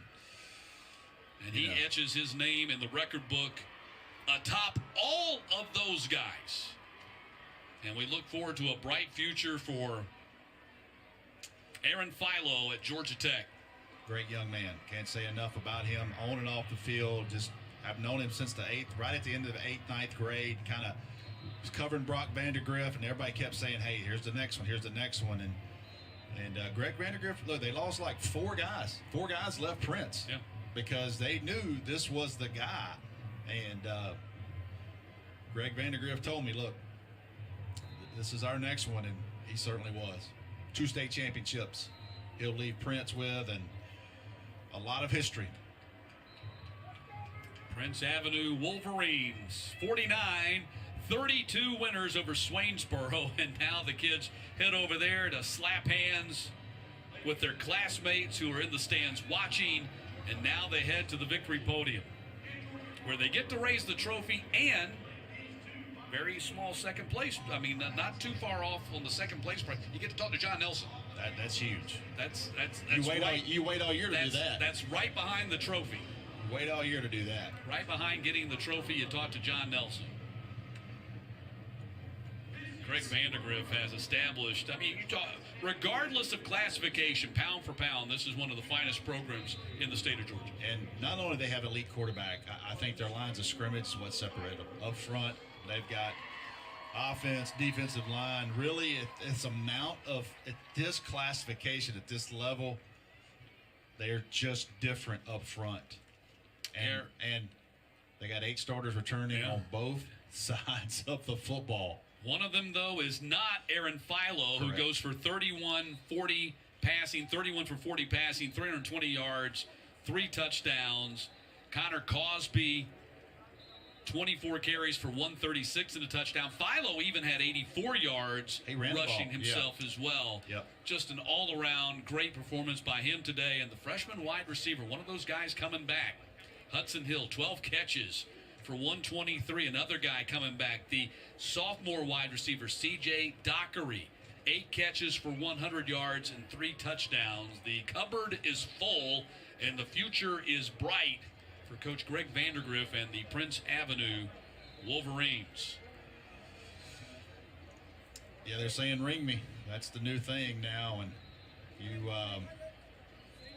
Joe Burrow kind of started out when he came off in the national championship. They called a timeout, brought him off the field, and he said, ring me. And you see the players doing that here for Prince Avenue, and certainly deserved it. Swainsboro. There's Coach Mark Rick, his son John Rick, the offensive coordinator of the 2-time state champions, here to take in the state championship victory for the Prince Avenue Wolverines here tonight. Think you run some plays off? You think you run some ideas off him? What you think? What you think, Dad? I'm guessing that they do. It's kind of ironic. You got a couple of guys that played for. You look at John Rick, his son there, offensive coordinator, calling the plays. Got himself a big family. Got Mike Bobo's son, starting linebacker there, and Jake Bobo. See Catherine Rick there with her grandkids.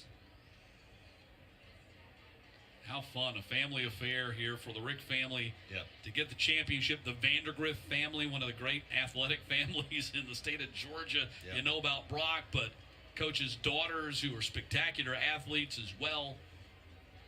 Across the board, softball, volleyball, the whole deal. And Prince Avenue etching their name in the record book here with a 2nd consecutive state title. So Swainsboro up there along with Coach Scott Roberts to get the runner-up trophy. I know it's a little bitter for them right now. They played their hearts out, and Dello Jones and his teammates put on a show. Tell you what, man, they had 2 years, and I know it's a hard pill to swallow, losing 2 state championships, but they will understand as life goes on what they accomplished to make it to back-to-back state championships and how hard that is. No doubt about it. The champions take the podium. And let's send it down to John Nelson. Thank you very much, Matt Stewart. Once again, shout out to our friends from Swainsboro. Fantastic season for them, once again making it to the final game of the year. But it is time to present the trophy here in Class A. And once again, to do it is the Executive Director of the Georgia High School Association, Dr. Robin Hines. Thank you, John. First, I want to congratulate Swainsboro on a great season and for a great game tonight. Congratulations.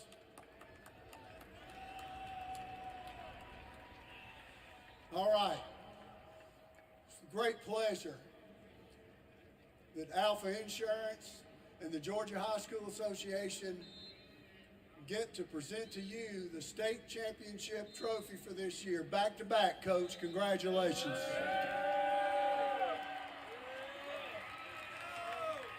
Coach, back to back. How's this compare with last time? It's awesome. I like to give glory to God. Our great community, can't do it without great players. And how about the state record holder, Aaron Philo?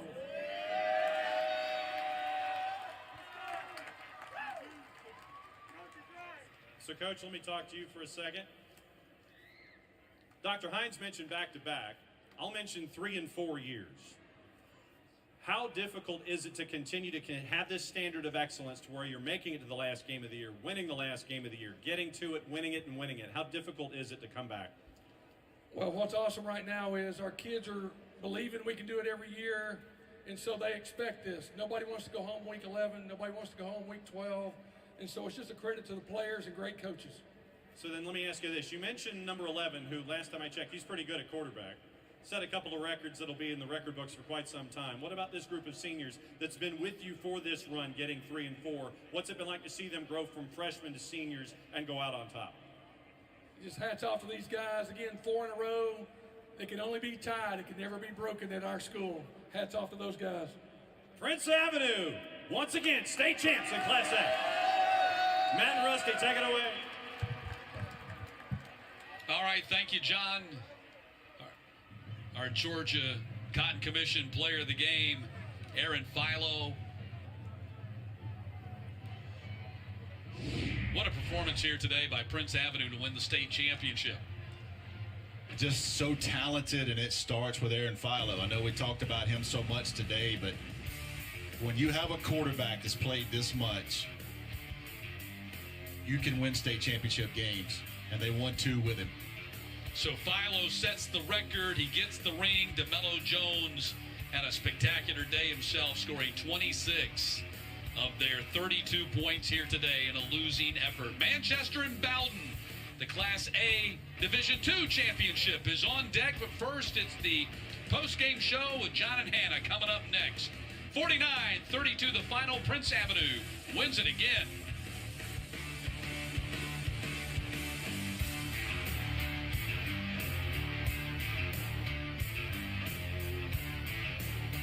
Football Fridays in Georgia on GPB is presented by the Governor's Office of Highway Safety, reminding you to be safe on every trip. Buckle up, Georgia.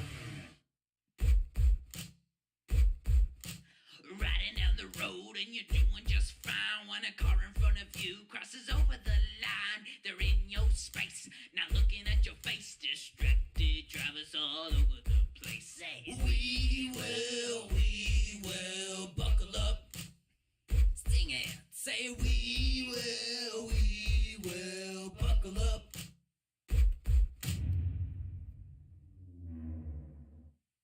This program on GPB is made possible in part by supporters of the Georgia High School Association, including the following. Our number one priority is protecting our players. That's why we're writing new rules for the sport and developing innovative educational tools that protect our athletes. This is player protection. This is high school football. Football Fridays in Georgia on GPB is brought to you in part by DBHDD, Win by learning about safe usage of prescription opioids. Half of the nation's opioid overdoses happen right at home because people don't understand the dangers of taking an oxy or perk with a glass of alcohol for stress or to sleep. Learn how to protect your family from opioid overdose at opioidresponse.info. At TELUS Science Museum, the magic of discovery is larger than life, with tons of interactive exhibits and stunning visuals. Come experience the magic of TELUS. All right, y'all. That was the Swainsboro versus Prince Avenue game. Congratulations to Prince Avenue, Swainsboro. You guys have nothing to be ashamed of. Hold your heads high. You had a terrific season. You gave it your all, but you can only run the plays that the coaches tell you to run. So I'm just gonna leave it at that. Next game up, I got we got Manchester versus Bowden, out of Manchester, Georgia, and Bowden, Georgia. All right, this region single A, Division 2. Coming up next, Manchester versus Bowden, single A, Division 2. Y'all stick around for it. I don't know if anybody from Bowden or Manchester has started watching yet, but if you have been watching, I appreciate y'all watching. All right, there's the final right there. So I'm gonna go back quiet and let y'all finish listening to what they gotta say. I'm done talking. Peace. Trevor Lawrence's career passing record. And with that being said, I'm going to sit it down to the sidelines where Autumn is standing by with our Cotton Commission player of the game, Aaron Philo. I sure am. Aaron Philo, back-to-back state championships. I mean, you guys were able to do this in 4 years, 3 titles, taking it home. Describe the legacy Prince Avenue was able to create and build here. You know, it starts with hard work in the weight room and on the field. I think this is just a testament to how much work we put in on a daily basis and all throughout the season. And you are the all-time career passing leader, passing Trevor Lawrence. What went through your mind when you broke the record, and what did it mean to you to share this moment with your guys? I mean, I just want to give thanks to my Lord and Savior, Jesus Christ. None of this is possible without him. I thank my teammates. You know, they've been through with me every step of the way. I really wasn't thinking about it, but when I came out to the sideline, they made it known that it happened, so. And it's your senior year. You're going to be going right down the street to Georgia Tech, but what did it mean to you for these past 4 years to rock Prince Avenue on your chest? You know, this school, this community, I think it's the best in the state. I'm so grateful for this place and all that it's done for me. It's going to be hard to leave this place behind, but I'm so thankful for the time that I've had there. Congratulations, champ. Back to you guys. Thanks, Autumn. Great job on the sidelines. That interview gave me chills. Look, I have chills. I thought you were just called here by gate 2. No, it's just what high school football is all about, John. No question. And when we get to see these great communities like Prince Avenue Christian winning their 3rd title in 4 years, seeing the fantastic talent that we've been able to see, like an Aaron Philo, who, remember, initially he was going to Minnesota. Now he's going over to the Flats. Saw some folks on the sidelines that might be interested in a lot of folks and making sure that those players stay where they are going to be declaring, and we'll know that in short order because signing day is just around the corner too. A lot of talent here and a lot of talent coming up next week. And a lot of talent across the state the entire year. So a lot more teams and players to be crowned this week, John, but there has been so many that have excelled all season long, and it's time to unveil our 2023 GPB All-State team. Here are the All-Stars on offense. Time to take a look at the GPB All-Stars on offense for 2023. Starting off at quarterback, Dylan Raiola from Buford, heading to Georgia. Luke Kromenhoek from Benedictine, heading to Florida State. Jake Merklinger from Calvary Day, heading to Tennessee. Aaron Philo from Prince Avenue Christian, heading to Georgia Tech. And Luke Nickel from Milton, he's heading to Miami. Receivers, Mike Matthews from Parkview, heading to Knoxville. Nye Carr from Colquitt County, heading to Miami. Sokovie White from Cass, heading to Athens. DeBron Gatling from Milton, heading to Texas A&M. Tyler Stewart from Jones County, heading to Temple. Isaiah Canyon from Warner Robins, heading to Georgia Tech. Judson Petty from North Murray. He still has a decision to make, as does Javarius George from North Paulding.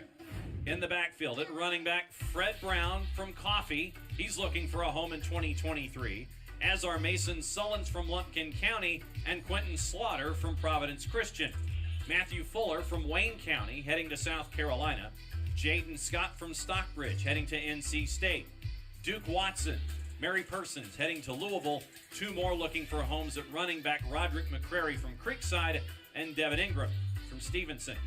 At the tight end position, it's Walter Matthews from Hiram heading to Southern Cal. Caleb Odom from Carrollton heading to Alabama. Landon Thomas from Colquitt County and Amir Jackson from Portal heading to Tallahassee. Luke Harpring from Marist heading to the Flats. And Michael Smith from Calvary Day heading to South Carolina. On the offensive line, we'll start with Daniel Calhoun, causing a lot of problems for Walton's opposition. He's heading to Georgia. Andrew Rosinski from Creekview heading to North Carolina. Caleb Holmes from Creekside heading to Pitt. Malachi Tolliver from the Cartersville Purple Hurricanes. He's heading to Georgia. Jordan Floyd of Parkview and Jamison Riggs from Hiram, both heading to the Flats. Walt Claire Flynn from Grayson heading to UCF. Khalil House from Hoco heading to Stanford. Aiden Banfield from Mill Creek heading to North Carolina. The athletes, Zion Reagans from Jones County heading to OU. Trajan Greco, Mill Creek heading to Tech. Jalewis Solomon from Sly County, Ellaville to Columbia. Jaden Baugh from Columbia, he's heading to Fayetteville. Jordan McCoy from Tucker heading to Florida A&M. Toby Maddox from Tryon looking for a home. BJ Gibson from Wilcox County heading to Tallahassee. And Nico Fan from Colquitt County, he's heading to Middle Tennessee State. And that's your All-Stars for 2023 on offense. Tight end Amir Jackson is committed to Florida, not Florida State. We will be making that update very soon. Okay, time to name our Offensive Player of the Year. That's Walton quarterback Jeremy Hecklinski. The 3-star senior will be taking his talents to Wake Forest next season. I know Demon Deacon Nation is excited about that. All right, it's time to go to the other side of the ball and show you our All-Stars on defense. Here's a look at your 2023 GPB All-Stars on defense. Defensive line, Edric Houston from Beaufort. He's heading to Columbus. Nasir Johnson from Dublin. He's now heading to Athens. Cameron Fountain from Washington High in Atlanta heading to Southern Cal.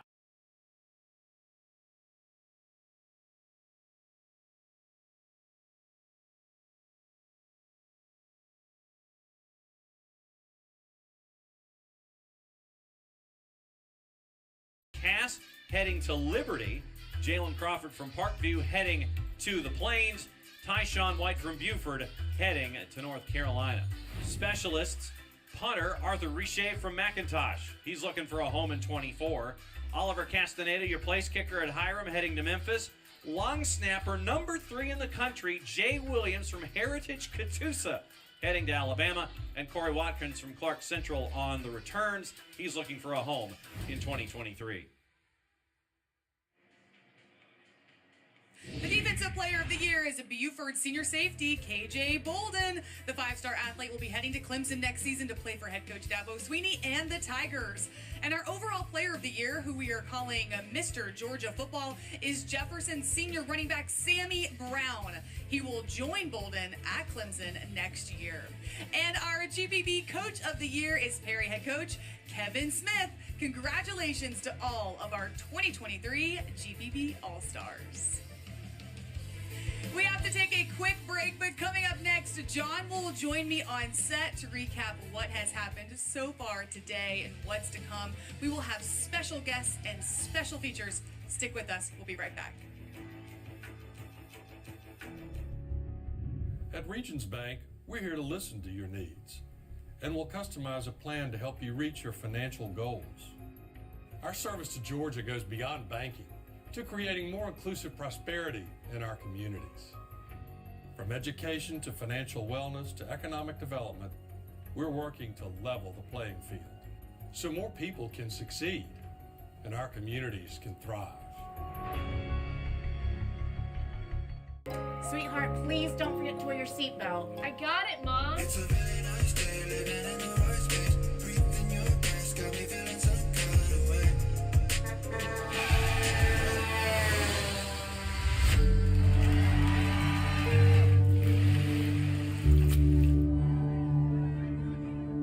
In the blink of an eye, so many tomorrows can disappear. Buckle up for your future, every trip, every time. A message from the Governor's Office of Highway Safety.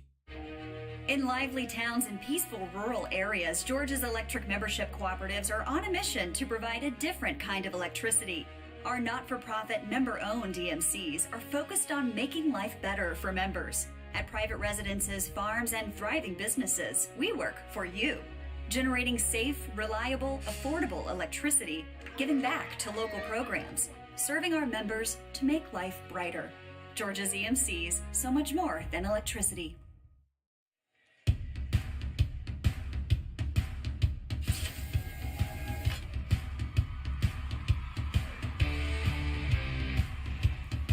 Welcome back to the GPB Tailgate Party. That's John Nelson. I'm Hannah Gooden. We're live from the Mercedes-Benz Stadium for the 2023 GHSA State Championships. And John, we just wrapped up the first one. Yep. Division I flag football, where Southeast Bullock just won 3 championships in a row. They go 62-0 on the year.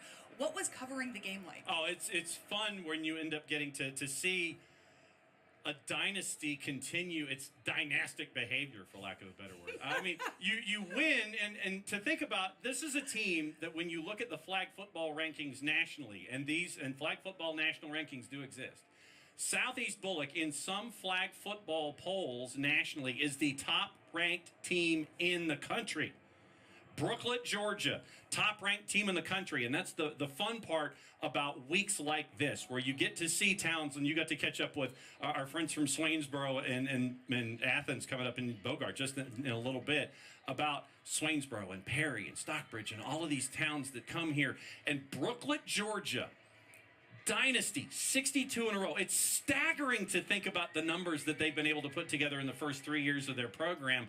And it's fun for me, and it's fun for all of us here at GPB to share the state with the rest of the state, and we all get to find out where Brooklet is. We all get to find out about Southeast Bullock. We get to find out about the Cochrans, 2 great ambassadors.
Yo, what's up, y'all? I'm holla at y'all real quick.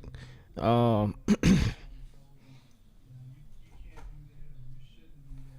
appreciate everybody tuning in, man. You know, the game should be starting up soon. It's a little behind. Of course, they got to get all the sponsors and stuff all out the way. But, and boom, there I go. All right, so we got Manchester and Bowden. Bowden. I'm probably mispronouncing that. But, yeah.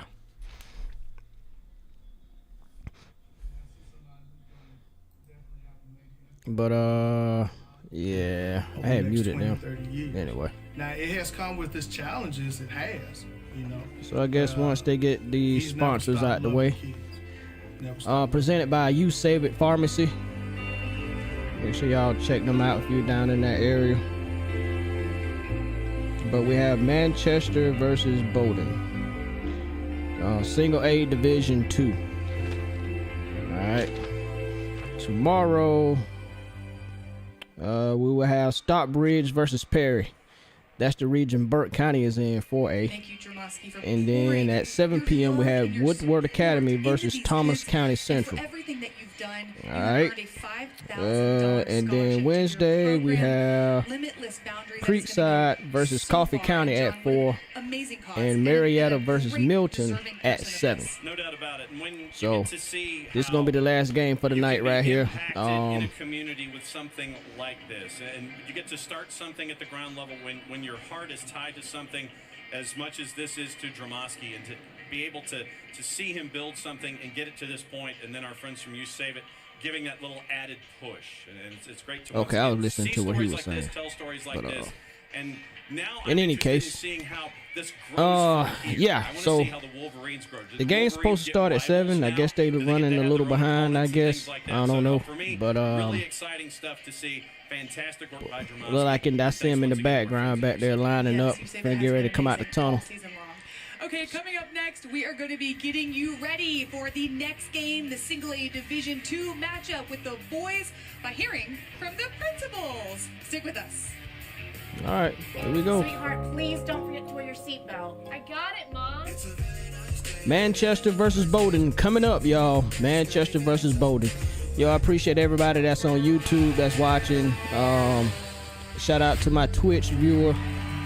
If y'all want to watch it on Twitch, you know, go to twitch.com, Juiceman Gaming. You can watch it on there. You can also watch it on YouTube, Juiceman Gaming on YouTube. And of course, y'all are here on Facebook, Juiceman Gaming. I appreciate everybody that came through with a follow. I appreciate all the follows, shares, comments.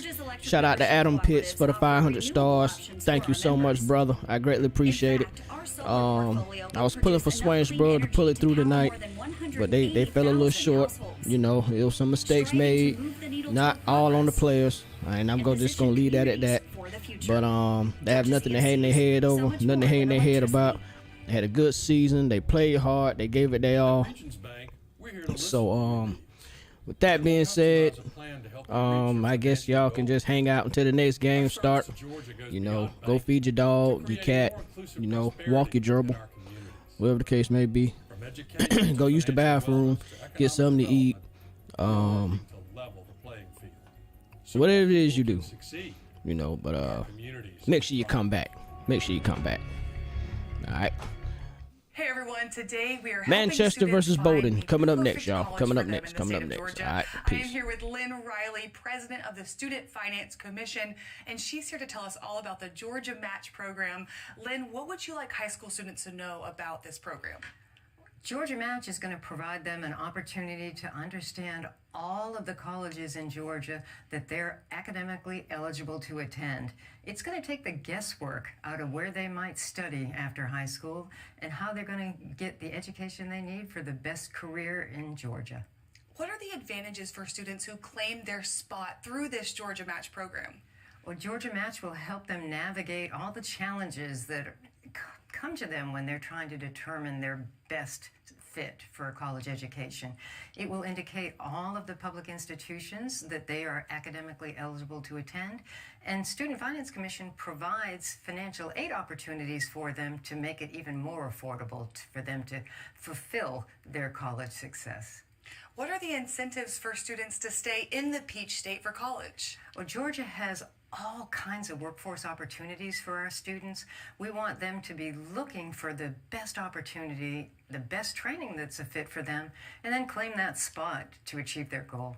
How many schools are participating in Georgia Match? We have 45 institutions participating. All 22 of the technical college system colleges are available to the students, and then depending on their academic qualifications, up to 23 more university colleges and universities are waiting for them as well. I know there's a website, gafutures.org. Is that the best place for people to find more information? Absolutely. They can also Google Georgia Match. They'll find all the information they need to make their best choices on their future. Len, thank you so much for being here and sharing this important information. We all hope you find your perfect college match. Thanks for watching.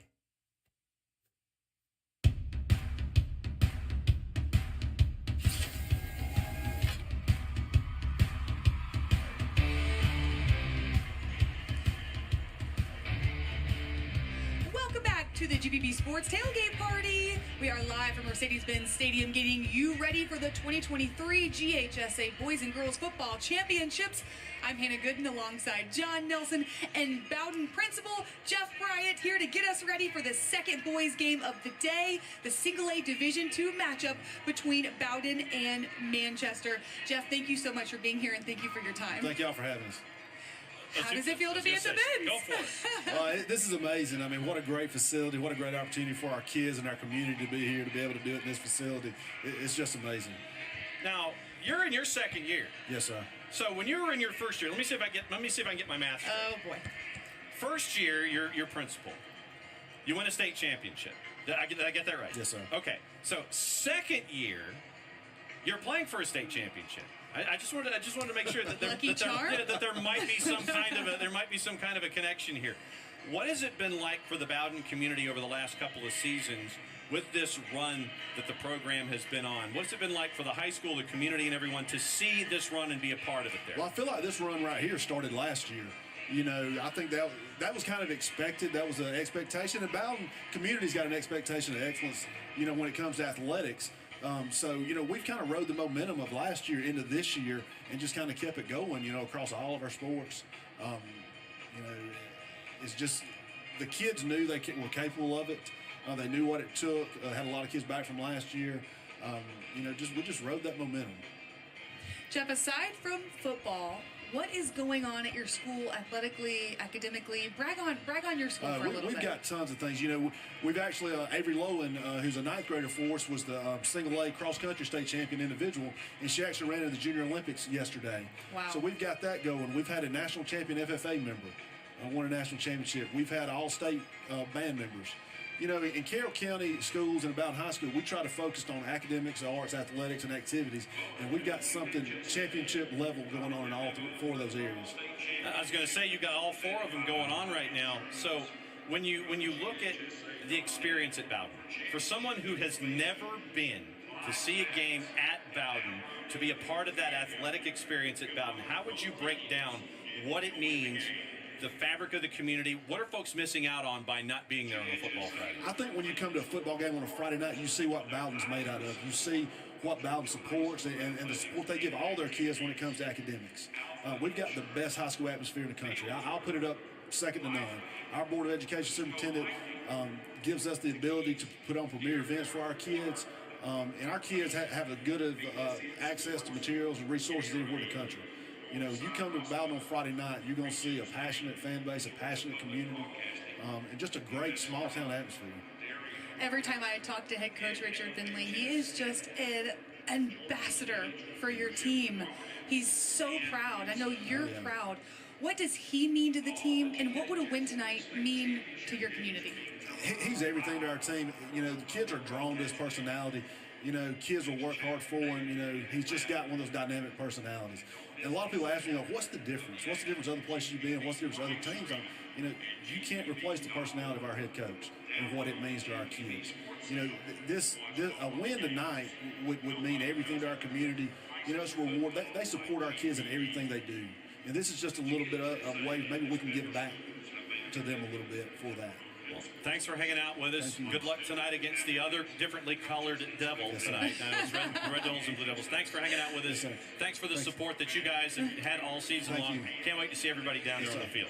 Absolutely, and we're going to take a look back at what has happened today. That game kicks off at 7, but earlier today at 4 o'clock, so it was Swainsboro versus Prince Avenue Christian, and John PAC came away with back-to-back championships. Aaron Philo, record setter at quarterback yardage, is now his, and he also tied the record for touchdown passes in a season. Great work by Swainsboro as well, getting to the last game of the year. Dello Jones responsible for 26 of the 32 points for the Tigers today. And then today at 2 o'clock, the Flag Football Division I, which is single A to quad A, got us started. Southeast Bullock beat North Oconee 14-0, John, to go undefeated at 62-0 in program history, and 2 titles in a row. 3. Back-to-back-to-back. Titles in a row. 3 titles in a row for South Bullock and the Cochrans. Amazing run. Well, that's been a great day so far. That's the first flag championship. We've had one high school tackle football championship in the barn. Bowden, Manchester, coming up in a bit. Follow us on social media at GBB Sports for all of the latest news and updates as we make our way through day 1, day 2, day 3 of the championships here at the Benz. Our social media team does an amazing job. Shout out to Autumn and Maya. Thank you so much for watching the GBB Sports Tailgate Party. For John Nelson, I'm Hannah Gooden. We have the Division I, Division II single A matchup coming up next. It's Bowden, it's Manchester. At Regions Bank, we're here to listen to your needs, and we'll customize a plan to help you reach your financial goals. Our service to Georgia goes beyond banking to creating more inclusive prosperity in our communities. From education to financial wellness to economic development, we're working to level the playing field so more people can succeed and our communities can thrive.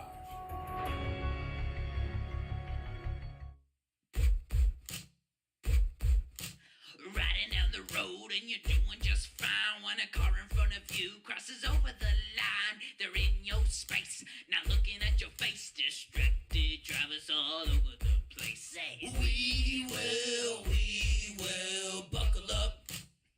Sing it. Say, we will buckle up.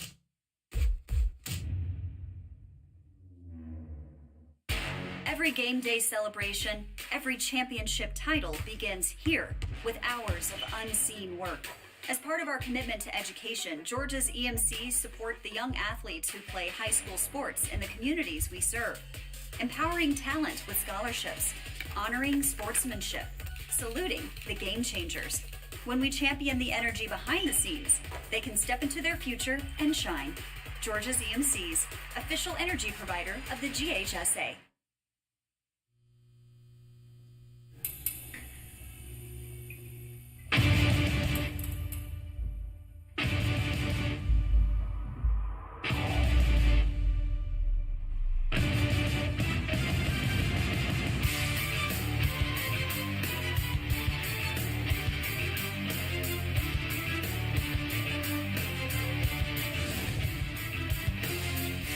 GHSA state championships are presented by the Governor's Office of Highway Safety, reminding you to buckle up, Georgia, as we welcome you back to Mercedes-Benz Stadium in the Class 1A Division II championship as the reigning champion Bowden Red Devils take on the Manchester.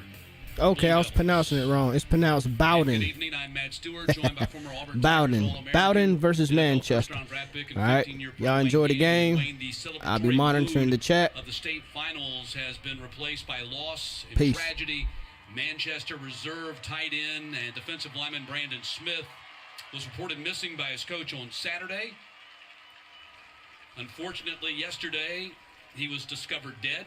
The GPI and Manchester Police Department are investigating the circumstances of his death. The team has decided to play the game. We would not have faulted them had they decided not to play the game, but because they have, we will endeavor to call the game with as much enthusiasm and passion as we can in the midst of this devastating news. Now, you as a player throughout college and the pros face not exact but similar circumstances. How did you and your team handle that? Well, Matt, a situation like this is just different, especially when you talk about high school, small community. At that age, these are your core friends, your lifetime memories. So it hits a little different. When you talk about trying to deal with emotions for this community, it's not just that young Smith. Hey, Barbara. The name on the Cash App will be O.J. Mitchell. Family. This is your family that you carry through life. This team already, round of applause for showing up to try to play tonight in this game. How they control their emotions will be the biggest key to trying to bring home a victory. Well, an absolute unspeakable tragedy, and we will endeavor to do our best here. Nikki Noto Palmer is down on the sideline. She has more on this story. Matt Wayne, when we spoke this week to Coach Holmes, well, he was very, very proud to speak about his chaplain, Pastor Rob. He's been with the team since 2008. And I caught up with Pastor Rob outside of the locker room just a little bit earlier, and I asked what the message was to his team, and here's what he told me. First of all, he said, this is a resilient bunch, and we have been running towards adversity all season long. So naturally, he brought up the story of David and Goliath. He said, we have been David all season long. Now, with the passing of Brandon and competing in less than 36 hours in the state title game is in fact Goliath. Pastor Rob emphasized to them how resilient they are on and off the field, that they have a future on and off the field, and to take that to heart, not just for tonight, but in fact for forever. And tonight you saw how they honored Brandon by wearing a 52 sticker on their helmet. Defensive coordinator Devontae Prather, well, he will be wearing his white jersey this evening. You saw his teammates walk the blue jersey out to the 50-yard line earlier. Matt Wayne, here's the thing. Grief and joy, it can coexist. The team is grieving their teammate, but there is joy to be celebrated in knowing Brandon is a part of this story. The community is rallying around this tragedy. This is a big game, the biggest game in 30 years for this community. The grief, the joy, it's coexisting tonight out there on the football field for this town of Manchester. Well said, Nikki. And there's head coach Stephen Holmes in his third season as the head coach, and how ironic that the greatest moment so far in his high school football career also comes at the same time of his most devastating moment as a high school football coach. And as a head coach, trying to get and motivate these young men to be able to do things on and off the field, and that's the big key for Coach Holmes and his staff tonight. Where can they lay their head and get this team to try to focus and win this game? Well, Manchester won the toss. They have deferred, so that means we will see the Red Devils on offense to start this game.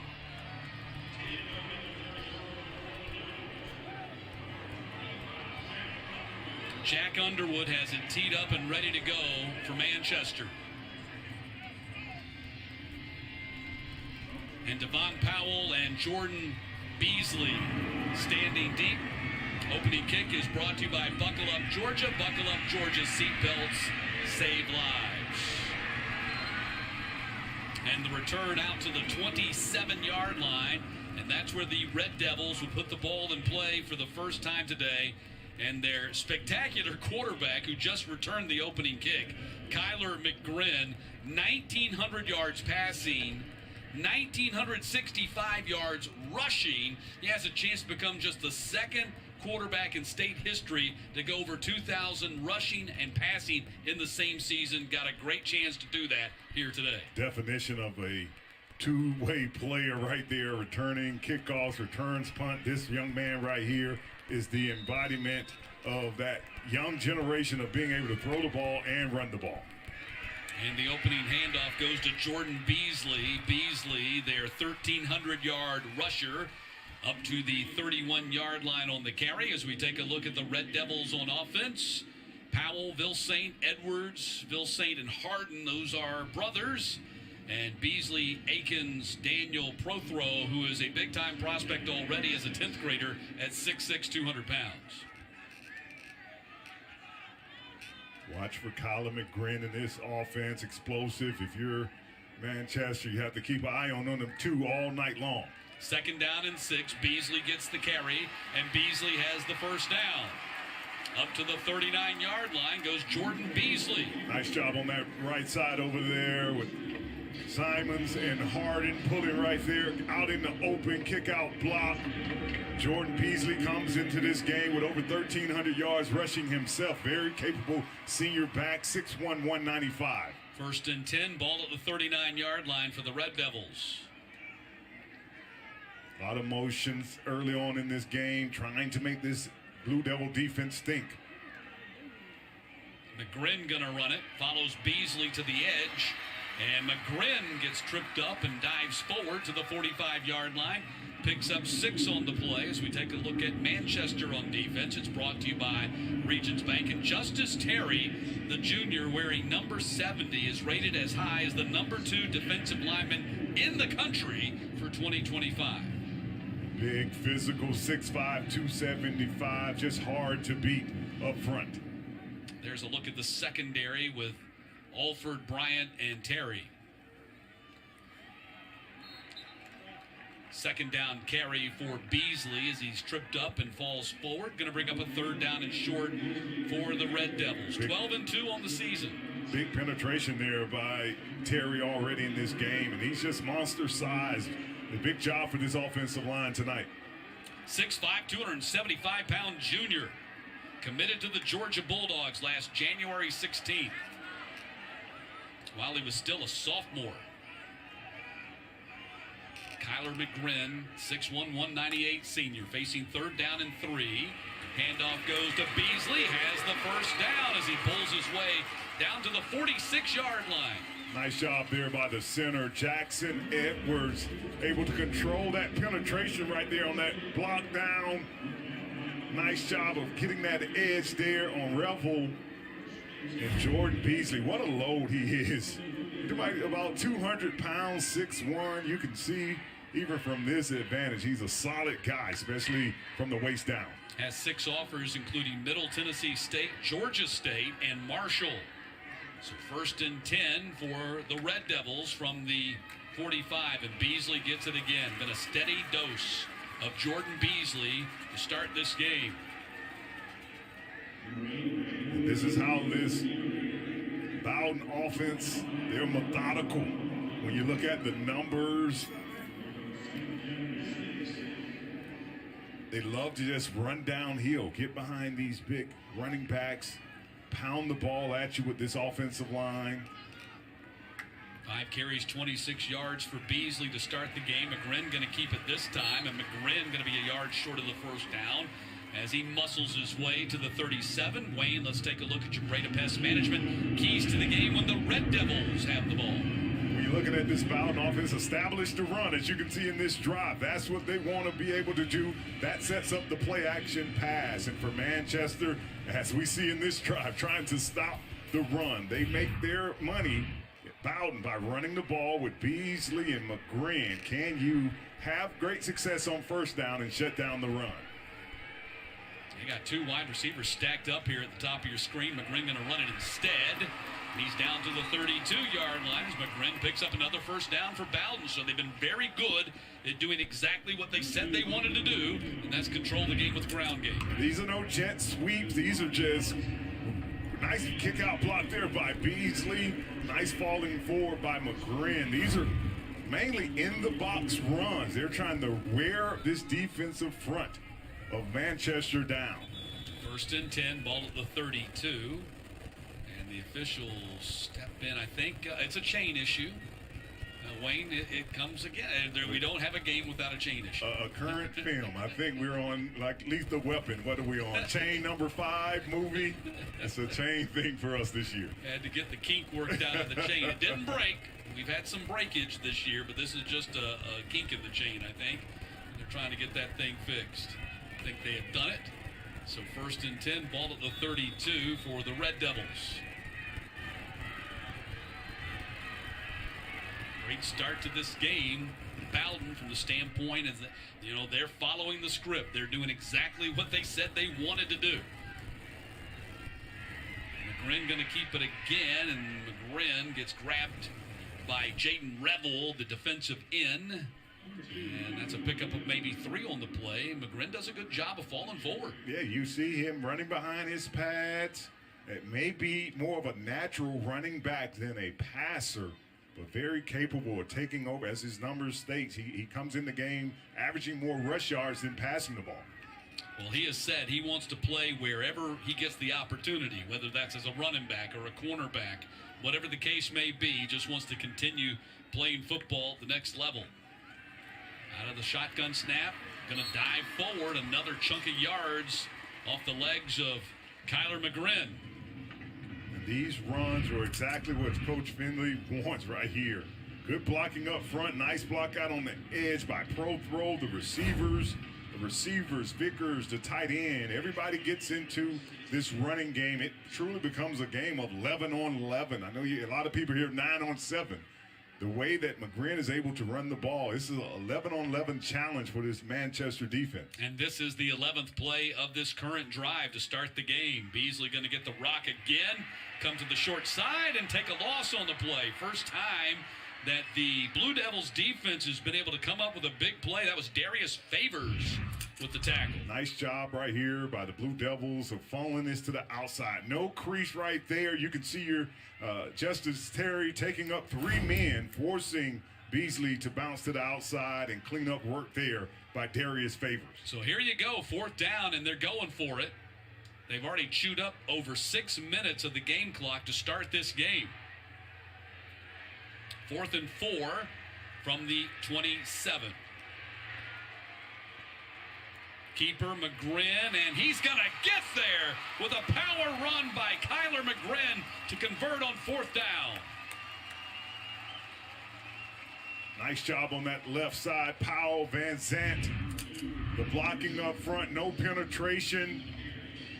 And then McGrin just running behind the pass right there. And you can see in these runs, as he finishes the run, he looks more running back than quarterback. You got to start attacking him and play physical with more of a mindset of a running back and not the quarterback position. 6 carries, 29 yards for McGrin. Beasley has 6 carries as well.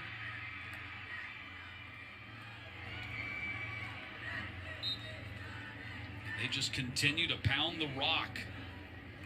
We're looking at possibly a 15-plus play drive if they're able to complete this thing. What a way to start the game. A true methodical running downhill, running behind your pads. No flea flickers, no zone, no jet sweep flipping the ball. These are just in the box, power run game. Richard Finley, their head coach, 52 and 22 is record. Manchester calls a timeout just to catch their breath. It's been all Bowden, and I mean, they're the only team that's touched the ball yet. We'll step aside. Football Fridays in Georgia on GPB is presented by the Governor's Office of Highway Safety, reminding you to be safe on every trip. Buckle up, Georgia. Sweetheart, please don't forget to wear your seatbelt. But it won't drop an exhaust in there. It's got to get to it. Oh, I left it on my own. Yep. That was basically an introduction. That was just, this is how tough it is. Imagine you know, I'm going to need all by yourself. after that. In the blink of an eye, so many tomorrows can disappear. Buckle up for your future. Every trip, every time. A message from the Governor's Office of Highway Safety. High school seniors, your Georgia Match letters have been mailed and the possibilities are endless. Visit your student dashboard on gafutures.org to see which of the 45 colleges and universities made your list and claim your spot today. This is my family. Everyone on my team knows that we're going to fight, we're going to be relentless, we're going to be aggressive, and we're going to be determined to get a great result. Mabra Law.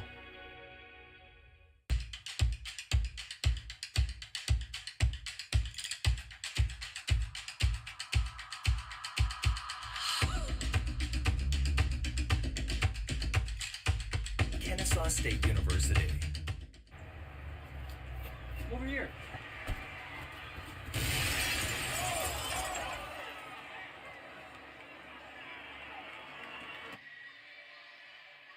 Back at Mercedes-Benz Stadium, Bowden in the midst of a 13-play drive to start this game. And Wayne, they've driven all the way to the 16-yard line. Running the ball.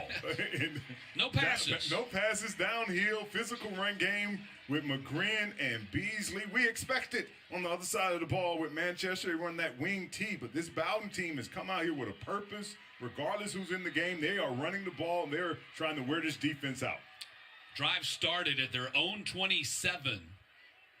They have taken 7 minutes and 15 seconds off the clock. It's 2nd down and 6. McGrin going to run it again. Going to squirm his way down to the 12-yard line. Justice Terry in on that tackle. Going to be 3rd and short.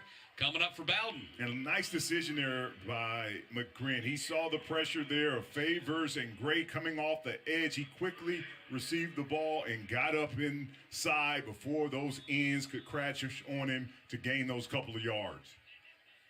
Big Justice Terry committed to Georgia over 4 other offers. Only 4 offers because he was a 10th grader when he committed to the Bulldogs.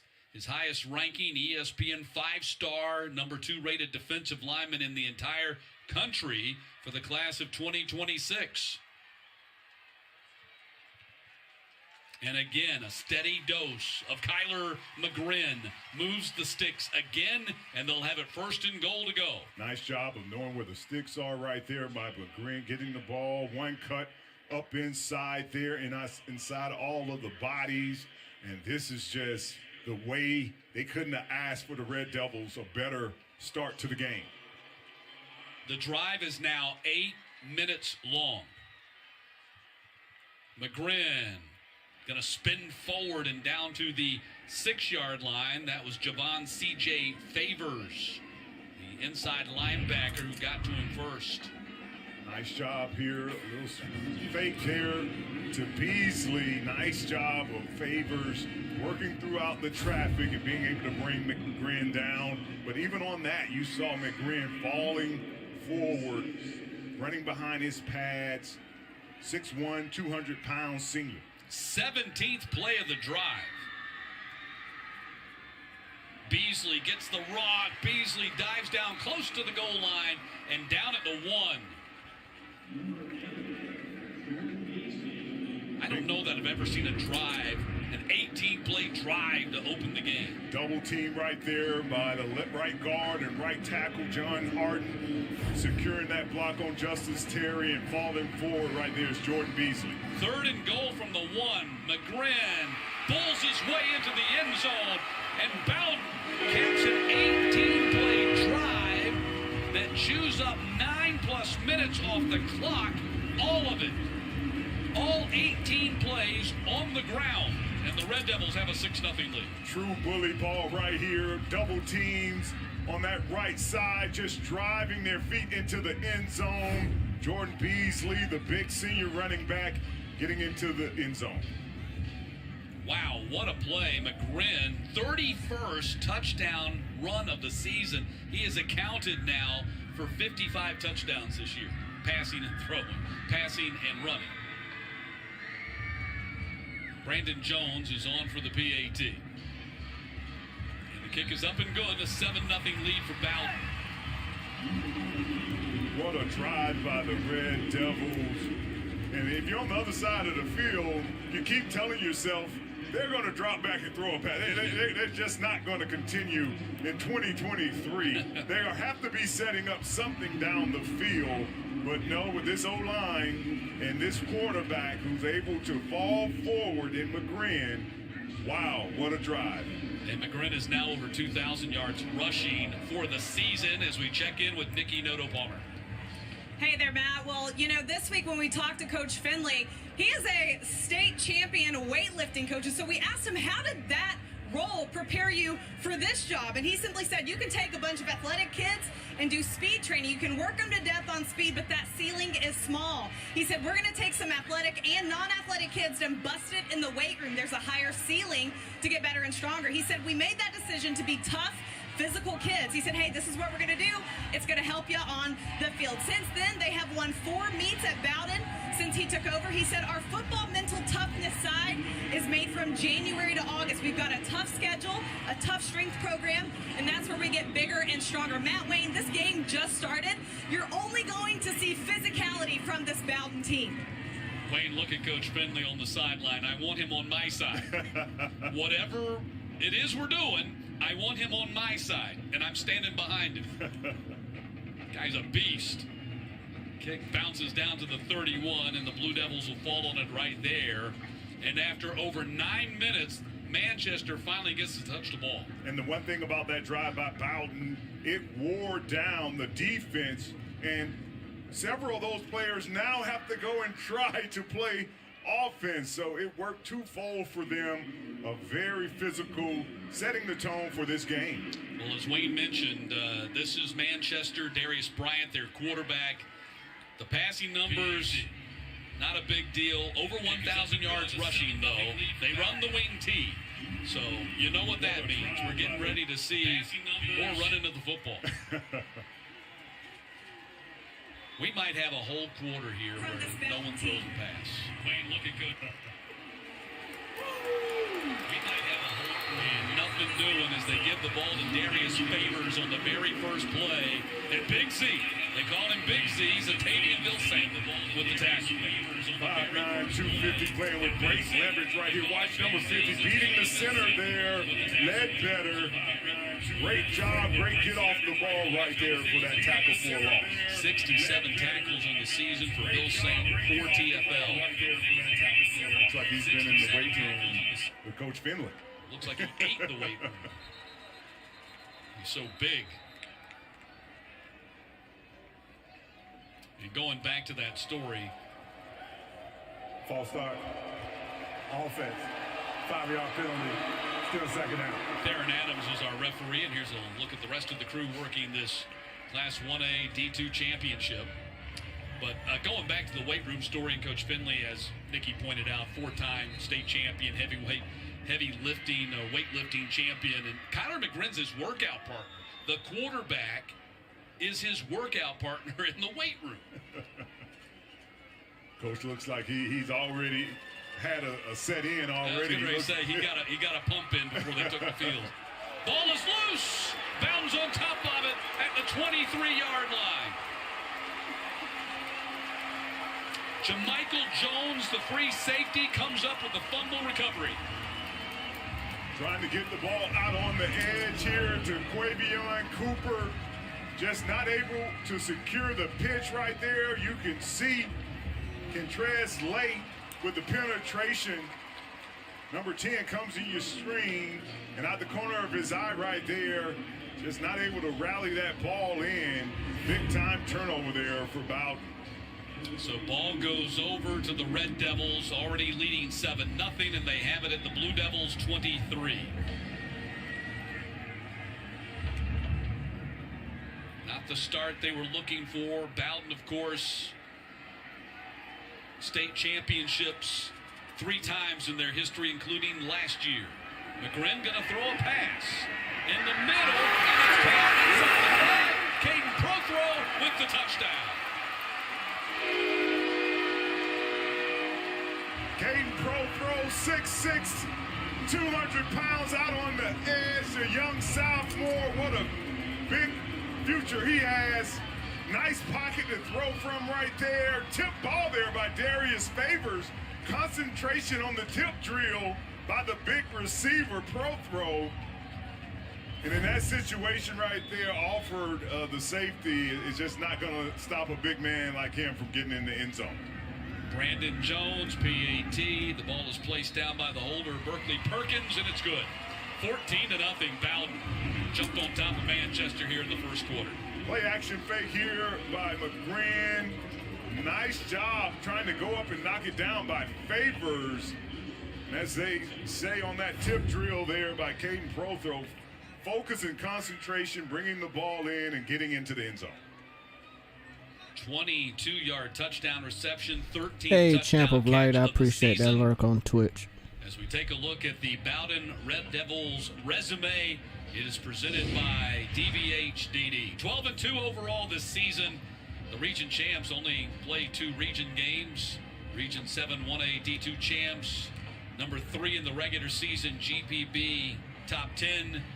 3 state titles, 71, 92, and 2022, and they are 3-2 all time in this, their 6th state final.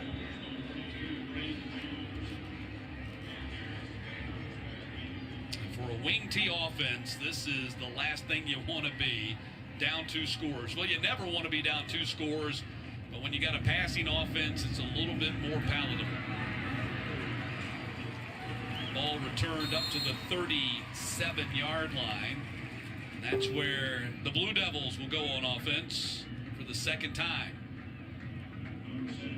Now if you're Manchester, you got to settle down, rally in. Right now, you're on the ropes, Bowden is throwing those haymakers. They took you on a physical 18-play scoring drive to open the game up. A lot of the players having to play both ways. You got to kind of just settle down, take it one play at a time, and execute your offense. Manchester's 1-0 state championship came back in 1997, defeated Irwin County 28-7 in the state final that year. Running the wing team, they're going to get a couple of yards on the play.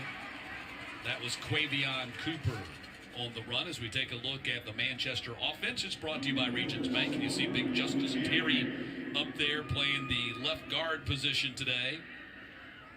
And the rest of the backs and the receivers, Favors and Cooper, along with the quarterback Bryant, they're all 1,000-yard rushers. Very capable backs with Favors and Cooper. They have put up big numbers running the ball, coming to the game with over 3,700 yards rushing. And when Cooper gets the ball, and Cooper's going to get slimmed down at the 42-yard line. Jordan Beasley right there from that safety position coming up, getting some jersey there of Cooper.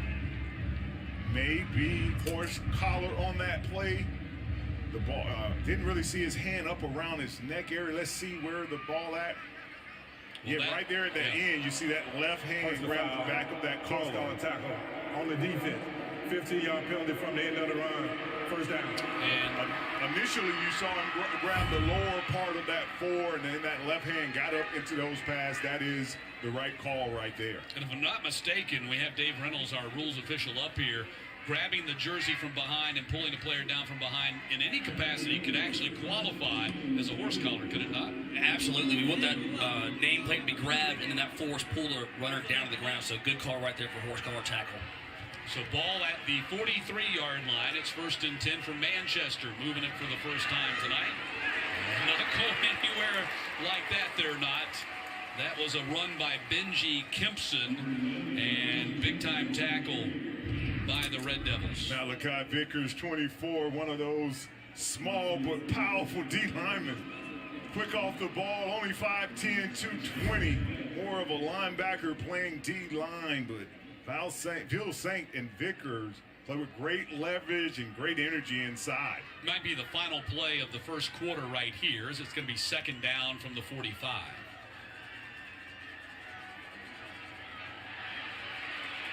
Bryant throwing on the run and incomplete, looking for his target at the 39-yard line.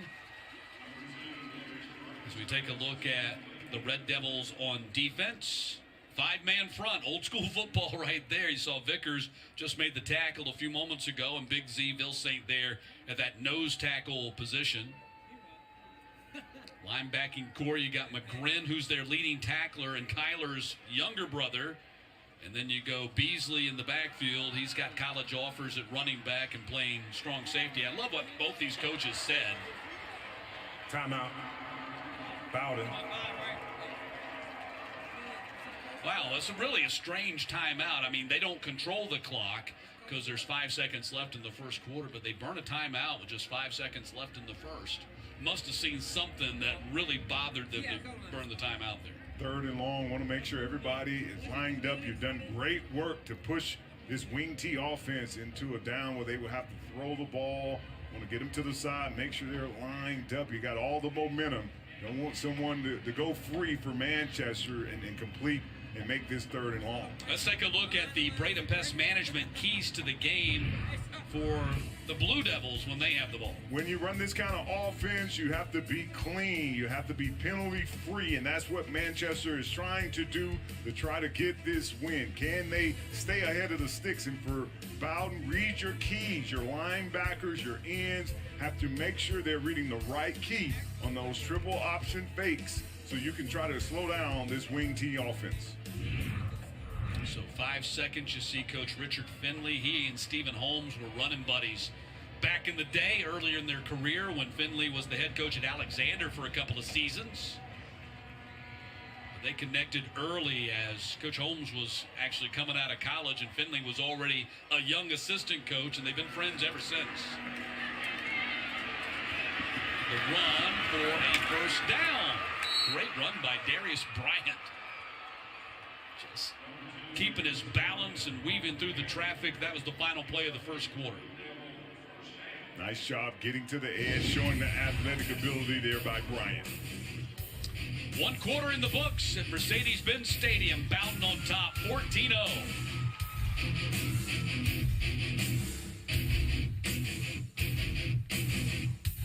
While we've got a quick break in the action, did you know that the same area of just one football field can contain up to 95 termite colonies? That's why you need Breda Pest Management to defend your home. Breda, the official pest control of high school football. Only in Cartersville, Bartow. 3 Smithsonian-affiliated museums, Barnsley Resort, and an authentic downtown full of unique restaurants and shops. The perfect destination for a memorable staycation, only in Cartersville, Bartow. Half of the nation's opioid overdoses happen right at home because people don't understand the dangers of taking an oxy or perk with a glass of alcohol for stress or to sleep. Learn how to protect your family from opioid overdose at opioidresponse.info. All right, what do you think, Jasper? Honestly, I think that polyester shirt's affecting your game. What? I think cotton would have been a better choice. Cotton? Yeah, it's come a long way, you know. Nowadays, cotton breathes and makes moisture great. Plus, buying cotton means supporting Georgia farmers. I think that's wonderful. Okay, sure, but what do you think about the putt? Oh, guess really hadn't thought about it.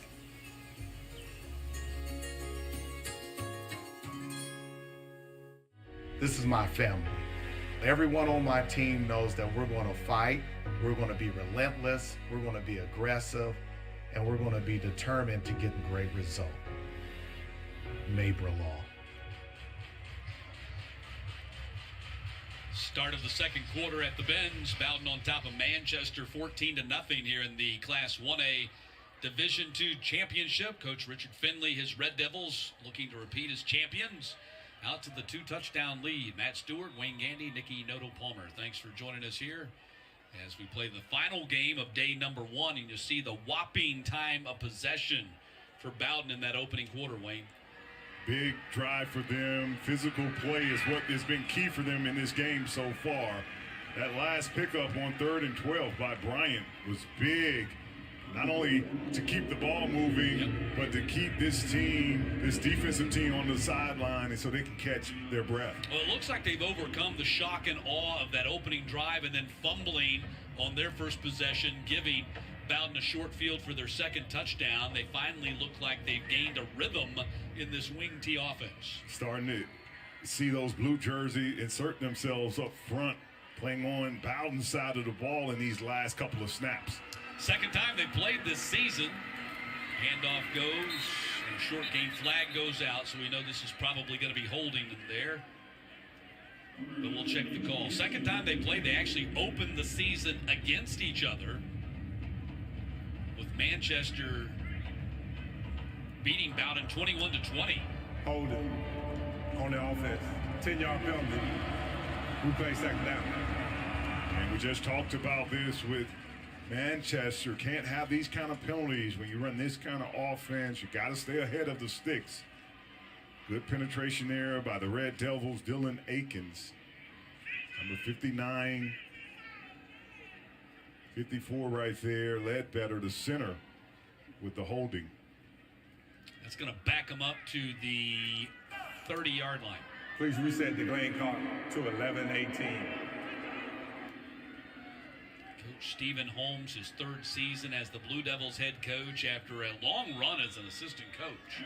Finally got that opportunity. He's done a heck of a job with this Blue Devils program that has just one state title in its 85 years, but they are back on the map in Class Single A. That was Cooper on the run, gets shoved out of bounds. Going to bring up third down and long. Kentrez lay the D in. Nice job of him.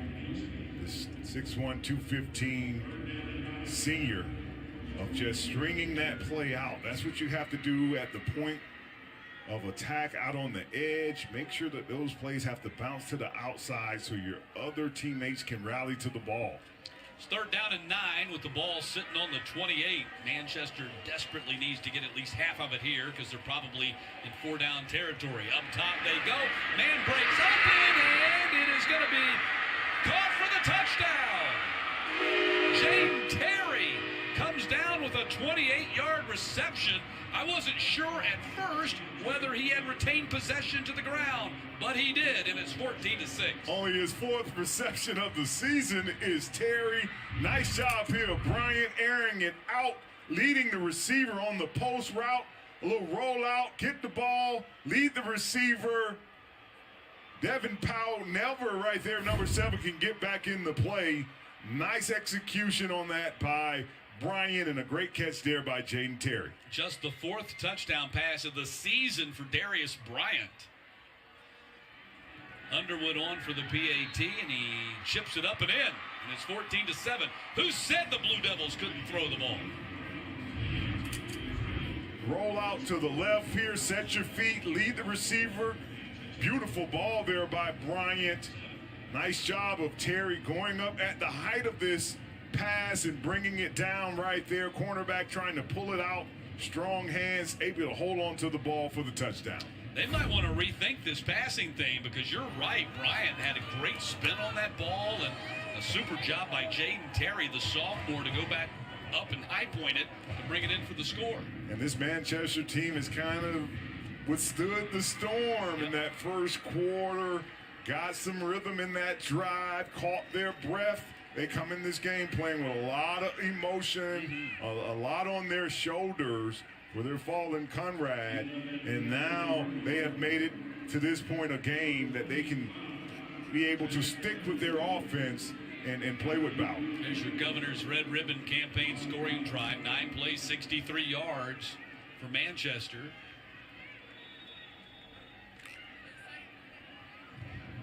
And Underwood now set to kick off. Not a whole lot of anticipation. This ball is going to be kicked deep. The deep men are standing at the 20.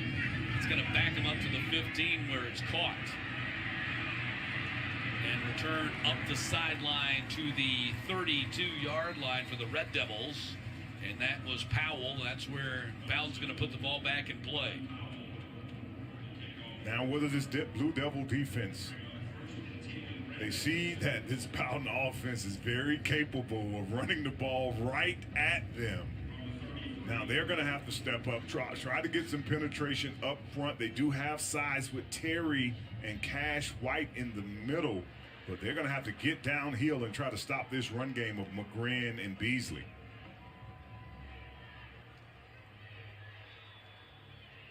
First and 10, ball is at the 33. Saw the numbers on McGrin already, 66 yards of offense in this game. Gonna run it right there and pick up maybe 3 yards and no more than that on the play. Good job there by Gray coming up to make that play. Now, if you Blue Devils, you have to keep your eye on a guy like Caden Prothro. The way they're running the ball, it really sets up easy one-on-one matchups with him out on the edge to be able to throw the ball deep. There's nobody split out wide on the play. McGrin gonna run and get knocked down. Great play by Cooper, playing both sides of the ball. It was great talking to these two coaches, and both coaches were kind of adamant, Wayne, that this is real football. These are guys, they play both ways. Able to get to the outside, but nice job of Cooper, the starting tailback, maybe the toughest guy on Manchester, even though he's the smallest right there, fighting, getting into that leg area of McGrin to bring him down. Not like those 7A guys who, platoon and only play offense or defense. Our guys are real football players. They go both ways, and I love it. I love that aspect of the single-A game. 3rd down and 6. Throwing on the run and picked at the 39-yard line. Taking it back the other way, Jaden Terry, who had a touchdown catch just a few moments ago, and the sophomore playing big in the bench. Right here, just a mistake by Kyler McGrin. He steps up into the pocket. Feeling the pressure, tries to air the ball out right there. Couldn't get anything on it, trying to get the ball down the field to Perkins. And a nice break on the ball by Terry for the interception. Manchester right back in business, Wayne. They have the ball at the 25-yard line, 1st and 10. Execution, clean football for the Blue Devils is what they need to continue to have success. But you feel a little momentum shift in this game right now. This Manchester team seems to be got balance and caught their breath. 1st and 10. They had the ball spotted at the 26 after the 37-yard interception return, running that wing tee and that inside handoff, that scissors play. I love that thing. I love that offense. A lot of confusion right here. Dylan Akins, the junior outside linebacker, reading his key, staying home, able to make that play for the Red Devil.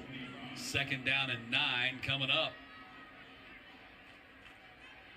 8.5 minutes now under that to play here in the first half, and you were thinking when they go down 14-0, maybe it's just all the things that have happened just too much for this team. But this Manchester has come back with great passion and emotion.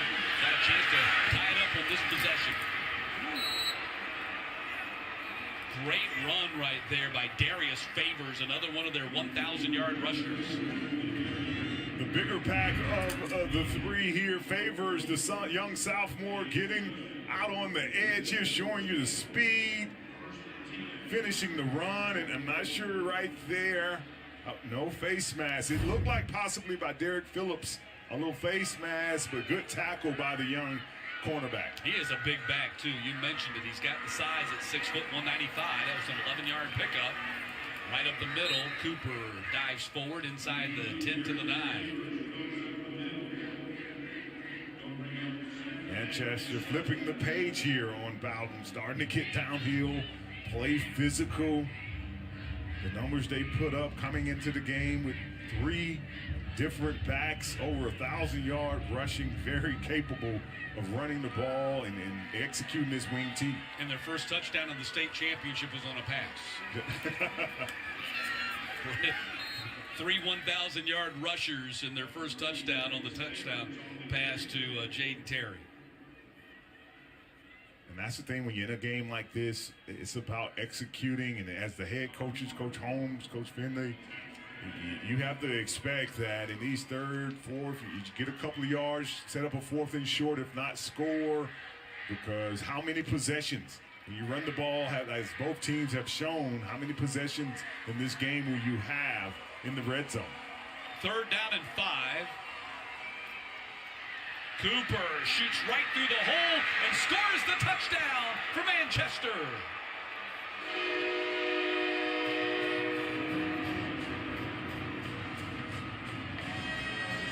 Wavy and Cooper, the spark plug, Mr. Excitement, downhill, only 155, great blocking up front right there by the O-line. White, Revel, pulling, kicking out, just nice execution. Big block over there by Lockhart and Terry as well on that left side. At 5'7", 155, always one of the smallest guys on the field. But Coach Holmes says one of the toughest, too. Big run by Quavion Cooper. They call him Quay. We'll call this game tied.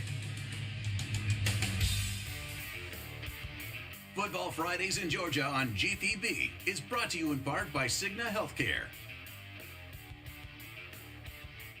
Cigna Healthcare is a proud partner of Georgia Public Broadcasting and Football Fridays. Cigna Healthcare's mission is to improve the health and vitality of those we serve. Visit Cigna.com to learn how you can support your physical and emotional well-being. DBHDD and the Governor's Red Ribbon Campaign is all about Georgians standing together for substance misuse prevention. Be kind to your mind. Live drug-free. Learn more about healthy alternatives and living a drug-free lifestyle at garedribbon.org. This program on GPB is made possible in part by supporters of the Georgia High School Association, including the following. A game without a crowd is just a scrimmage. A performance without an audience is just a rehearsal. Without your presence, high school sports and the performing arts aren't possible. Ensure that these essential extracurricular activities continue to enrich the lives of students in Georgia. Purchase a ticket to your local high school's game or performance. This message presented by the GHSA.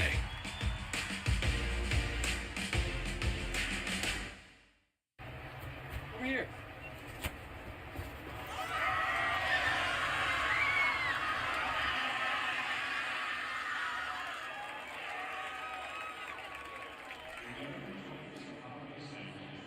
Coach Holmes told us this week that he told his team they need to finish the deal. He said he used the word finish because this is it. This is the last game. And with the Jaden Terry and Quavion Cooper touchdowns, well, the Blue Devils, they have rallied and responded against Bowden. There's no doubt they have regrouped when it looked like things were kind of bleak, and they're going to get away from them early here in this game, Wayne. They were able to regroup. That 37-yard interception turned out to be a really big play as well to set up that touchdown, the pass. That was Bowden, actually. Bowden had the 37-yard interception to set up the second touchdown, but they've been able to rebound from that, Manchester, to get back in this game. Gotten themselves some energy. We talked about the weight of them coming into this game and what they're dealing with.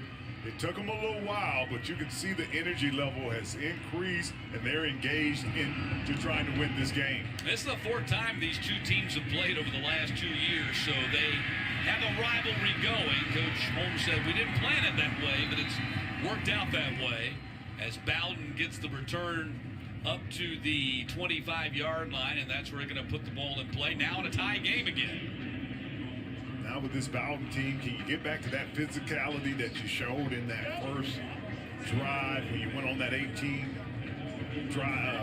touchdown run? Can you play with that kind of physicality? In these last couple of drives, they've tried to throw the ball a little bit down the field. Go back to your identity. Run the ball. That's what you're great at. Set the tone, especially on first down, picking up 3 or 4 yards. Yeah, Stephen Holmes looks like a head coach right out of Central Casting over there, doesn't he? He looks like a high school coach just straight out of the movies. He's got it all going for him right there. Big-time plays. Beasley gets dropped right there in the line of scrimmage.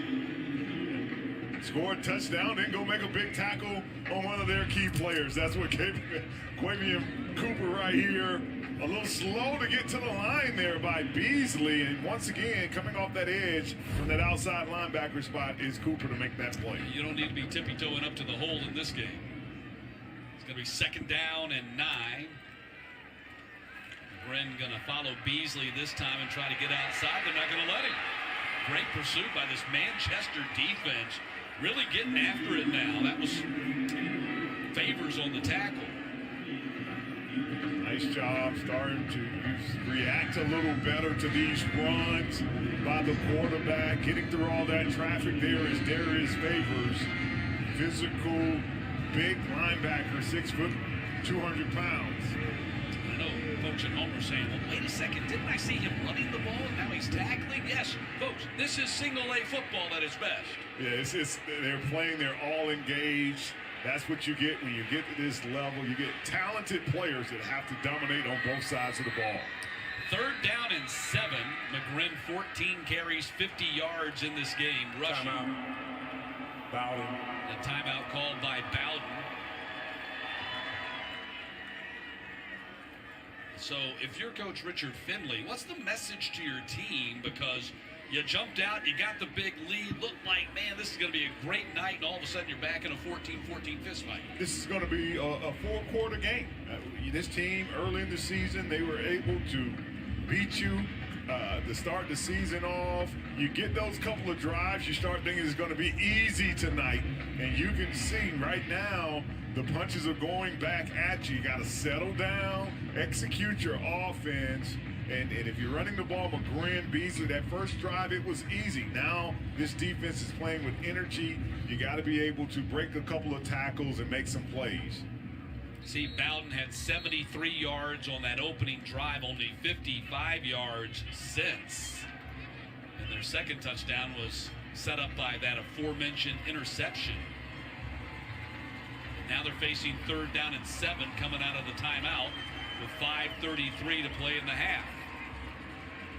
Big opportunity here for the Blue Devils if they can get that stop to get the ball back. Green wants to throw, heavy rush coming at him. They're setting up the screen for Beasley. Beasley going to clear the edge, but great closing speed on that play by Javon C.J. Favors. Favors. Big linebackers, big speed here. C.J. Favors. Watch the closing speed by number 1 right here. You think Jordan Beasley is going to pick up that first down? No, sir. One comes out of the middle of the field to make that play. 4th down, and Chris Wyatt coming on the punt. You look at Favors and his numbers for the season: 91 tackles, 3 TFL, couple of picks, 16 PBU. And this will be the first punt of the game for either team. High snap. Wyatt gets it, kicks a line driver. It's going to be fielded on one hop at the 30. Watch out. Setting up an edge over there and driven out of bounds at the 49-yard line.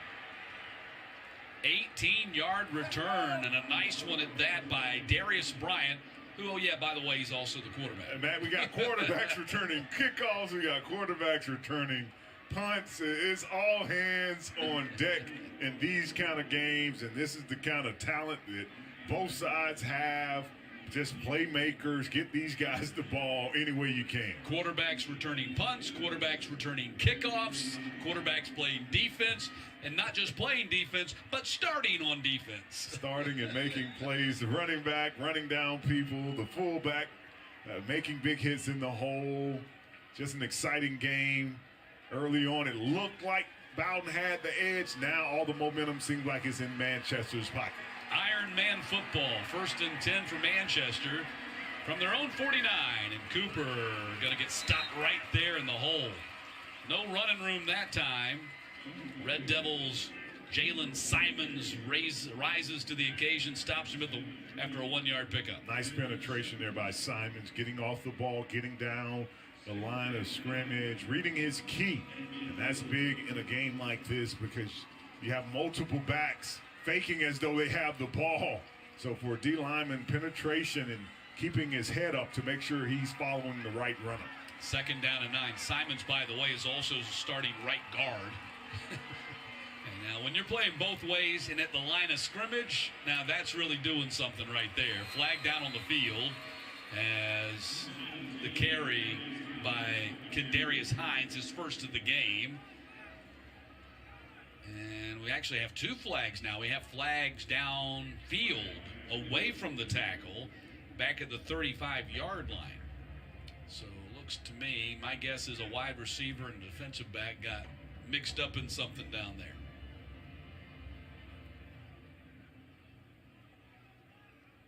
The early flag being on the, looks like maybe on something for the pre-snap. It was thrown right as the ball was snapped. This Bowden team started off slow. They lost their first 2 games. Coach Finley admits probably a little bit of complacency after winning the state title. Illegal shift on the offense. 5-yard penalty. Also, after the play, personal foul on the defense. Personal foul on the offense. Those penalties offset. Replay 2nd down. Coach Finley says a little bit of complacency after winning that state title. Took them a while to get things going in their off-season conditioning program. Spoke about his team, this team being a little more relaxed, not as intense, but he read his team. That's the kind of team he had after losing a lot of starters 17 from last season. He replaced them with a lot of young players that hadn't played. They had more of a relaxed mentality to how they started, but once they hit the weight room, once they hit the field, they had that same intensity, and that's why they're here in the bins tonight. So they back it up to the 45. 2nd and 14.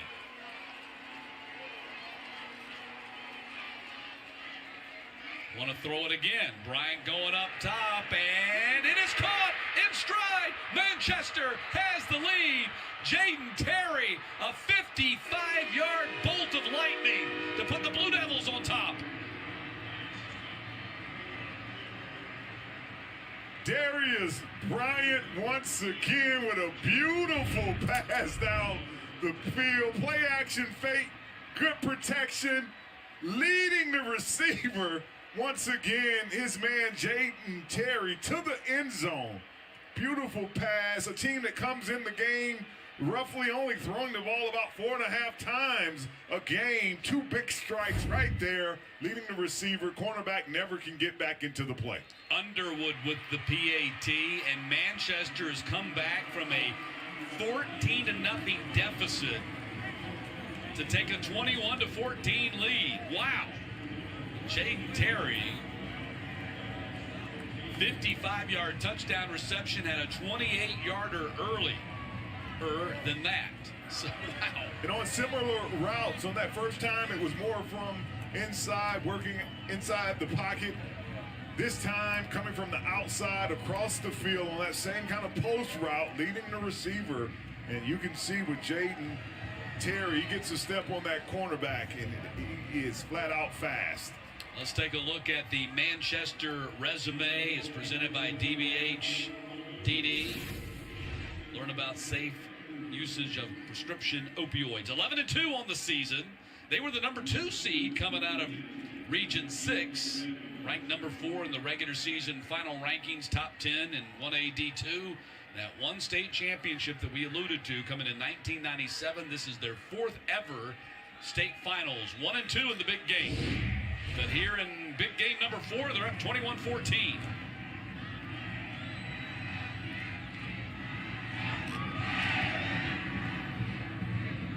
Kick coming down at the 13-yard line.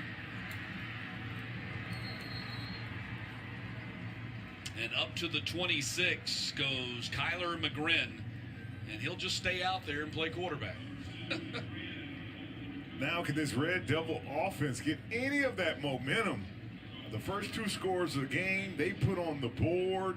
Kyler McGrin with a touchdown run and then threw a ball down the field, a Caden Pro throw. And since then, this Manchester defense has controlled the line of scrimmage, and nothing big has happened for the Red Devil. It has been a complete flip of the script as Manchester now up by a touchdown, and Bowden going back on offense from their 26. And McGrin gets 4 on the play or thereabouts, maybe more like 3, as it looks like they're going to spot it at the 29. They have a man hurt on the play. Is that our big guy? So Justice Terry is down there, number 70. Can ill afford to lose the big fella when you talk about trying to stop this run game of Bowden. Justice Terry is about the size of 2 of some of these players combined. You see, rated as high as the number 2 defensive lineman in the nation by ESPN. He's a 5-star and committed to the Bulldogs very early in his career before he even got to his junior season. Rated as high as the number 7 overall junior in the country, regardless of position.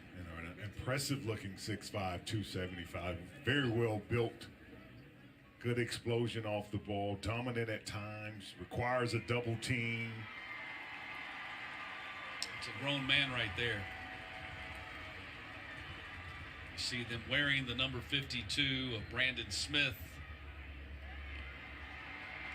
Their teammate who went missing and then was found dead over the weekend. And Blue Devils deciding to play despite that unspeakable tragedy. Just amazing the way they've been able to respond, really kind of compartmentalize and come out and focus and play this football game. And do so with great passion. Tough time, a tough team, and they are showing you the resilience here since the beginning of that second quarter. 2nd down and 7. Inside handoff goes to Beasley. And Beasley going to dive forward to the 34 and make it 3rd down and 2. And those last 2 plays, even though it's only 3 or 4 yards, you saw more energy. But McGrin running that 1st down play right there with Beasley, that looked like the first drive where they're not looking for a hole. They're just going to put their foot in the ground and start finding forward. That's the Bowden offense they have to find. That opening drive was something else.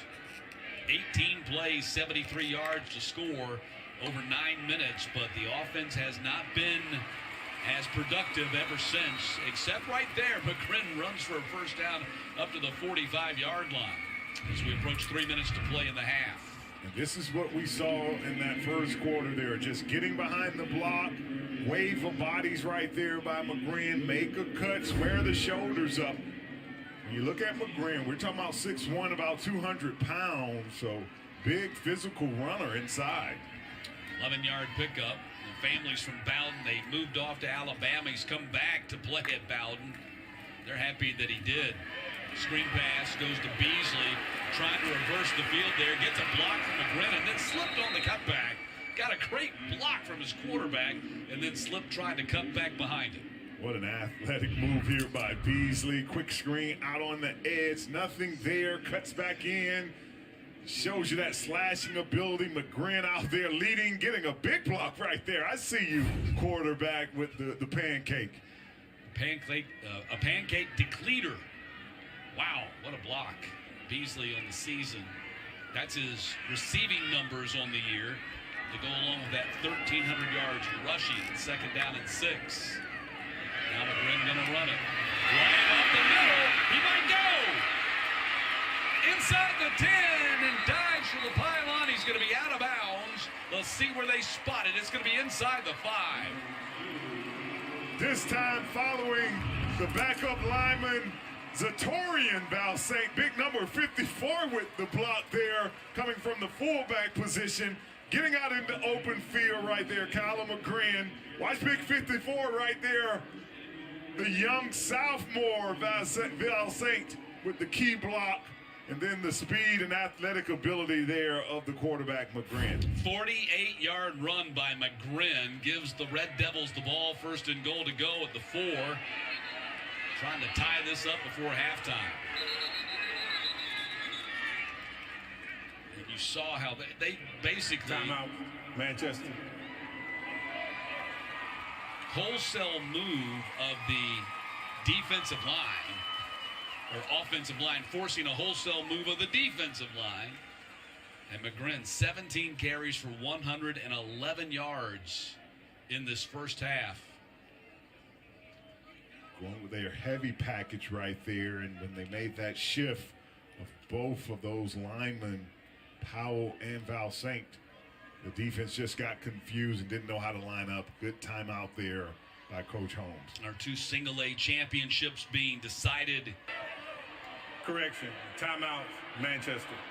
Manchester called the timeout. So our 2 Class A championships being decided today. Prince Avenue Christian made it 2 in a row in 3 and 4 years with a big victory over Swainsboro in a highly entertaining game of 2 Georgia Tech and a Georgia commit going at each other toe-to-toe. The Georgia Tech commit got the best of it. Aaron Philo set the state all-time passing record in that game. And here, another fun one here is Manchester's up 7, but Bowden trying to tie it up before halftime. 2 teams that are familiar with each other over the last couple of years.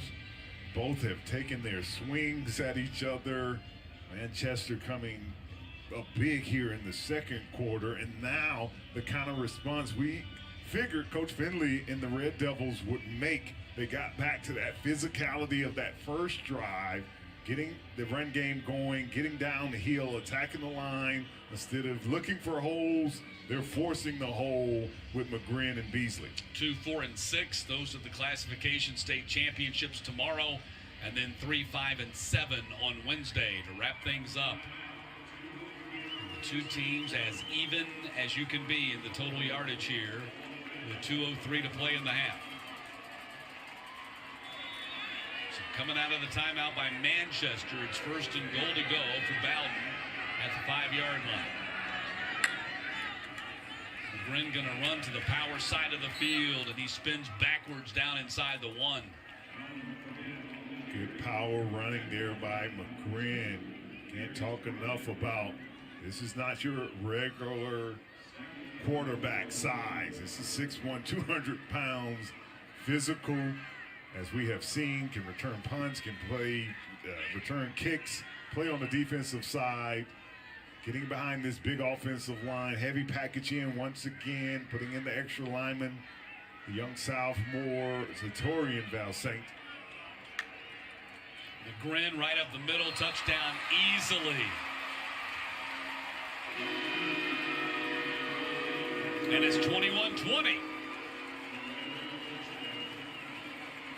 No need to make it complicated. Get back to what you started doing and why you were so dominant to start the game. Getting behind your line, the wave of white jerseys. Look how everyone's feet are in the end zone.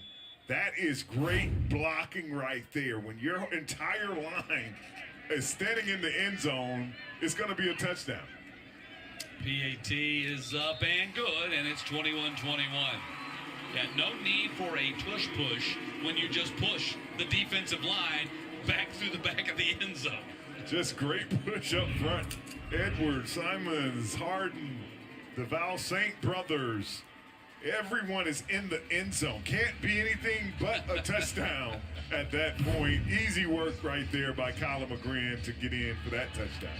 Second rushing touchdown of the night for McGrin, who's north of 120 now rushing in the game, capping a 7-play, 74-yard drive. In a 21-21 game with 83 seconds to play here in the first half.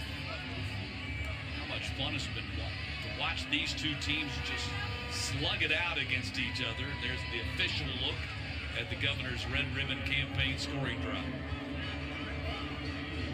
Two teams playing with a lot of passion and a lot of physicality to get to this point in the game at 21-21. Brandon Jones set to kick off for Bowden. Sends it downfield, going to be fielded at the 15-yard line. And Cooper on the return, a nice one at that, up to the 38. 14 yards on the return, so that's where the Blue Devils go on offense. They do have one timeout remaining, and before this game started, I probably would have said, well, you know, they can't throw the ball, but on second thought, they can throw the ball and do it fairly well. Yeah, you would think they might have to just take a knee or just try to execute and hope they don't fumble the ball, but if you're Bowden on the back end, your corners have not shown any ability on the deep routes, especially on Jaden Terry, and expect some coverage to roll over to him in this drive. Darius Bryant going to hand off and going to get about 3 on the play. That was the run by Darius Hines. I mean, Darius Bryant, their quarterback, came in with 3 touchdown passes for the entire season. He's thrown 2 here in the first half. Great hustle here by Connor Daniel, a young freshman, giving Jordan Beasley a little rest on this drive, or at least on that play right there, running that play down. Second down and 4, ball sitting on the 44. Cooper going to get it, trying to clear the edge out there, and he does! Quay Cooper, foot race, dragged down inside the 20-yard line. Finally getting to the edge, finally finding the lane to the outside. Good blocking there by the tight ends and the backs to secure that edge. Timeout, Manchester. Manchester uses their last timeout, a 38-yard run by Quay Cooper. And who needs to throw the ball in a 2-minute offense? Quade Cooper, his coach raved about his physicality right there, showing you at 155 pounds, the brilliant speed, making a big play for his offense. And we've seen him on both sides of the ball. He's made some nice tackles defensively right there, getting in that lane, getting upfield, showing you the dynamic ability he has at that A-back position. His numbers for the season: 112 rushing for 1,042 yards, 9.3 yards a clip. That's pretty good. That's a first down almost every time he touched the ball. 10 touchdowns and 4 100-plus yard rushing games. And I love that the guys, I see them drinking water, because this is turning into one of those games that who might cramp first. Yeah. Might be the blink. So drink the water. Excite us. Stay in the game. Make sure you're getting plenty of fluid. So 35 seconds remaining in the half. Ball sitting at the 19-yard line.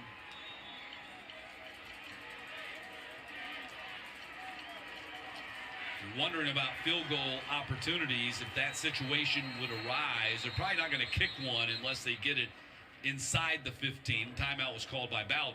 Timeout. Bowden. And that would be their last. So we'll play the final 35 seconds without the team being able to stop the clock.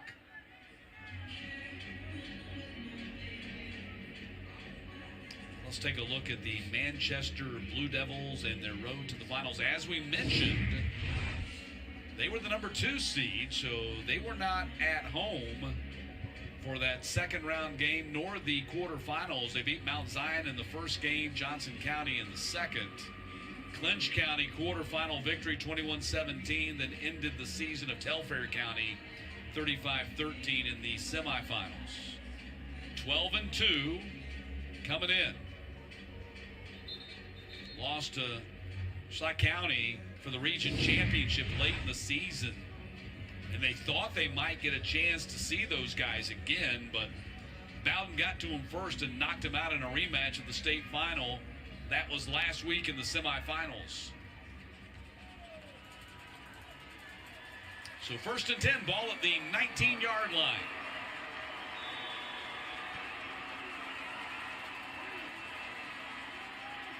Bryant wants to throw it again.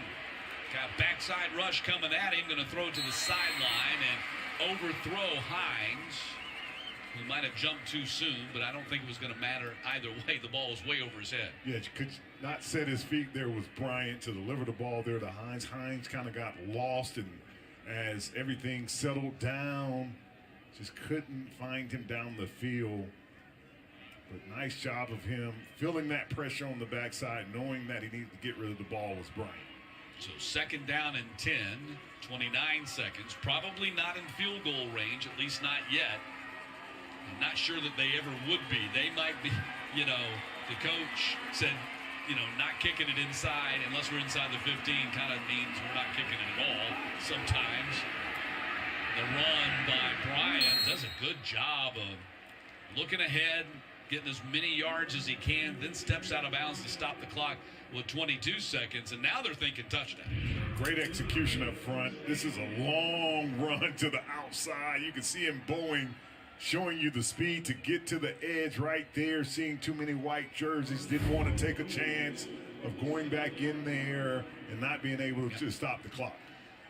So here you go, 22 seconds to go. Remember, there are no timeouts remaining for either team. So if you don't get it in the end zone on this play, there's a chance you might not get another play. Matchup up top, Jaden Terry out on the edge. Delay a game. Offense, 5-yard penalty. Good first down. It makes it a little bit tougher.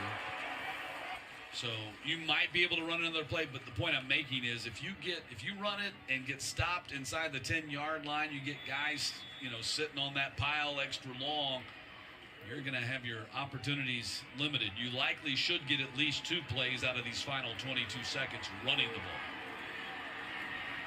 They're going to pass it again. Bryant on the sprint out and the throw, and misses Jaden Terry this time. Up top, one-on-one against Berkeley Perkins here. Jaden Terry. He's running an out route, just couldn't hit him on the run. He had a step on the corner. Just needed to bring that down to the big 6'2" target of Terry.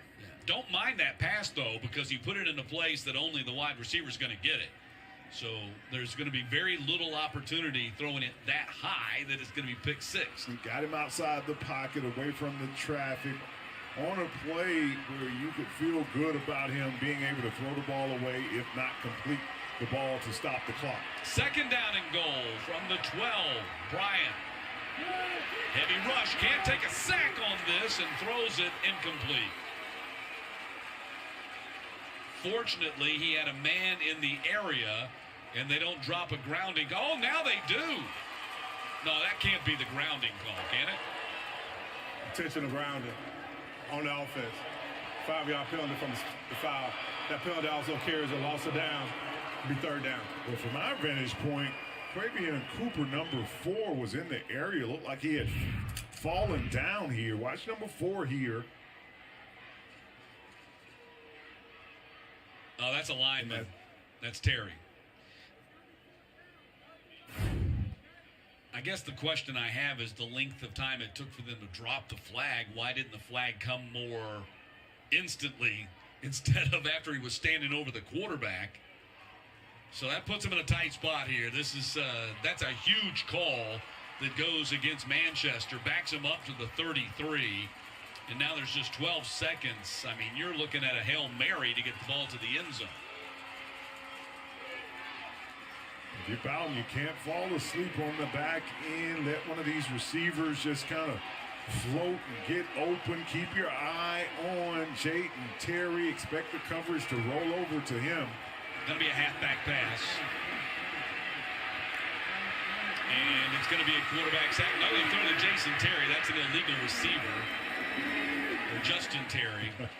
So Justin Terry gets an interception, gets a reception, but it's not going to count. Now Terry did come into this game with a couple of carries under his belt as an offense. That penalty's declined.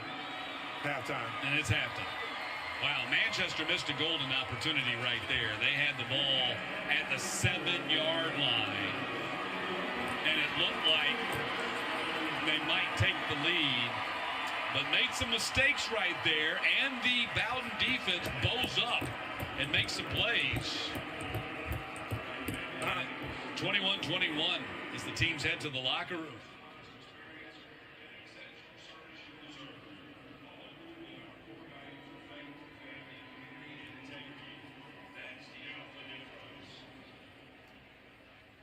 So you see Stephen Holmes making his way to the locker room, and you see Nicky waiting to catch up with him as well. What an entertaining first half, Mike. Bowden took control of the first quarter, being able to run the ball. Then Manchester caught their breath with a lot of energy, making some plays down the field, and took the lead. So it's been a tale of 2 quarters. One dominated by the Red Devils, one dominated by the Blue Devils. Halftime interview is brought to you by Johnny's New York Style Pizza, your original neighborhood pizzeria. Hey, Coach, we saw the momentum shift into your favor. Now, I know that's not how you wanted the last drive to end. How do you respond in the second half when you guys get back on offense? Hey, our kids were a little tight at first. You know, we just got to come back in. We got to start. We got to execute better in between the tackles and have to get the ball ran in there and open some things up. Real proud of how we played the middle of that half right there. We didn't finish. A little mismanagement on the clock. That was all my fault. But our kids are playing their butts off once they got loosened up a little bit. You know, got those nerves out of them. We just have to get the ball ran between the tackles and make them stay honest on defense. I was going to say, speaking of defense, on your last defensive possession, Kyler McGrin, he had your number. How do you neutralize him at the quarterback position? He's a great player. We got to play assignment football. They're doing a good job right there getting those linemen up to our linebackers. We got to do a better job of reading our keys and getting our linemen, getting our run fits. Lastly, Coach, can I just ask you real quick, how proud are you of the resiliency of your team right now? Hey, there's 48 reasons in that locker room right there to be proud. Finish the drill, Coach. Good luck. If you guys are just now joining us, it is halftime of the Single A Division II game between Manchester and Bowden. An emotional Coach Holmes running to the locker room with his men right now. Coming up at the half, we'll have John and Hannah for our region's halftime show. Stick with us right here on GPB. We'll be right back. but only in Cartersville, Bartow. 3 Smithsonian-affiliated museums, Barnsley Resort, and an authentic downtown full of unique restaurants and shops. The perfect destination for a memorable staycation, only in Cartersville, Bartow. Football Fridays in Georgia on GVB is brought to you in part by DBHDD and the Governor's Munch. Red Ribbon Campaign. Be kind to your What's mind. up, man? Yo, appreciate you coming through, man. Appreciate the juice box emojis. Campaign is all about Georgians standing together Appreciate it. Quality is superb. Thank you, brother. I appreciate that. I appreciate that. Learn more about Really healthy do. alternatives. Really do. How you doing tonight, brother?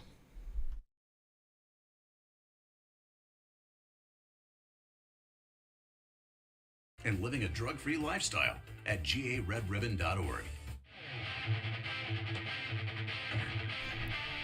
All right, ladies and gentlemen, we have halftime at the moment. We're at halftime. Y'all go do whatever it is you got to do. And the broadcast is going to continue. So, but we currently at halftime with the Bowden versus Manchester. We got a pretty good game going Our tonight. service to Georgia goes beyond banking to creating more inclusive prosperity in our communities. From education to financial wellness to economic development, we're working to level the playing field so more people can succeed and our communities can thrive.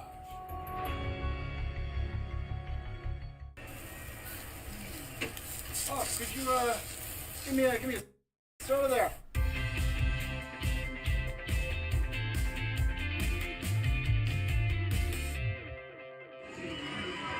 Jackson EMC and 33 other participating Georgia Electric membership cooperatives congratulate Appalachian High School on winning the GHSA Cooperative Spirit Sportsmanship Award. This award honors schools that exhibit exemplary sportsmanship during competitive events. Only one school in each region, in each classification, is chosen to receive this annual award. The GHSA takes into consideration all aspects of sportsmanship, making the award a tribute to the entire community. This is the third year in 5 years that Appalachia has won this award, and really this entire community should be very proud of the sportsmanship dynasty that's been built here at Appalachia High School. Jackson EMC serves many schools in this county, and we are very proud to support the school system and all of the achievements that are happening right here in Barrow County. Introduced in 2006, this award reinforces the GHSA's philosophy that everyone associated with high school activities, from athletes to spectators, should adhere to the fundamental values it represents. Very proud, humbled, but it also reinforces that we're doing things the right way. Our mission statement is to use athletics as a tool for academic and social success. And so our coaches are not only teaching that, but they're mentoring that.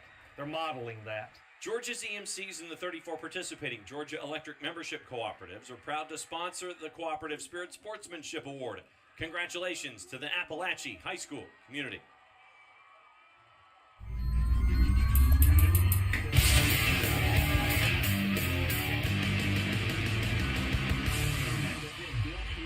Hey everyone, welcome into the Football Fridays in Georgia halftime show presented by Regions. Get back in the game with Regions Bank. That's John Nelson. I'm Hannah Gooden. It is halftime of the 7 o'clock game, the marquee game of the night. Single A Division II Manchester versus Bowden. These two teams have played each other 3 times in the last 2 years. Let's get you caught up on what's happened on Georgia's EMC scoreboard. Georgia's EMC's so much more than electricity. Nothing is resolved after the first half. It's 21-21. Remember when these two teams played in game 1 of this year? It was 21-20 final score. We have as many points, actually one more point in this game than we do in the game when they were playing in the game 1. So we'll see what happens here. Do they keep this pace? I think Manchester kind of grew into the game a little bit. Bowden was ready from jump. I just think it took Manchester a little time, as Coach Holmes said, to kind of get adjusted to how things are here under the Big Top. A ton of talent on display, including Manchester defensive lineman Justice Terry. He's committed to Georgia. But what about the players that are overlooked I gotta get when it warmed comes up to here. recruiting year after year? Let's highlight some of them on Make That Kid an Offer. This week we start with Flowery Branch senior linebacker Cameron Haynes. The 4-year starter bounced back from an injury last season and has already earned Hall County and Team Defensive Player of the Week honors. He's a smart kid with a 3.9 GPA and believes he's in the best shape of his football career. So somebody make him an offer. Next up is Brookwood quarterback Raj Waldrop, the 6'5", 207-pound senior, threw for over 3,100 yards and 36 touchdowns during his junior season, while breaking 5 school records and earning All-State and All-Region honors. Somebody make him an offer. And our third nominee this week is Early County senior running back Tykavian Stovall. He helped lead the Bobcats to the third round of the playoffs last year and finished the season with 822 yards and 14 touchdowns. That's averaging 137 yards per game. You gotta make him an offer. Hopefully these kids get some offers rolling in very soon and have some big decisions to make. We have an early National Signing Day special Wednesday, December 20th at 8:00 p.m. It will be streaming live on all of our social media platforms there that you can see on the screen, including gpb.org/sports, the GPB Sports app, and again, all the social media platforms. 8:00 with John and Matt. All right, we have to take a quick break, but coming up next, we have our You Save It Georgia Player Spotlight, and Dr. Hines is making a visit on set. So Coming I've up. heard. You don't want to miss it. Football Fridays in Georgia on GPB is brought to you in part by Georgia's EMCs. So much more than electricity. In lively towns and peaceful rural areas, Georgia's electric membership cooperatives are on a mission to provide a different kind of electricity. Our not-for-profit, member-owned EMCs are focused on making life better for members. At private residences, farms, and thriving businesses, we work for you, generating safe, reliable, affordable electricity, giving back to local programs, serving our members to make life brighter. Georgia's EMCs, so much more than electricity. The GHSA football playoffs and championships are brought to you by Alpha Insurance. We're more than just an insurance company. We're a part of your community. What you doing? Hey, just finishing this claim to get Dave back on the road. Nice. I wonder what Dave's doing.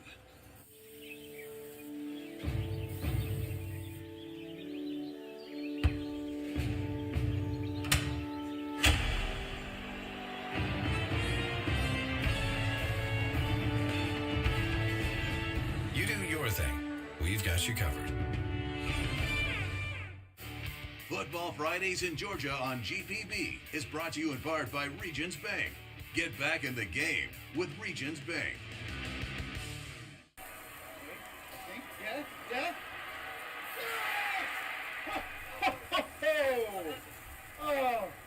I don't know about. We'll just roll with it. Welcome back. It's time for our You Save It Pharmacy, a Georgia Player Spotlight, and today we are highlighting Griffin senior guard Samaya Hosley. She's a scholar athlete and led the Bears to a 2023 basketball state title. Here's her story. Zamaya, she's my point guard, but she's also like my silent killer. You know, she doesn't need all the hoopla, all the accolades and everything. She just does her job, but she does it with a tenacity that nobody would know.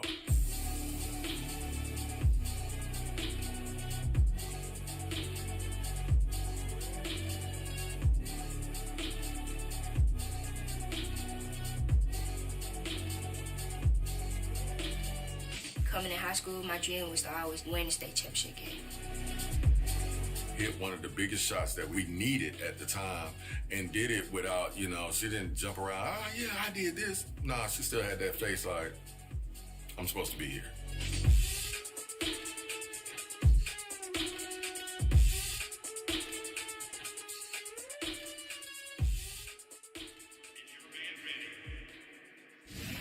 Samaya is also a leader in the community, so congratulations on all of your success, and thank you, You Save It Pharmacy, for another great spotlight.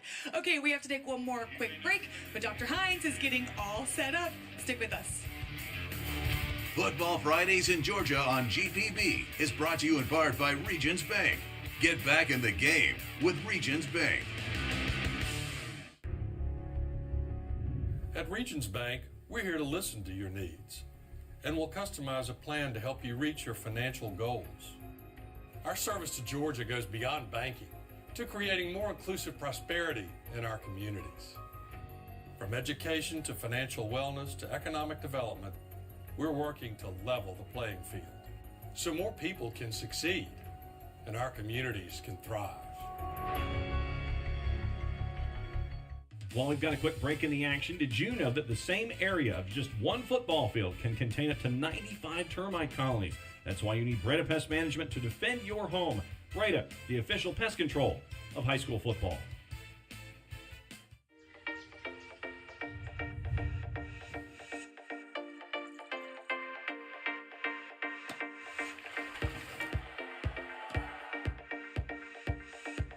Kennesaw State University.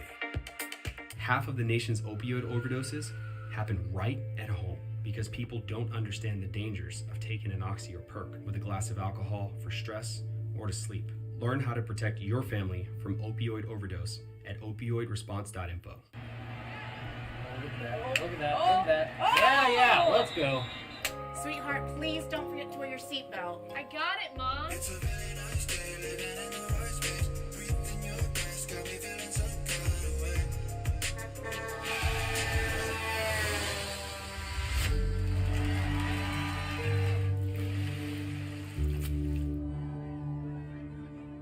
In the blink of an eye, so many tomorrows can disappear. Buckle up for your future, every trip, every time. A message from the Governor's Office of Highway Safety.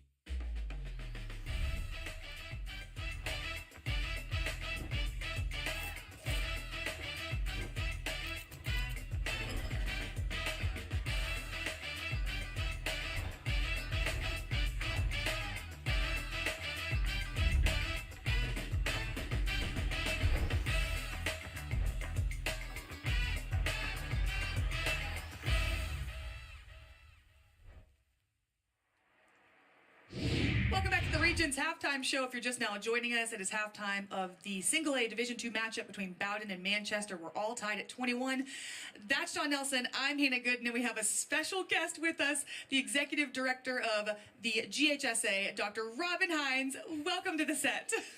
Thank you for having me. It's good to see you. Great to see you too, Dr. Hines. My first question for you, how does it feel to be back in the Benz? It's great. It's great. Don't have to worry about a forecast. No. Yep. You know, the Mercedes-Benz people have been great. We've been working on this for a long, long Yes, you time. have. And we continue to work on it and to make things better and make the experience great for our young people that are coming in here to create a memory that will last forever. I was going to ask about the behind the scenes and all of the work that it takes to make something like this happen from the GHSA point of view and coordinating everything with Mercedes-Benz. You said you've been working at this a long time, but what about all of the elbow grease that makes something like this happen? Well, they do a great job of working with us. You know, we know the things that we need to have. Jalen Upshaw, who is, coordinating the event for Mercedes-Benz, has been thorough and really done a great job and certainly deserves a lot of credit for making this happen. But, from the initial conversations to pulling in all of the different departments about how all those pieces fit together, and to bring it for these 3 days to create this experience for these communities and schools, and especially those athletes and band members and cheerleaders, it's just an awesome experience. And I'm just telling you, I can't tell you how many times we've met, how many trips, how many of this and that, and how many thousands of emails to make this happen. It doesn't just happen. And certainly want to mention Ernie Yarborough from our side, who has been doing this for 23 years, who just does a super job, and they've just created a great team. We're happy to be here. Let's talk about the talent level. 2 newcomers in Perry and Stockbridge here for the first time ever. We also have some defending champs in PAC and Bowden. Prince Avenue Christian won today for back-to-back championships. How do you feel about the talent level overall across the state and here at the championships? Well, it's unbelievable when you read each week about what happened in the playoffs, and you see these guys that are creating these new records and throwing for a gazillion yards. Yes, that's about right. I mean, it's just really incredible, and I'm telling you, the single A football is some great football that's being played. And I'll tell you another thing. the single A communities that have come out to support their kids has been awesome. So, we're in quite a game right now. Back and forth, these guys are going at it, and it's just great football. And if you don't have anything to do tomorrow, or if you do have something to do tomorrow, Cancel put it on hold.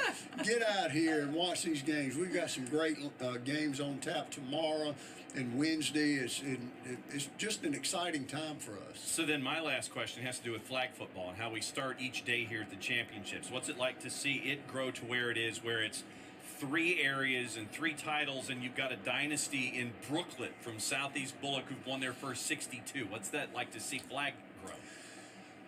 Well, it's been great seeing it. We put it in. We found another way for our young ladies to compete, and compete do they. And to see it grow, and from 80 schools, it would have been much more. Remember, that was that COVID time and all, but now going up to where we're at approximately 250, it's starting to pick up. We want to get more schools in the southern part of our state involved to grow that. But yes, getting back to Southeast Bullock, I don't care if you're playing tiddlywinks or you're playing in the NFL. If you win 62 straight games, and I'll tell you, that's a husband-wife duo that's deadly. They do a great job, and it's been fun to watch them and see those girls. And when you look at what they're doing offensively, it's just incredible. The strategy, the coaching, the way these girls play, I mean, it's just incredible. And we're seeing the rest of the schools work up to that. We're seeing, the coaching is getting better and better. They're taking the game very seriously. The young ladies that we have are tremendous. So excited to see it continue to grow. And 3 championships in a row. Also, quick congratulations, Dr. Hines, on your retirement. We will miss you so much. Thank you so much for being here with us today. Well, thank you, but I'll be around for a while. Yes, you will. You have till August. I'll continue to lurk. Thank you so much. And thank you for watching the Regions Halftime Show. Follow us on social media at GPB Sports to get all of the latest news and updates throughout the week. We have 2 more days to go. For Dr. Hines, John Nelson, I'm Hannah Gooden, everyone behind the cameras and in the control room. Thank you. It's been an awesome day 1 here on the set.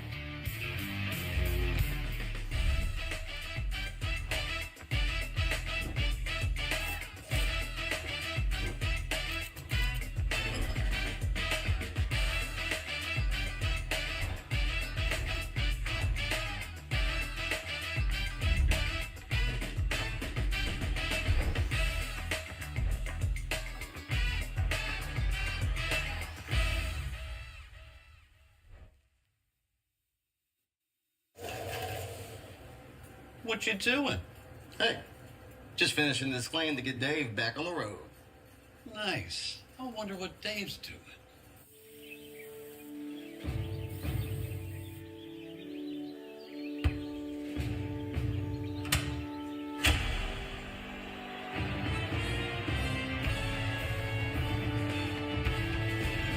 You do your thing. We've got you covered.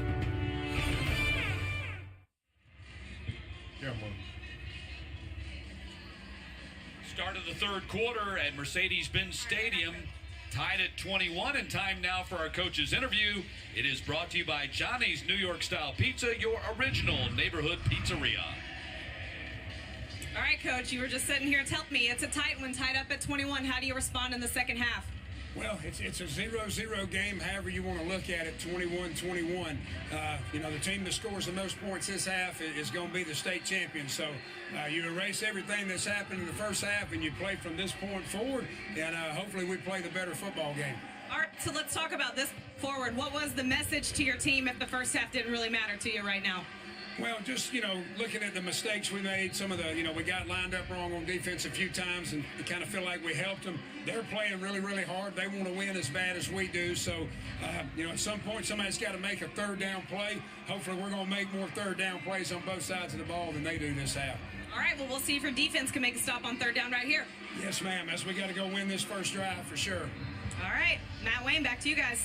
All right, thank you, Nikki. Let's take a look at the first half highlights. It was Bowden coming out of the gate strong. 18 play, 73-yard drive. Kyler McGrin capped it with a 1-yard touchdown run, and then a fumble on the opening possession for the Blue Devils set up the Red Devils for a quick second score.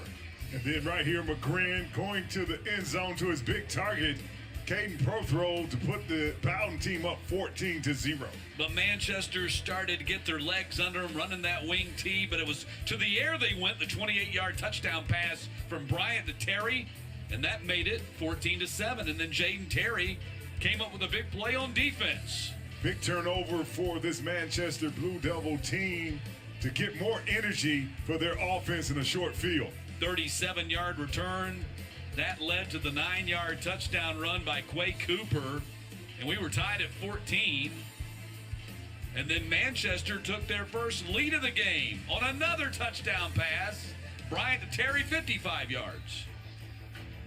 Then Kyler McGrin, once again getting behind his pass, running into the end zone to tie the score up 21-21 at half. Yeah, Manchester had a chance there at the end and killed themselves with some mistakes once they got inside and had it first and goal at the 7-yard line. Here's the Breda Pest Management halftime stats.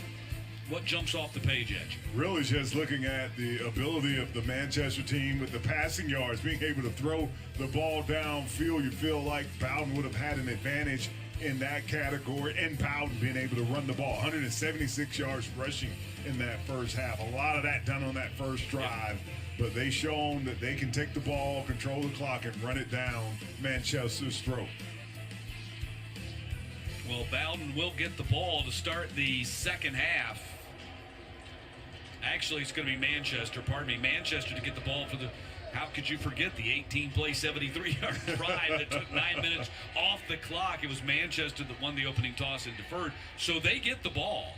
And that shows you just how big of a miss it was that they didn't score at the end of the second quarter. They could have doubled things up there, get a score late, get the ball first here in the third quarter. But that was not the case. And as Coach Richard Finley told you, it's really a 0-0 game, or 21-21, however you want to look at it. The two teams start even as we begin this third quarter. Both teams took their quarters. Bowden won the first, really, and when you look at Manchester, they found their energy, woke up out of the fall to take that second quarter, and we have a tie score for the second half. Second half kickoff is brought to you by Buckle Up Georgia. Buckle Up Georgia, seatbelts save lives. Bouncing ball fielded at the 33-yard line, and the return up to the 43, so good field position for Manchester as they start with the ball here in the second half. Manchester in the passing game really woke up in that first half. Big plays down the field to Jaden Terry, so they have to feel confident when they need to in the second half. They can drop back and throw the ball with Darius Bryant, but it starts with their ability to run the football. When you run this wing T offense, can they get to the edge and have that kind of success in the second half? Well, Wayne, they played each other in week 1. It's now game 15. How much of an advantage and how much do you go and change the way you do things when you played 4 months ago? At this point in the game and this point trying to take home the championship, your identity is who you are. Now it's about imposing your will, playing mistake-free football on both sides to try to take home the trophy. Gain of 3 on that opening carry. Brings up a second down and 7. Darius Bryant, 2 of 5 passing for 2 touchdowns, 83 yards in that first half. Going to hand off to Quay Cooper. Cooper going to run it up to the 48-yard line, get 3 more yards on the play. And this is Wing T. Willhouse right here. You know, you get 3 yards, you get 3 yards, and now you got 3rd down and 4. Staying ahead of the sticks. This is the down and distance, where now Darius Bryant being able to throw the ball puts pressure on Bowden on the back end. Got to keep your eye on his ability to play fake and deliver the ball to Jaden Terry out on the edge. 3rd down and 4.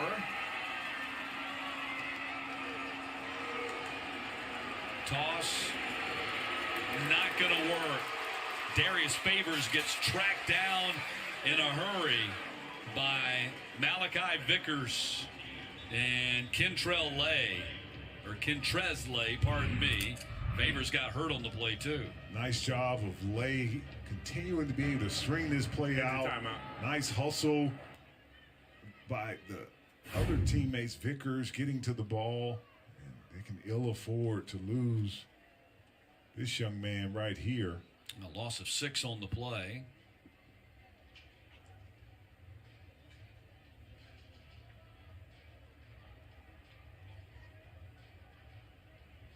Looks like they're behind that right knee. Looks like maybe is it his hamstring? Maybe it's just a cramp. Yeah, I think it's more than a cramp. Flexing that right leg, checking the mobility of that leg. Range of motion.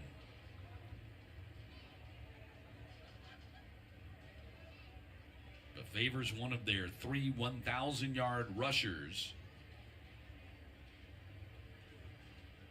6 carries, 12 yards total after taking a 6-yard loss on that play. Now able to sit up. It looks like he's kind of pointing to the portion of his leg where, the leg and the torso come together. Various favors right here at the end, trying to stop. Just getting turned right around there. right there. You can see that hip flexor, the area right there where he just gets bent down. Good to see it's not that knee, but he's still having a little misstep there in his gait. Hopefully he can get back into this game because his impact, not just as a running back, but as a linebacker, trying to stop this Bowden rushing attack is key as well. So Jack Underwood is on to punt. He's standing at his 28, and Beasley is standing deep at the 19-yard line for the Bowden Red Devils. So ball at the 43. That's where it'll be snapped from. And Underwood booms it out of there. That's a great punt. High in the air. Beasley calling fair catch and making it at the 23-yard line. 34-yard kick with a lot of air underneath it. And that's where Bowden's going to go on offense. With 10:15 to play in the quarter in this 1A Division II championship game. And what a performance by Kyler McGrin in that first half. 141 yards rushing on 19 carries for the quarterback and 30 yards passing. So he's now 62 yards away passing-wise, becoming just the second quarterback in state history to run and pass for 2,000 yards both in the same season. McGrin going to run it again. And gets a solid pickup. 9 on the play for McGrin. And this offense has really excelled when McGrin and Jordan Beasley just get the ball and get out in space. Beautiful block there by Malachi Vickers, the big tight end right there with the deep leader out on the edge. Nice job getting to the edge, reading that by McGrin. Yeah, Vickers just buried his man, and it's going to be 2nd down and 1 from the 34. Quick pass goes out there to Beasley. They try to get him out on the edge, and he picks up the first down at the 40. Dylan Akins, Caden Perthrow blocking out on the edge. This play takes a long time. Jordan Beasley going down low to pick this up and then making a business decision there, running right into Zacharias Alford to pick up that first down. So 1st and 10, ball at the 39-yard line. 29 rushes, just 5 passes for Bowden today. That was the kind of play selection disparity we expected to see out of Manchester. Maybe a little bit more passing out of Bowden, but why do you pass it when you got McGrin who can run it like he's been running it? Once again, making a quick decision on this read is McGrin, showing you the speed. As we talked about, has running back speed, great vision, getting to the outside, turning this into a foot race there against Jaden Terry. Those two guys have been so dominant on both sides of the ball for their team. Richard Finley calls him the biggest hidden gem in the state of Georgia, and I would tend to agree. 150 yards rushing from McGrin here early in the third quarter. Beasley trying to bounce it outside, does a nice job of picking it up down to the 32-yard line. Going to get 6, maybe not quite that much, maybe more like 5 on the play. Just getting back to that first quarter mentality, getting downhill, these runs, his offensive line and the tight ends executing and running the ball beautifully. Second down, nice solid drive Bowden putting together here in this third quarter. Beasley got it wrapped up as he runs through the hole. Down to the 27, going to bring up 3rd and 1. 3 or 4 yards left side here, pulling the left guard, or the right guard, Jalen Simons with the kick out block, following and falling forward there is Jordan Beasley. 3rd down and 1, ball at the 27.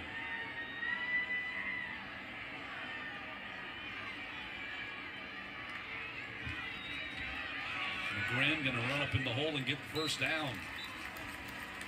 Looks a lot like they're getting back to where they were to start the game.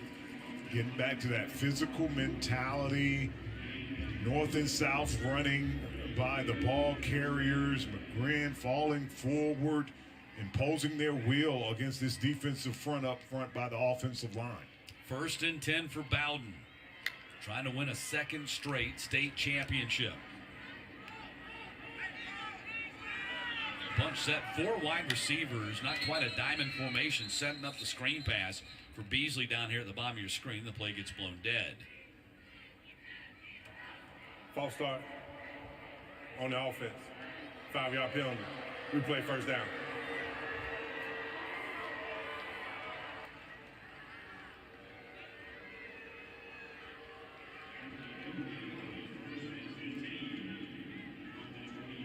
It's only the 2nd penalty on Bowden. 1st and 15 now after the 5-yard mark off. Ball back down at the 27 now. 28. Continuing to show this kind of quad package outside. 4 receivers bunched up on the edge. Instead, McGrin going to run it. And he's going to pick up just a little bit, maybe 4 on the play, close to the original line of scrimmage. We saw early in the drive throwing a quick screen out to Beasley, so that formation sets up for definitely a fake to the quick screen, something deep down the field, the pro throw, but nice job there, reading the box by Colin McGrin, going to get those 3 or 4 yards. 8th play of the drive coming up.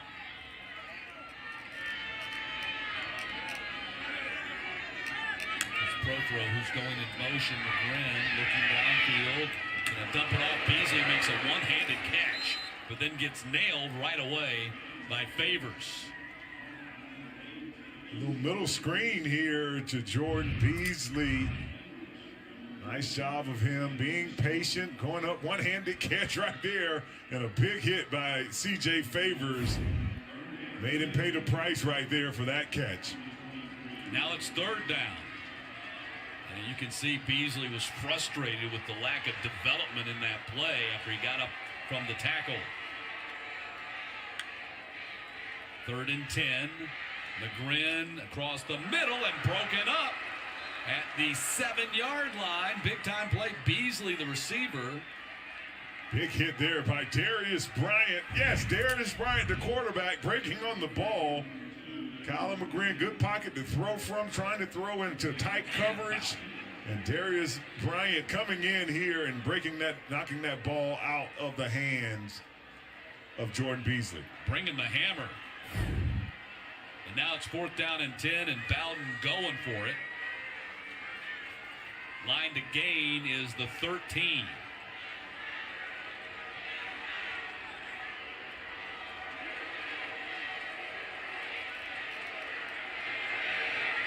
Big play here midway through the 3rd quarter. McGrin scans the field, looks far side, got the first down, snuck a man open, And Berkeley Perkins comes up with a huge catch on 4th down.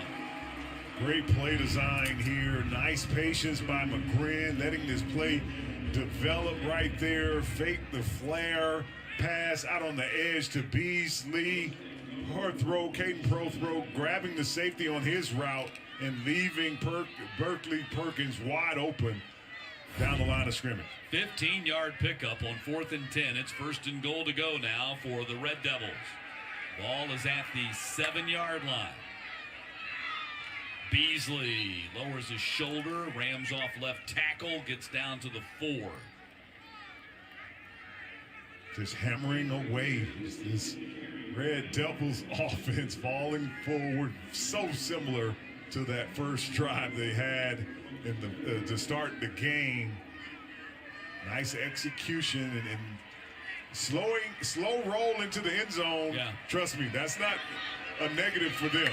It's okay in their mind to take 2 or 3 yards to score. McGrin rushes in for the score. His 3rd rushing touchdown of the night comes from 4 yards out, and the Red Devils are back on top. Beautiful blocking there. Tight ends, running backs, Mason Daniels, Dylan Akins, the tight ends, the B-backs, the receivers, all blocking a walk-in touchdown there for Kyler McGrin. Brandon Jones on for the PAT. Berkeley Perkins the holder, and Prothrow is the snapper. Everything works right, and they get the kick up and in. Another long drive for Bowden. This one's 12 plays, and the Red Devils on top by 7. Football Fridays in Georgia on GPB is brought to you in part by Cigna Healthcare. Cigna Healthcare is a proud partner of Georgia Public Broadcasting and Football Fridays. Cigna Healthcare's mission is to improve the health and vitality of those we serve. Visit Cigna.com to learn how you can support your physical and emotional well-being. Football Fridays in Georgia on GPB is brought to you in part by Georgia's EMCs. So much more than electricity. Today's conservation-minded consumer cares about where their energy comes from. Your local EMC cares too. Georgia's electric membership cooperatives offer renewable options for our members. In fact, our solar portfolio will produce enough clean energy to power more than 180,000 households, striving to move the needle toward progress and position communities for the future. Georgia's EMCs, so much more than electricity. DVHDD and the Governor's Red Ribbon Campaign is all about Georgians standing together for substance misuse prevention. Be kind to your mind. Live drug-free. Learn more about healthy alternatives and living a drug-free lifestyle at garedribbon.org. Football Fridays in Georgia on GPB is brought to you in part by Regions Bank. Get back in the game with Regions Bank. Back at Mercedes-Benz Stadium, we're down to our final 17 minutes in the Class 1A Division II State Championship game. And Kyler McGrin carrying this team on his back. Caps a 12-play, 76-yard drive with a 4-yard touchdown run. Over 230, close to 240 yards of total offense. McGrin was 6 for 49 rushing on that drive alone. And Bowden back on top.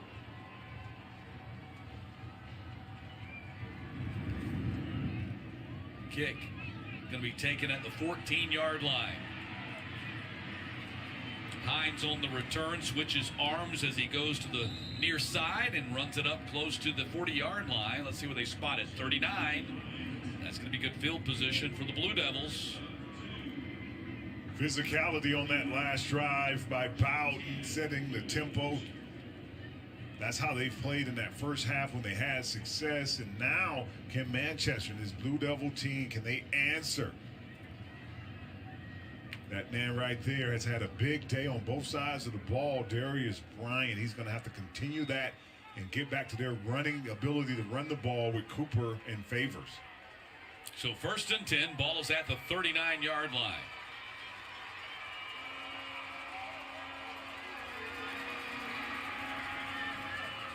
Hands the ball to the first man through. And that's Kendarius Hines, I think, on the carry. It was Hines who just returned the kickoff. Gets the first carry of the drive, and he muscles it up to the 45-yard line. Picks up 6 on the play. Nice quick hit inside by Hines, the junior, 5'9", 160. Only 202 yards rushing, 29 carries. But when you run a wing T offense, everybody's going to get their chance sooner or later. And multiple backs. Anyone can get the ball at any time. That's Darius Favors. Ball comes out, but the whistle had blown. Good to see Favors back in the lineup. Just on lead there with what looked like maybe a little hip injury. Right here, just getting downhill, physical back is Favors. Right there. Yep, the ball looks like it was out, but maybe they call that the whistle or his forward momentum had stopped. You can see Coach Finley right there asking the referee. He wants to know if he can challenge. He wants to call a timeout.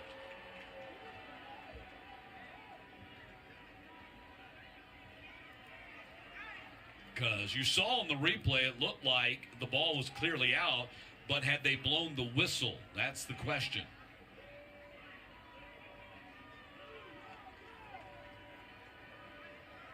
So he calls a timeout. He wants to see he's trying to decide whether he wants to challenge the call or not. And are you calling it down by whistle or forward progress, or you're saying it wasn't a fumble? I think that's what Coach Finley is trying to figure out. Let's bring in Dave Reynolds and see if he can give us an explanation. Yeah, so we're waiting for the coach to throw the red flag on the field. I think he just threw that to challenge the spot of the forward progress running back. Well, the ball was out. So how does that work if the play was blown dead? Then it's not a fumble. So he's not challenging the fumble. He's challenging the spot, which is what's he going to challenge? Or do we not even know that yet?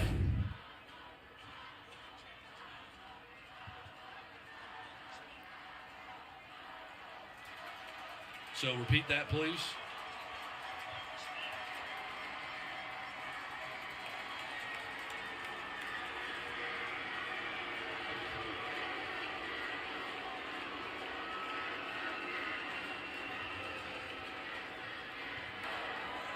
The previous play is under review. So the play is being reviewed now.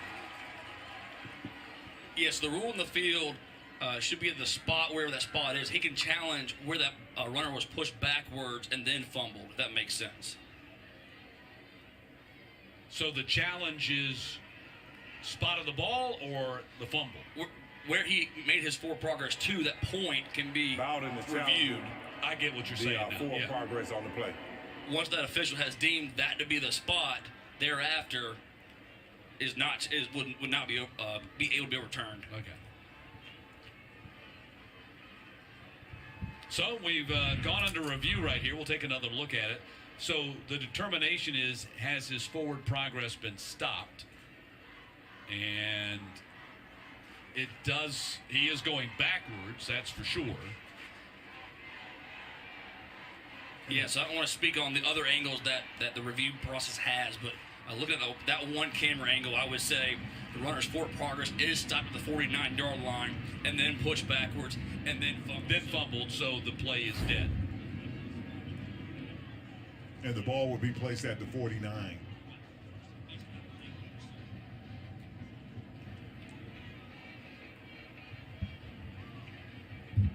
So waiting to see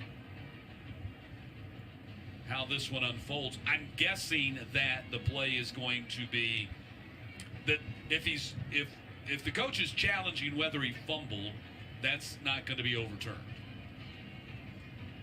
Based on what we're hearing, based on what we're seeing, because forward progress appeared to have been stopped, and then the fumble came after forward progress had been stopped. And then some growing pains right there between the communication from the officiating staff, from upstairs, from the coach, So a new process for everybody involved right there to stop that play. Yep. So this is a sticky one. But if you've been able to follow kind of what we're saying here, you got to determine, okay, where's forward progress stopped? So it appears at this point forward progress has stopped. He still has possession of the ball. So after review, the call on the field stands. 3rd down. That's not going to be a popular call with the Bowden fans. But again, it appears to be the right call because they established that forward progress had been stopped. And once that's stopped, the play is dead. Definitely the right call. Ball seems to be in the right spot.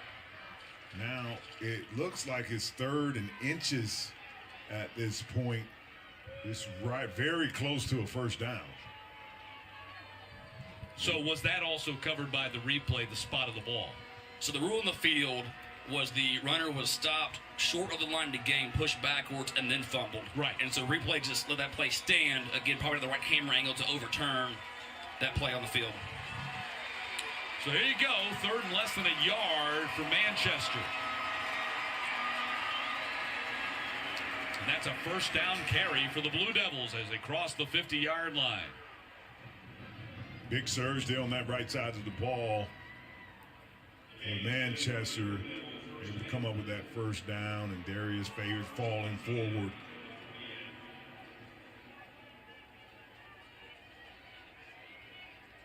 So 1st and 10, ball at the 48-yard line.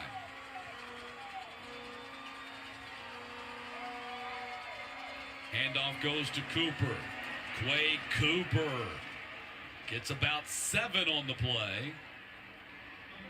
Nice job of Cooper right there, finding that first hole, not trying to bounce to the outside. Right here, just getting downhill right there. Decided he was not going to try to get to the outside. Tough running, holding on the ball with 2 hands to pick up those yards. You see Beasley, you can see at the end of that replay, Beasley grabbing at his right arm, his upper right arm, maybe his shoulder. You see he's flexing that now. He got hurt on the play.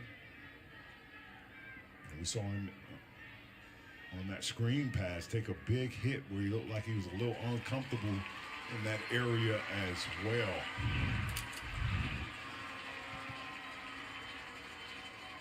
Nice blocking up front. Physical run here by Cooper.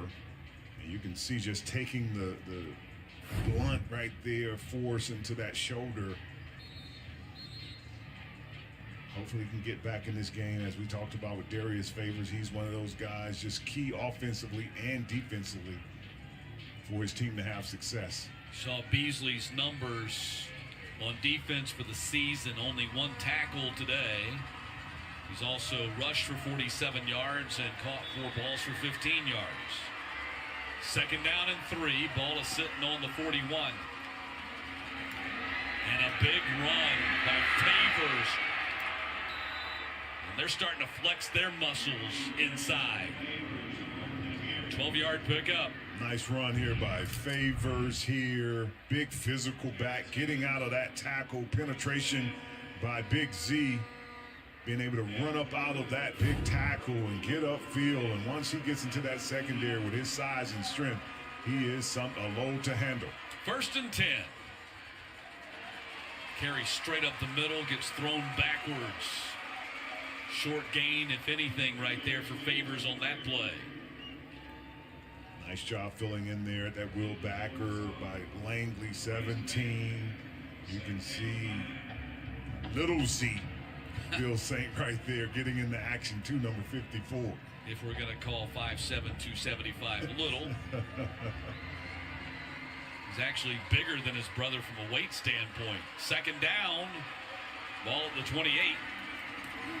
Cooper, man, that's a big hit right there in the hole. Very physical play. Nice job there, Dylan McGrin.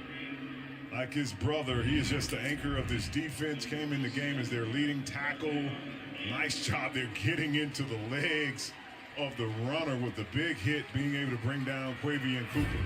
Sixth tackle of the game for Dylan McGrin, who came in as their top tackler, 143 on the season.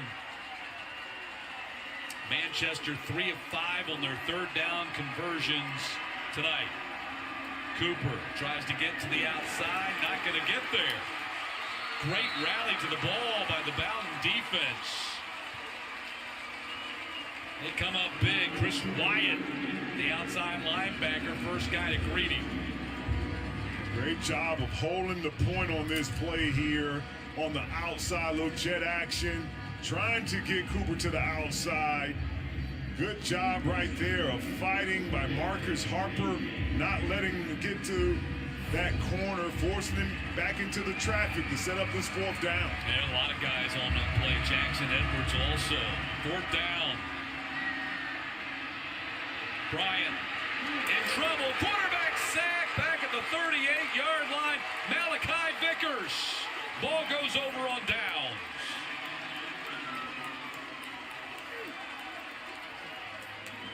Big time pursuit from the backside, as you can see.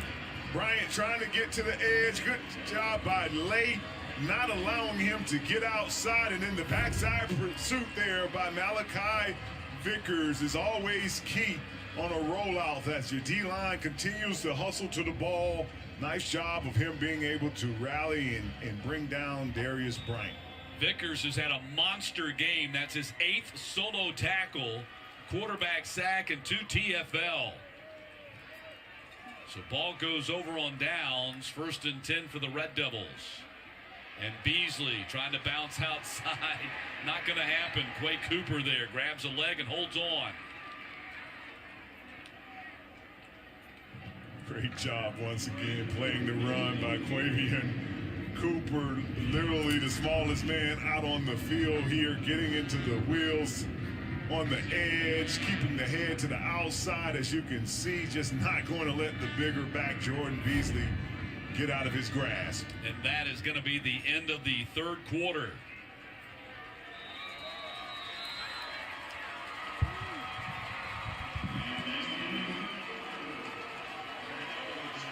Heading to the fourth in Atlanta.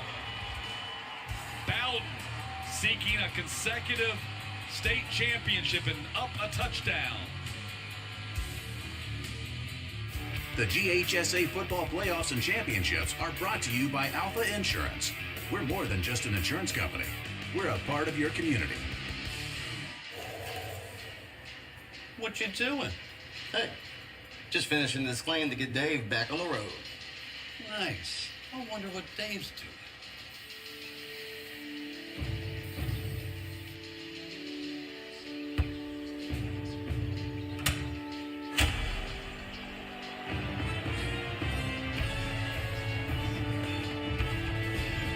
You do your thing.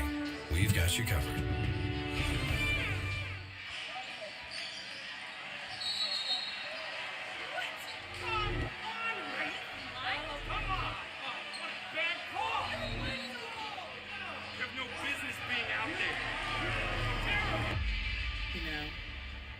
I'm a person too.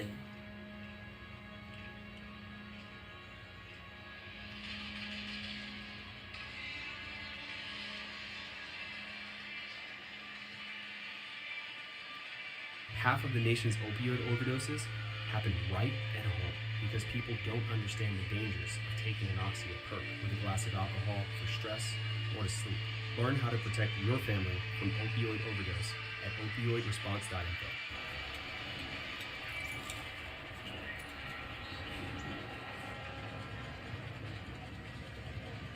Start of the fourth quarter at the Benz.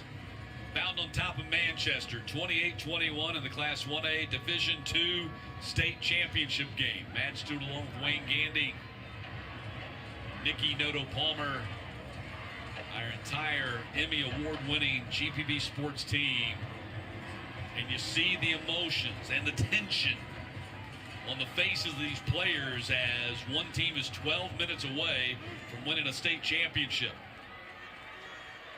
For Bowden, it would be their second in a row. For Manchester, it would just be the second in school history and the first since 1997. Bowden Bowden has the ball to start this fourth quarter. 2nd down and 9 from their own 39.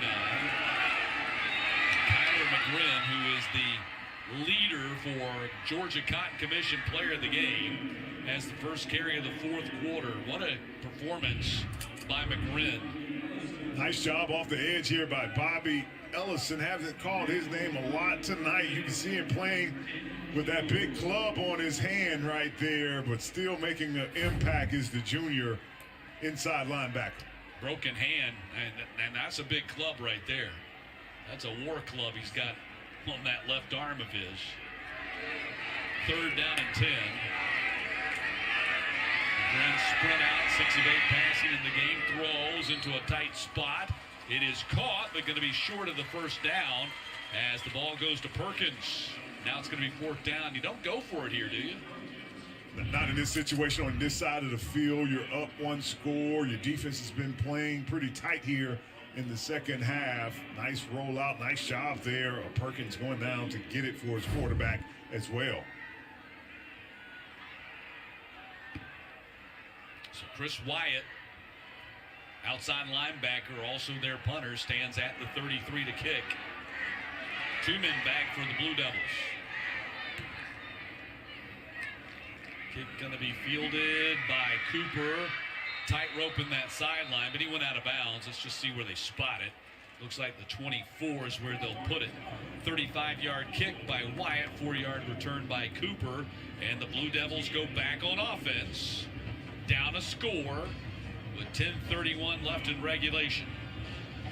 If you're Manchester, you got to come out here and execute and really feel like you got to flip the field in your mind and score in this drive. You have seen how Bowden can go on a long drive, eat up a lot of clock.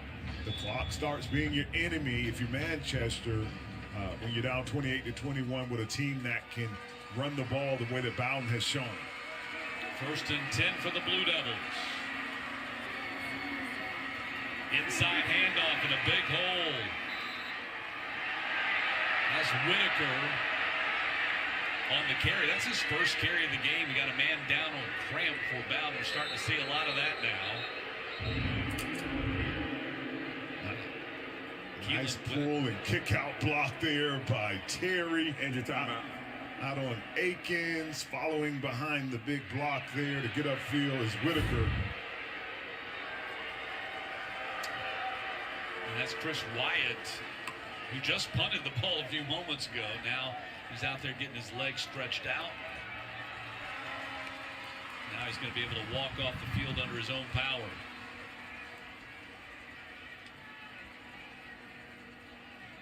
So 2nd down and 1. Now, the officials have called a timeout, I guess, because both teams are huddled up near their own sidelines. They called a timeout for the injury break, but now sending the guys back out. 10:18 to go. Manchester looked like they might get blown out of the bins early. They fell behind 14-0, but what a job Stephen Holmes has done. This team speaking incredible tragedy, dealing with incredible tragedy with the loss of Brandon Smith over the weekend. Just a day before they compete for the state championship. Cooper on the run, going to get stonewalled. Gets thrown back. Beasley on the tackle. The Manchester folks want a flag. Don't get it. Getting a little chippy out here. Great surge of blockers here. Quavian Cooper running behind his pads right there, finishing the play. Felt like they threw him down after the whistle. Gets the first down, 1st and 10, ball at the 37.5.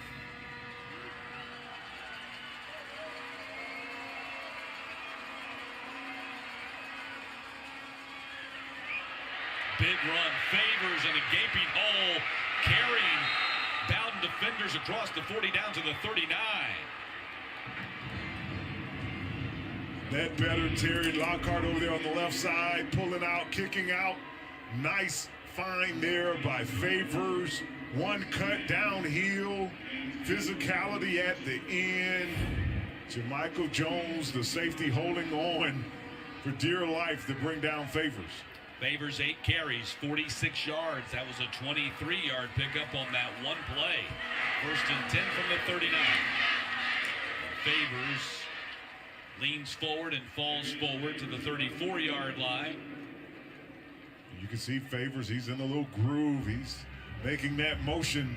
Feed me downhill late in the game. Defense has been out there. They're tired. It's been a physical game. A guy like him trying to take over. As we talked about, big body, 6 feet, 200-pound sophomore, just getting downhill and daring anyone in his way to tackle it. Between these two teams, Wayne, we're right at 400 yards rushing in the game. Trying to get to the edge, not going to get there. Great pursuit by the defense of Bowden as Devin Powell comes up and prevents the runner from getting beyond the edge. Kewan Anderson running the ball there, makes the 8th runner for Manchester, the 8th ball carrier in the game for them. Kewan not even on our 2-deep depth chart. 3rd down and 5. Trying to get around the edge, and Cooper down to the 29.5. Going to be close to the 1st down. Nice job here by Cooper to finish this. They spotted down at the 30. But not before. Now 4th and 1. Yeah, they spotted it down at the 30. Didn't quite give him the spot that I thought. I thought he was at about the 29.5. Still would not have been enough for the 1st down. They're now about a full yard short of the 1st down yardage and going for it right here with 8 minutes to play in the game. Heavy rush, they get it out of there, and great play by Favors. Great play by Bryant to get that handoff as the Red Devils brought a dog blitz. Dylan McGreen coming from that Mike position, run blitzing. Nice job of Bryant able to hand that ball off to Favors to get out of that tackle, get to the edge, and the big back falling forward to pick up the 1st down. 1st and 10, ball at the 25. Keeper by Bryant. Bryant cuts back inside the 10, loses his helmet. Flag comes out as he reaches the 8. Darius Bryant deciding to keep the ball out on the edge. Getting upfield here. Good blocking out on the edge right there. Sees that green grass. Cut back to the field. Right there, I think they're going to call at the last moment right there. Derek Phillips pulled the helmet off. Now, does that mean that Darius Bryant has to leave the game in that point? He can stay on the field because the defender pulled his helmet off. Another man being tended to for Bowden at the 5-yard line. But what a run by... Personal foul, face mask on the defense. Half the distance to the goal line, 1st down. What a run by Darius Bryant right there. He hasn't done much of that tonight. Breaks off a 17-yarder.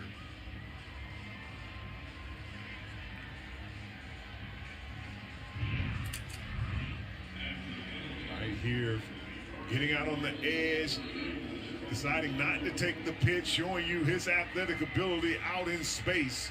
Taking the big hit, the face mask there at the end by Phillips. And glad to see that he can stay in the game. In the high school level, if your helmet comes off, typically you have to leave the game, but because the defender pulled it off, he's allowed to stay in the game. 1st and goal to go for the Blue Devils, trying to tie this game up. Right up the middle, touchdown, Darius Favors from 4 yards out, and it's 28-27. What hip problem is what Darius Favors is saying. Great blocking up front, running behind his pads. This entire drive, he's been putting his will on this defense, daring anyone to step up and try to tackle him right there. Giving you the Ezekiel Elliott spoon feed me the ball on that drive. High snap, they get it down, kick is up, and it knuckles through. Flag comes out as well. So we'll check the penalty call right here. We have a chop block inside.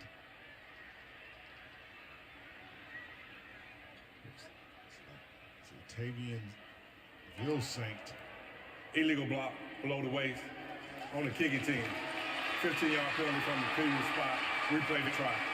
That is a huge penalty because this now makes this a very difficult make, I believe, for Jack Underwood, their kicker. This might actually push this out beyond his range. Right over there, you can see on that tight end position, Benji Thompson going low on the defender there, taking his legs out. Well, this is going to be a difficult PAT make for Jack Underwood. This is going to be a 35-yard kick.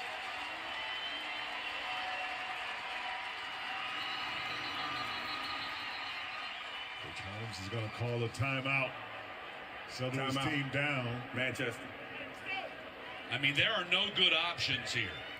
I mean, a two-point conversion from this distance is just kind of unthinkable. And while they think about what they're going to do, we're going to step aside. Football Fridays in Georgia on GPB is brought to you in part by Cigna Healthcare.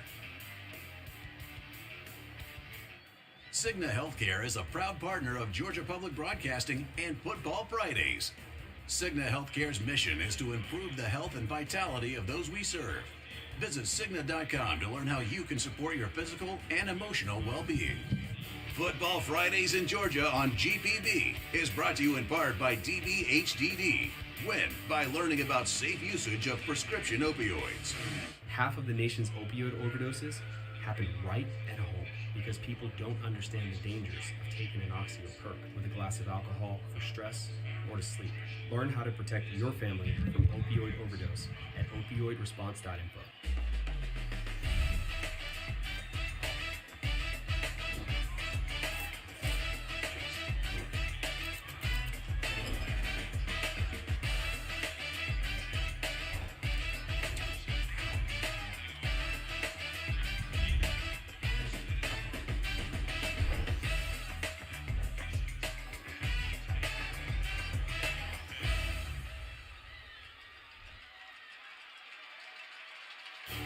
Football Fridays in Georgia on GPB is brought to you in part by Regions Bank. Get back in the game with Regions Bank. Well, coming out of the timeout, Manchester's going to try a long 35-yard PAT here for Jack Underwood after the shot block penalty pushed back the PAT attempt. And no, they're going to run a fake instead. Throw downfield to nobody in particular. Jaden Terry was the intended target. And Nick Brown threw the incompletion. But Coach Stephen Holmes knew that the kick was out of Underwood's range. So they had to try something. And you could see the Bowden defense was set. They were playing kind of what you would call field goal safe. The secondary is already back. Only 3 guys really rushing the field goal attempt. So plenty of white jerseys on the back end, not going to let that play happen. So the score is 28-27, and Bowden's getting ready to get the ball back. Now here's the scary thing. If you're Manchester, you've already seen Bowden break off a 9-minute drive. And that's exactly what the Red Devils are going to try to do right here. Finish this game with one final drive. Putting a lot of pressure on their offense. this defense has to get off the field. They got to get some penetration. The one thing that they haven't consistently done to stop Bowden tonight is get this D-line to get some penetration up front. Can they do it on this drive? So Underwood will kick off from the 40. And that Manchester defense is going to have to come up with a big stop as the kick is going to be taken at the 16-yard line. And the return by McGrin up to the 26. And there's a flag down in the middle of the field.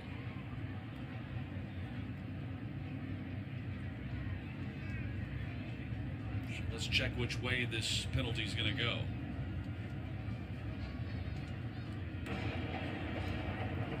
Blocking the back on the receiving team, 10-yard penalty, be first down. Get Dylan McGrin with a block in the back away from the ball. Those kind of plays you just can't have when you're trying to close out a game. Take that field position away from your offense. Big break here for Manchester. So it looks like they're going to spot it off from the 26. Means they're going to put it down at the 16. So 1st and 10 for Bowden. Red Devils have it at the 16-yard line. They have 7 minutes and 10 seconds to kill to capture their second straight state championship and their 4th in school history. They've had 2 10-plus play drives. They've had 2 5-plus minute drives, and the very first drive of the game was 9-plus minutes and 18 plays. And Beasley gets tripped out on the edge. Great play over there on the defense. Darius Bryant. Yes, Darius Bryant, the quarterback that's making all the plays offensively here, making a big tackle out on the edge. Jordan Beasley trying to get out of it right there, trying to high step over the junior quarterback, and able to bring him down there was Bryant. 2nd down. McGrin going to come to the short side and get stuck in the hole there by C.J. Favors, and it's going to be 3rd down. Here's a play for the Blue Devils defense to get off the field in this situation. A 3 and out, give your offense the ball with great field position. Penetration is key for this kind of down by the defensive line. Saw the rushing performances for McGrin in the playoffs, and tonight the best yet as he's gone for 186. And if this is indeed a penalty on Manchester, it's going to be close to a 1st down. Encroachment on the defense. 5-yard penalty results in a 1st down. It is going to be 1st down. So Terrius Gray, 18. They went with the hard count. And was able to catch him in the neutral zone on that play right there. 18 on the edge. Hard count once again. We've seen Bowden do that to make the defense declare itself consistently tonight. This time getting Gray to jump offside. Stephen Holmes working the officials. Fresh set of downs for Bowden from the 21. Ball is thrown over the head of Beasley. Let's see if that went backwards. They're going to rule that incomplete. That was close to being a backwards pass and a loss of yardage on the play. Definitely from our angle, looks like the ball went back. You could see Coach Holmes up there lobbying. He's thrown the red flag. He feels like it was a lateral as well.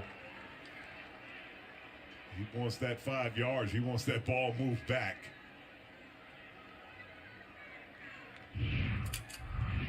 Right here you can see McGrin, and that ball is going back. Yeah, it landed backwards. McGrin was on the 19. That ball kind of went at the angle of around the 19 and a half. That is a backwards pass, and that ball. The previous play is under review. Manchester is challenging whether it was a forward pass. Yeah, so I think, the 21 is where the ball is sitting, and I think the pass ended up coming down. The ball is sitting on the 26. The play was made at the 21, I think, and I think the ball ended up landing behind Beasley at about the 20 and a half, if I got it right. So look, here's the pass from the 21. Beasley is kind of straddling the 21 right there. Now watch where the ball lands. It lands close to the 20. So if flight of the ball and where it lands are all equal, that is a backwards pass. And the officials got a clear look at it right there. They're going to see that replay, the one that we just showed you.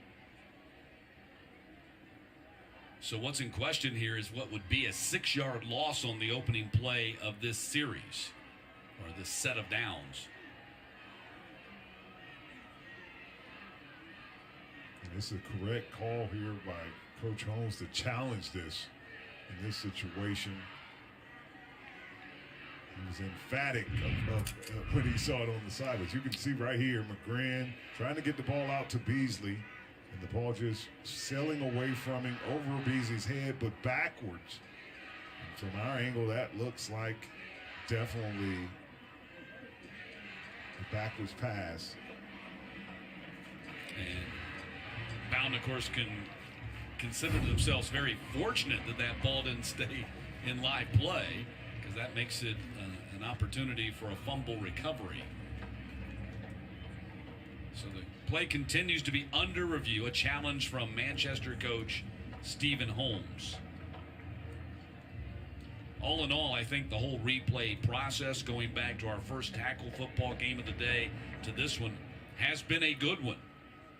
It has helped the game. There's no doubt about it. Great decision by the GHSA to implement video review. After review, it was a backward pass. It'll be second down at the 20-yard line. Please reset the clock to 5:53. And that's the other thing I love about this. They're able to use the review to get the time right and put 3 additional seconds back on the clock. So that ends up being a 6-yard loss on what essentially becomes just a long fumble out of bounds. I'm guessing that McGrin, the quarterback, gets credit for the fumble since he was the only guy who touched the ball.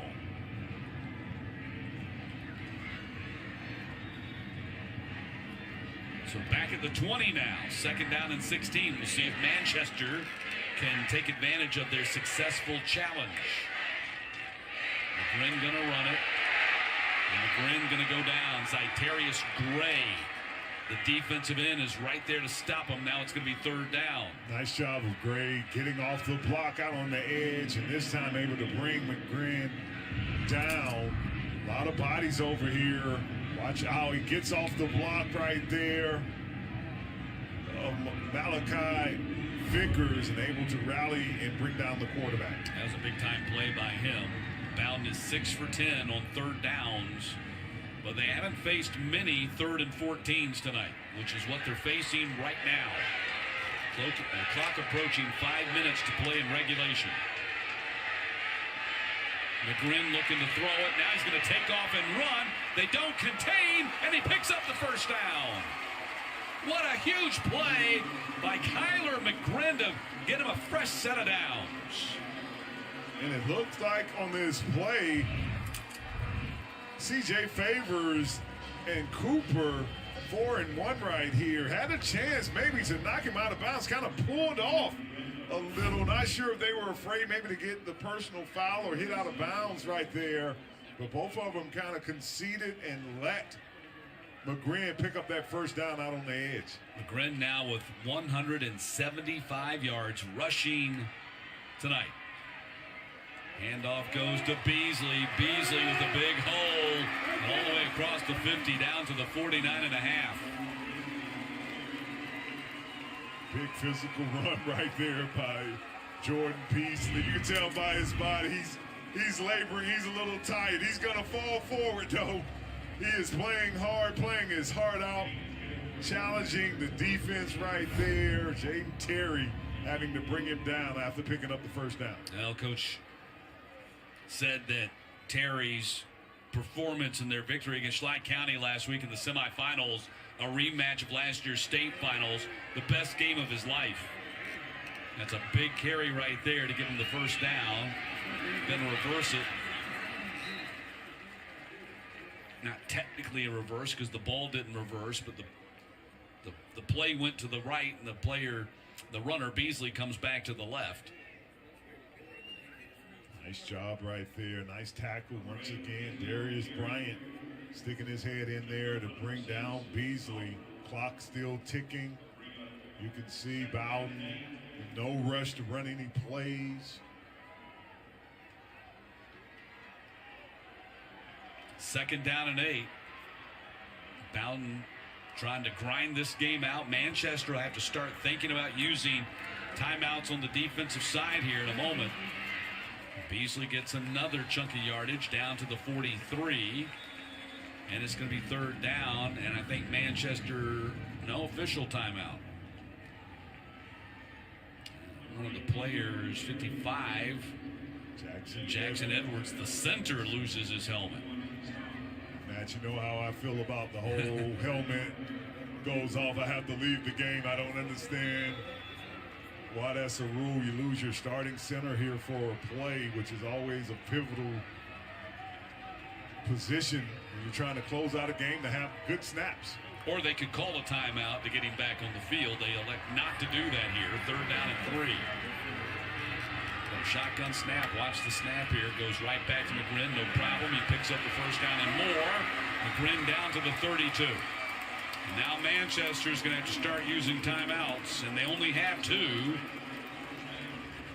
Kyler McGrin here, quarterback, draw all the way. A little counter action there.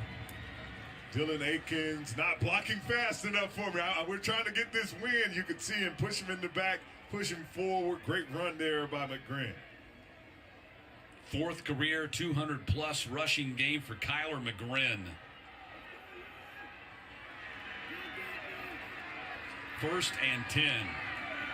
What a way to close out your high school football career with Kyler McGrin and his performance tonight. Beasley, another solid run. Manchester in trouble now because they can't stop this rushing attack of Bowden. You can see on those last 2 runs between McGrin and watch Jordan Beasley get a little burst of life right here. The feet are quick. They're moving, breaking tackles, falling forward. They're getting that feeling. They can sense and smell that championship going home with them. Bleeding clock. Play clock is down to 10 seconds. Running it all the way down as far as they can before they snap the ball. Beasley trying to cut back and going to be close to the first down. And a flag comes out. And if this is a penalty on Manchester, it just might do it for Bowden.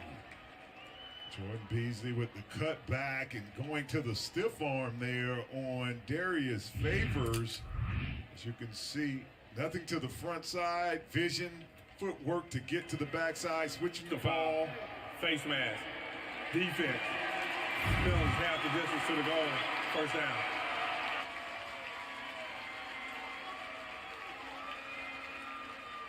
And now inevitability is starting to creep in here for Manchester outside of some kind of catastrophic mistake like a Miami Hurricanes type mistake against Georgia Tech. It's going to be almost impossible for Manchester to stop Bowden here. They're going to have it 1st and 10 and only 2 timeouts remaining for the Blue Devils after this next running play, or whatever the play is. If it's a running play, which you assume it would be, Manchester is going to have to burn a timeout. And there's still 30 on the play clock. They probably should be burning a timeout right now. But the math is working against them with just 2 timeouts. Timeout, Manchester. Yeah, they took too long to burn that timeout. Too much time. 1:28 to go.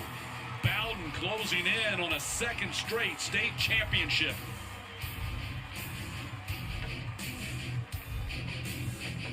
Cigna Healthcare is a proud partner of Georgia Public Broadcasting and Football Fridays.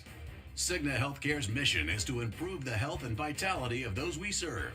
Visit Cigna.com to learn how you can support your physical and emotional well-being. Football Fridays in Georgia on GPB is brought to you in part by DBHDD and the Governor's Red Ribbon Campaign. Be kind to your mind. Live drug-free. DBHDD and the Governor's Red Ribbon Campaign is all about Georgians standing together for substance misuse prevention. Be kind to your mind. Live drug-free. Learn more about healthy alternatives and living a drug-free lifestyle at garedribbon.org. At Regions Bank, we're here to listen to your needs, and we'll customize a plan to help you reach your financial goals. Our service to Georgia goes beyond banking to creating more inclusive prosperity in our communities.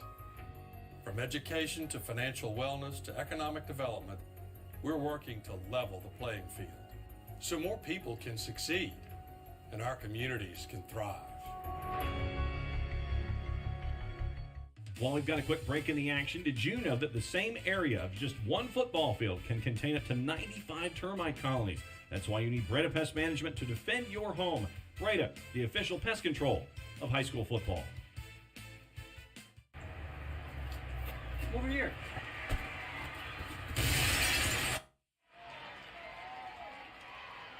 .128 to go. Bowden on a 13-play drive. Wayne, they started the game with an 18-play drive. Now trying to finish this game with another epically long drive here.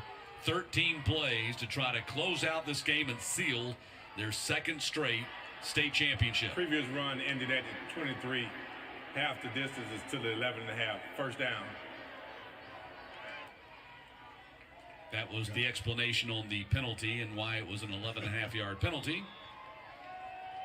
Physicality has been the theme of the success of Bowden, running the ball with McGrin and Beasley. And McGrin tries not to score and goes down at the 1-yard line. So I don't know whether Manchester was trying to let him score there so they could get the ball back. It would make sense, but McGrin was not having any part of it. Great job, Manchester. That's a third and final McGrin right here. No, I'm not going in.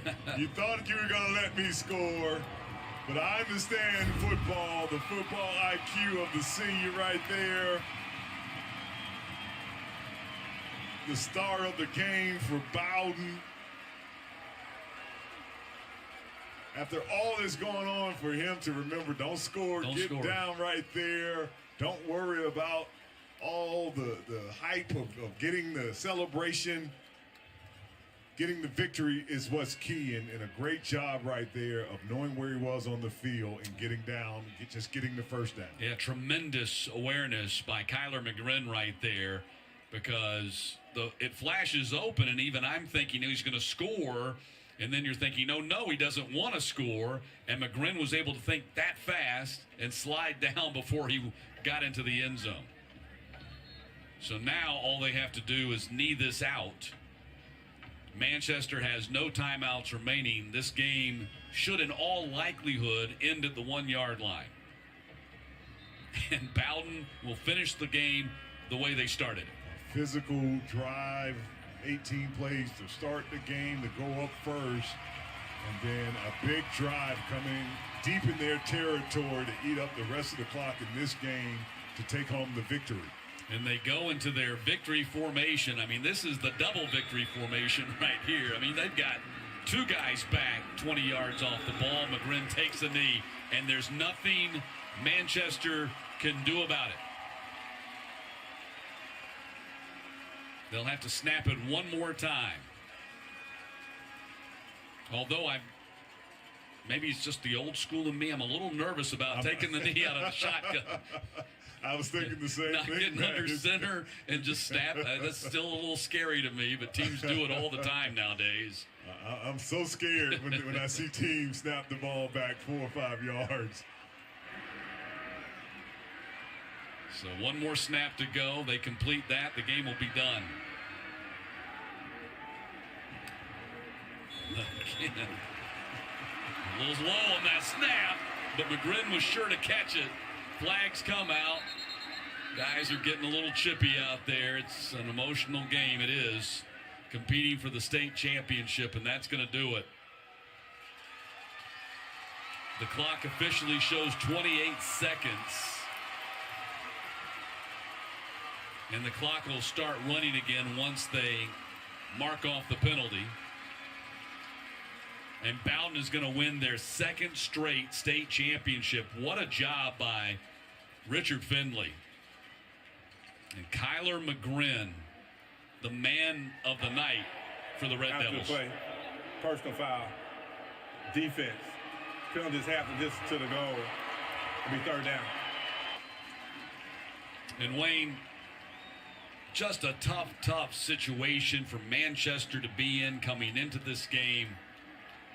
I thought they played their hearts out.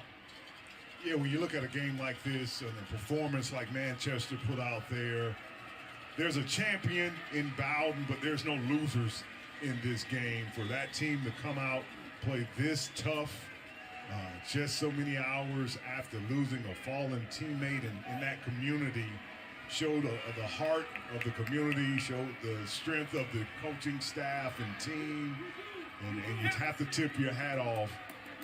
They gave Bowden all they wanted on their road to the championship. It was a one-point game when they played in week 1. It'll be a one-point game when they finish it up here in game 15. And Bowden gets the revenge, and they get the state championship trophy.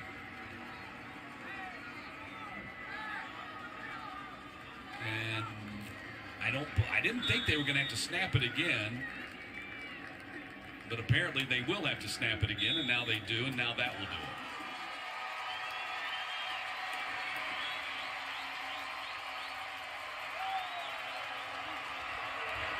Bowden Red Devils, state champions in 1971, 1992, 2022, and now in 2023.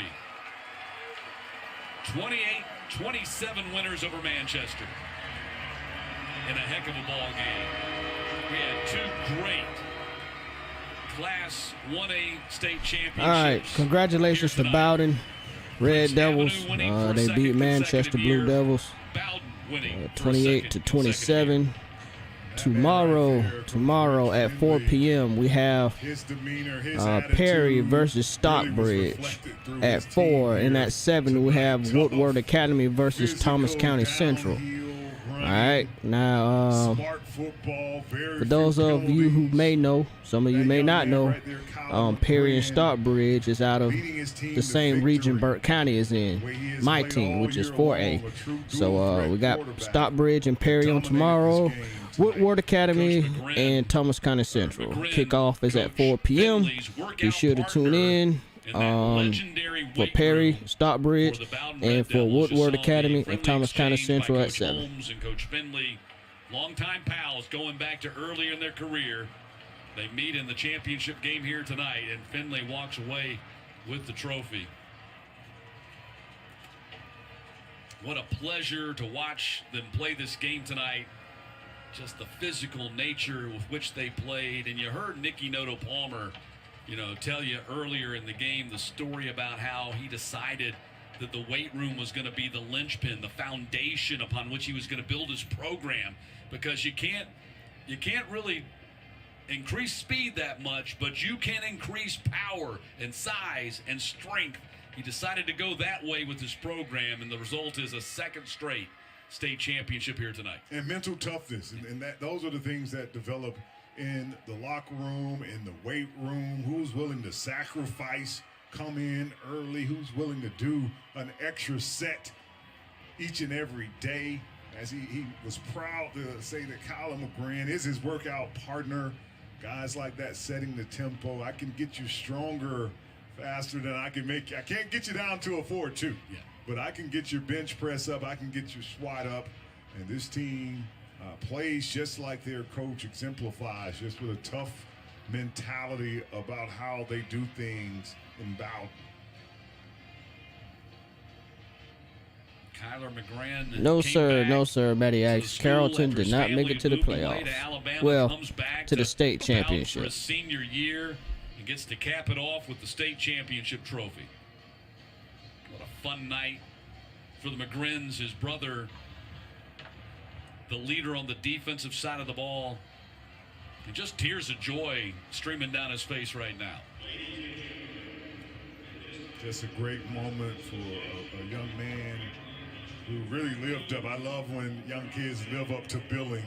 When you write down things like, I know this guy can't have these kind of numbers, and then they come and do it right in front of you, and that's what he did tonight. Over 200 yards, rushing, leadership, toughness. When the team seemed like it was kind of fading, he had provided the energy they needed as well.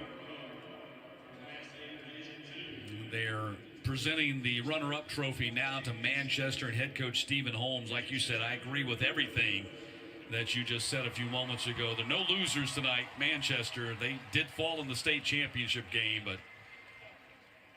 given the circumstances, they played their hearts out here tonight when a lot of people would not have excused them, or a lot of people would not have faulted them whatsoever if they had said, you know what, given the circumstances, what's happened with Brandon Smith, we're not going to play tonight.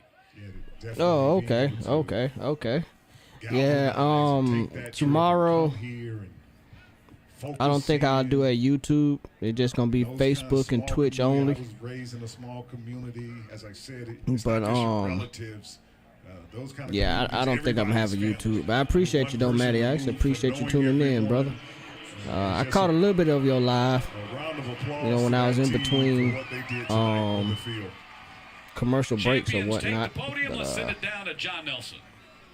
But yeah, we got Thomas County Central and Woodward Academy at 7, and Perry and Stockbridge at 4 on tomorrow. From Manchester, just know that everyone attached to Georgia high school athletics and here in the state of Georgia loves you all very much. Fantastic season there in Manchester. And now it is time to present a trophy for the second time in 2 years to the Devils that wear red. And to do that, it's the Executive Director of the Georgia High School Association, Dr. Robin Hyde. Thank you, John. First, I want to add my congratulations to Manchester, and thank you to the crowd that's done such a great job in supporting your team all year long. And I also want to give a special shout out to Coach Holmes, who does such a great job and does things the right way. Thank you, Coach. But tonight, we're here for the second year in a row, Coach, to present you this great pleasure from the Georgia High School Association and Alpha Insurance to give you this state championship trophy.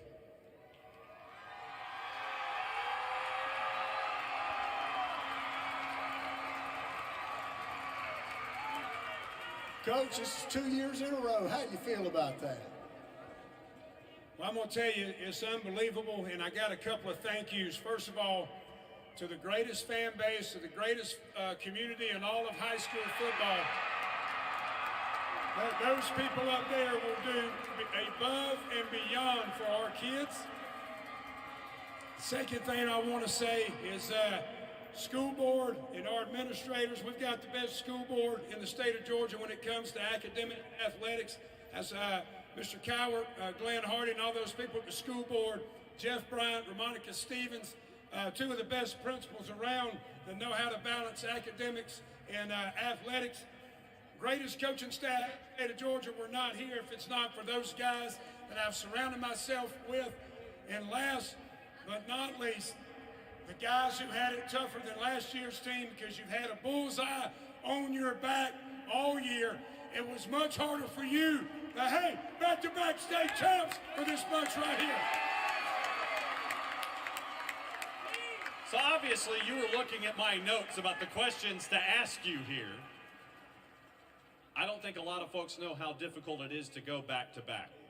It was second time in 31 seasons when you did it last year. Now you're back-to-back this year. How tough was it with all of these absences and this group of seniors coming through? Well, it was extremely tough. First of all, it took us about a month to get things going the right way in the weight room. I was a little worried, just a little complacency, a little we've done it, we've been there. And then the 0-2 start, I'm just extremely proud that our kids trust our coaching staff. They trust the process of what it takes to be great.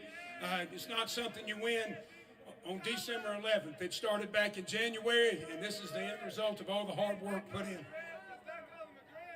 So now we officially get to say, one more time here at Mercedes-Benz Stadium, the Bowden Red Devils, back-to-back state champs. Send it upstairs to Matt Stewart.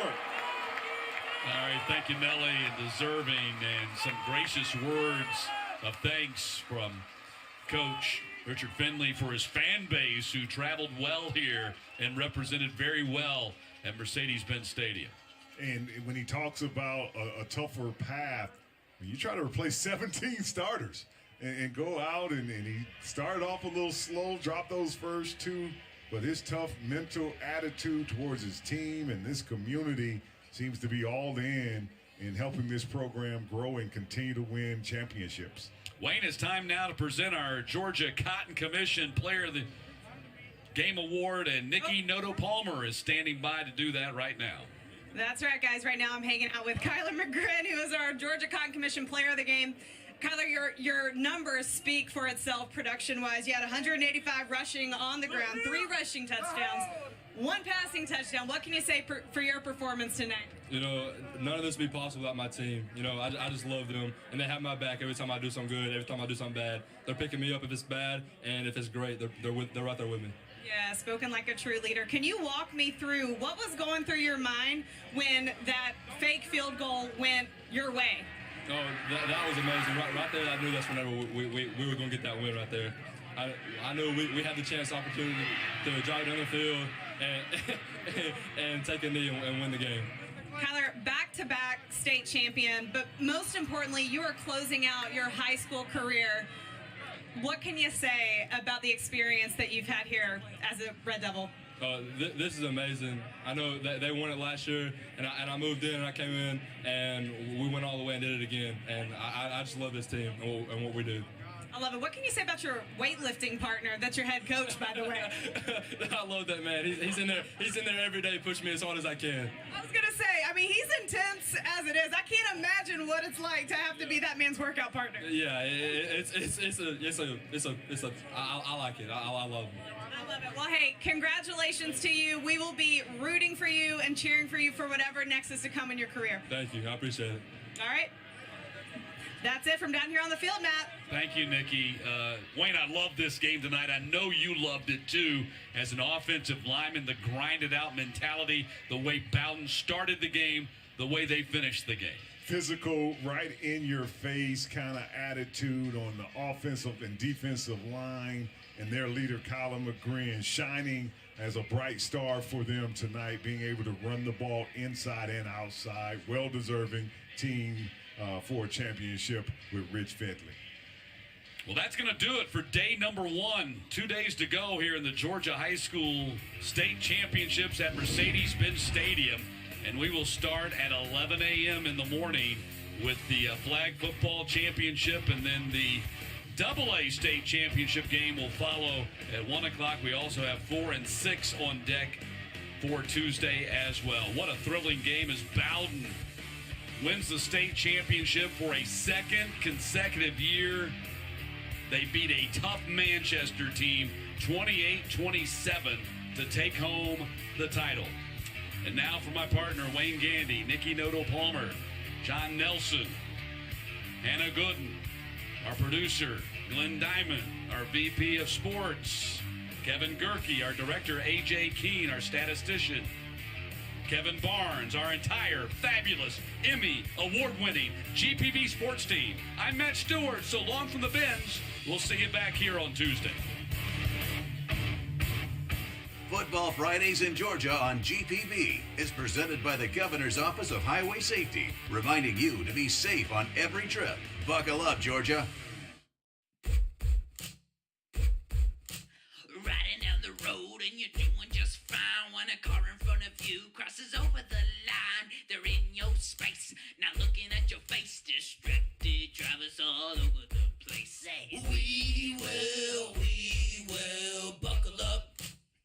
Sing it. Say, we will buckle up.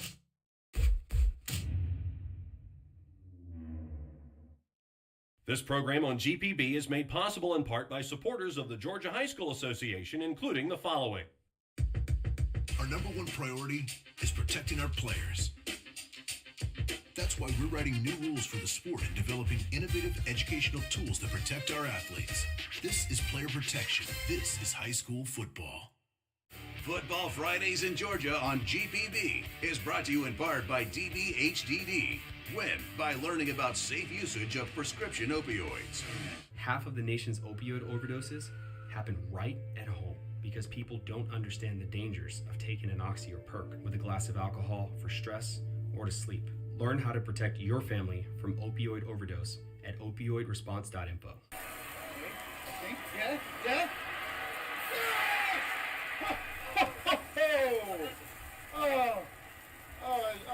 I don't know about the TV, but the burgers are ready.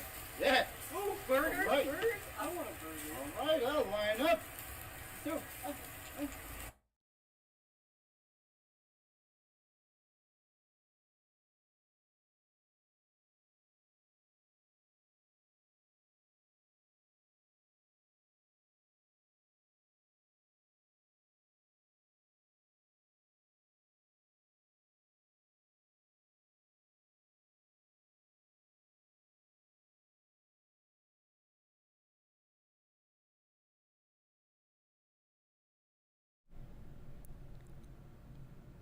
All right, be sure to tune in tomorrow. We're going to have Perry versus Stockbridge at 4 p.m.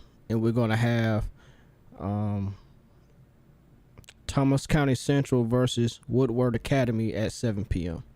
All right, so tune back in tomorrow. I appreciate everybody that tuned in, that watched, shared, commented. Shout out to Adam Pitts for the 500 stars. I appreciate you, brother. Who else? I just appreciate the support, man. So make sure y'all tune in tomorrow. 4 p.m. kickoff. The first game, second game at 7. Perry versus not Stockbridge, but Perry versus I got it wrote down here. All right. Perry versus Stockbridge at 4 p.m. Woodward Academy versus Thomas County Central at 7 p.m. All right. And I'll see y'all then. Peace.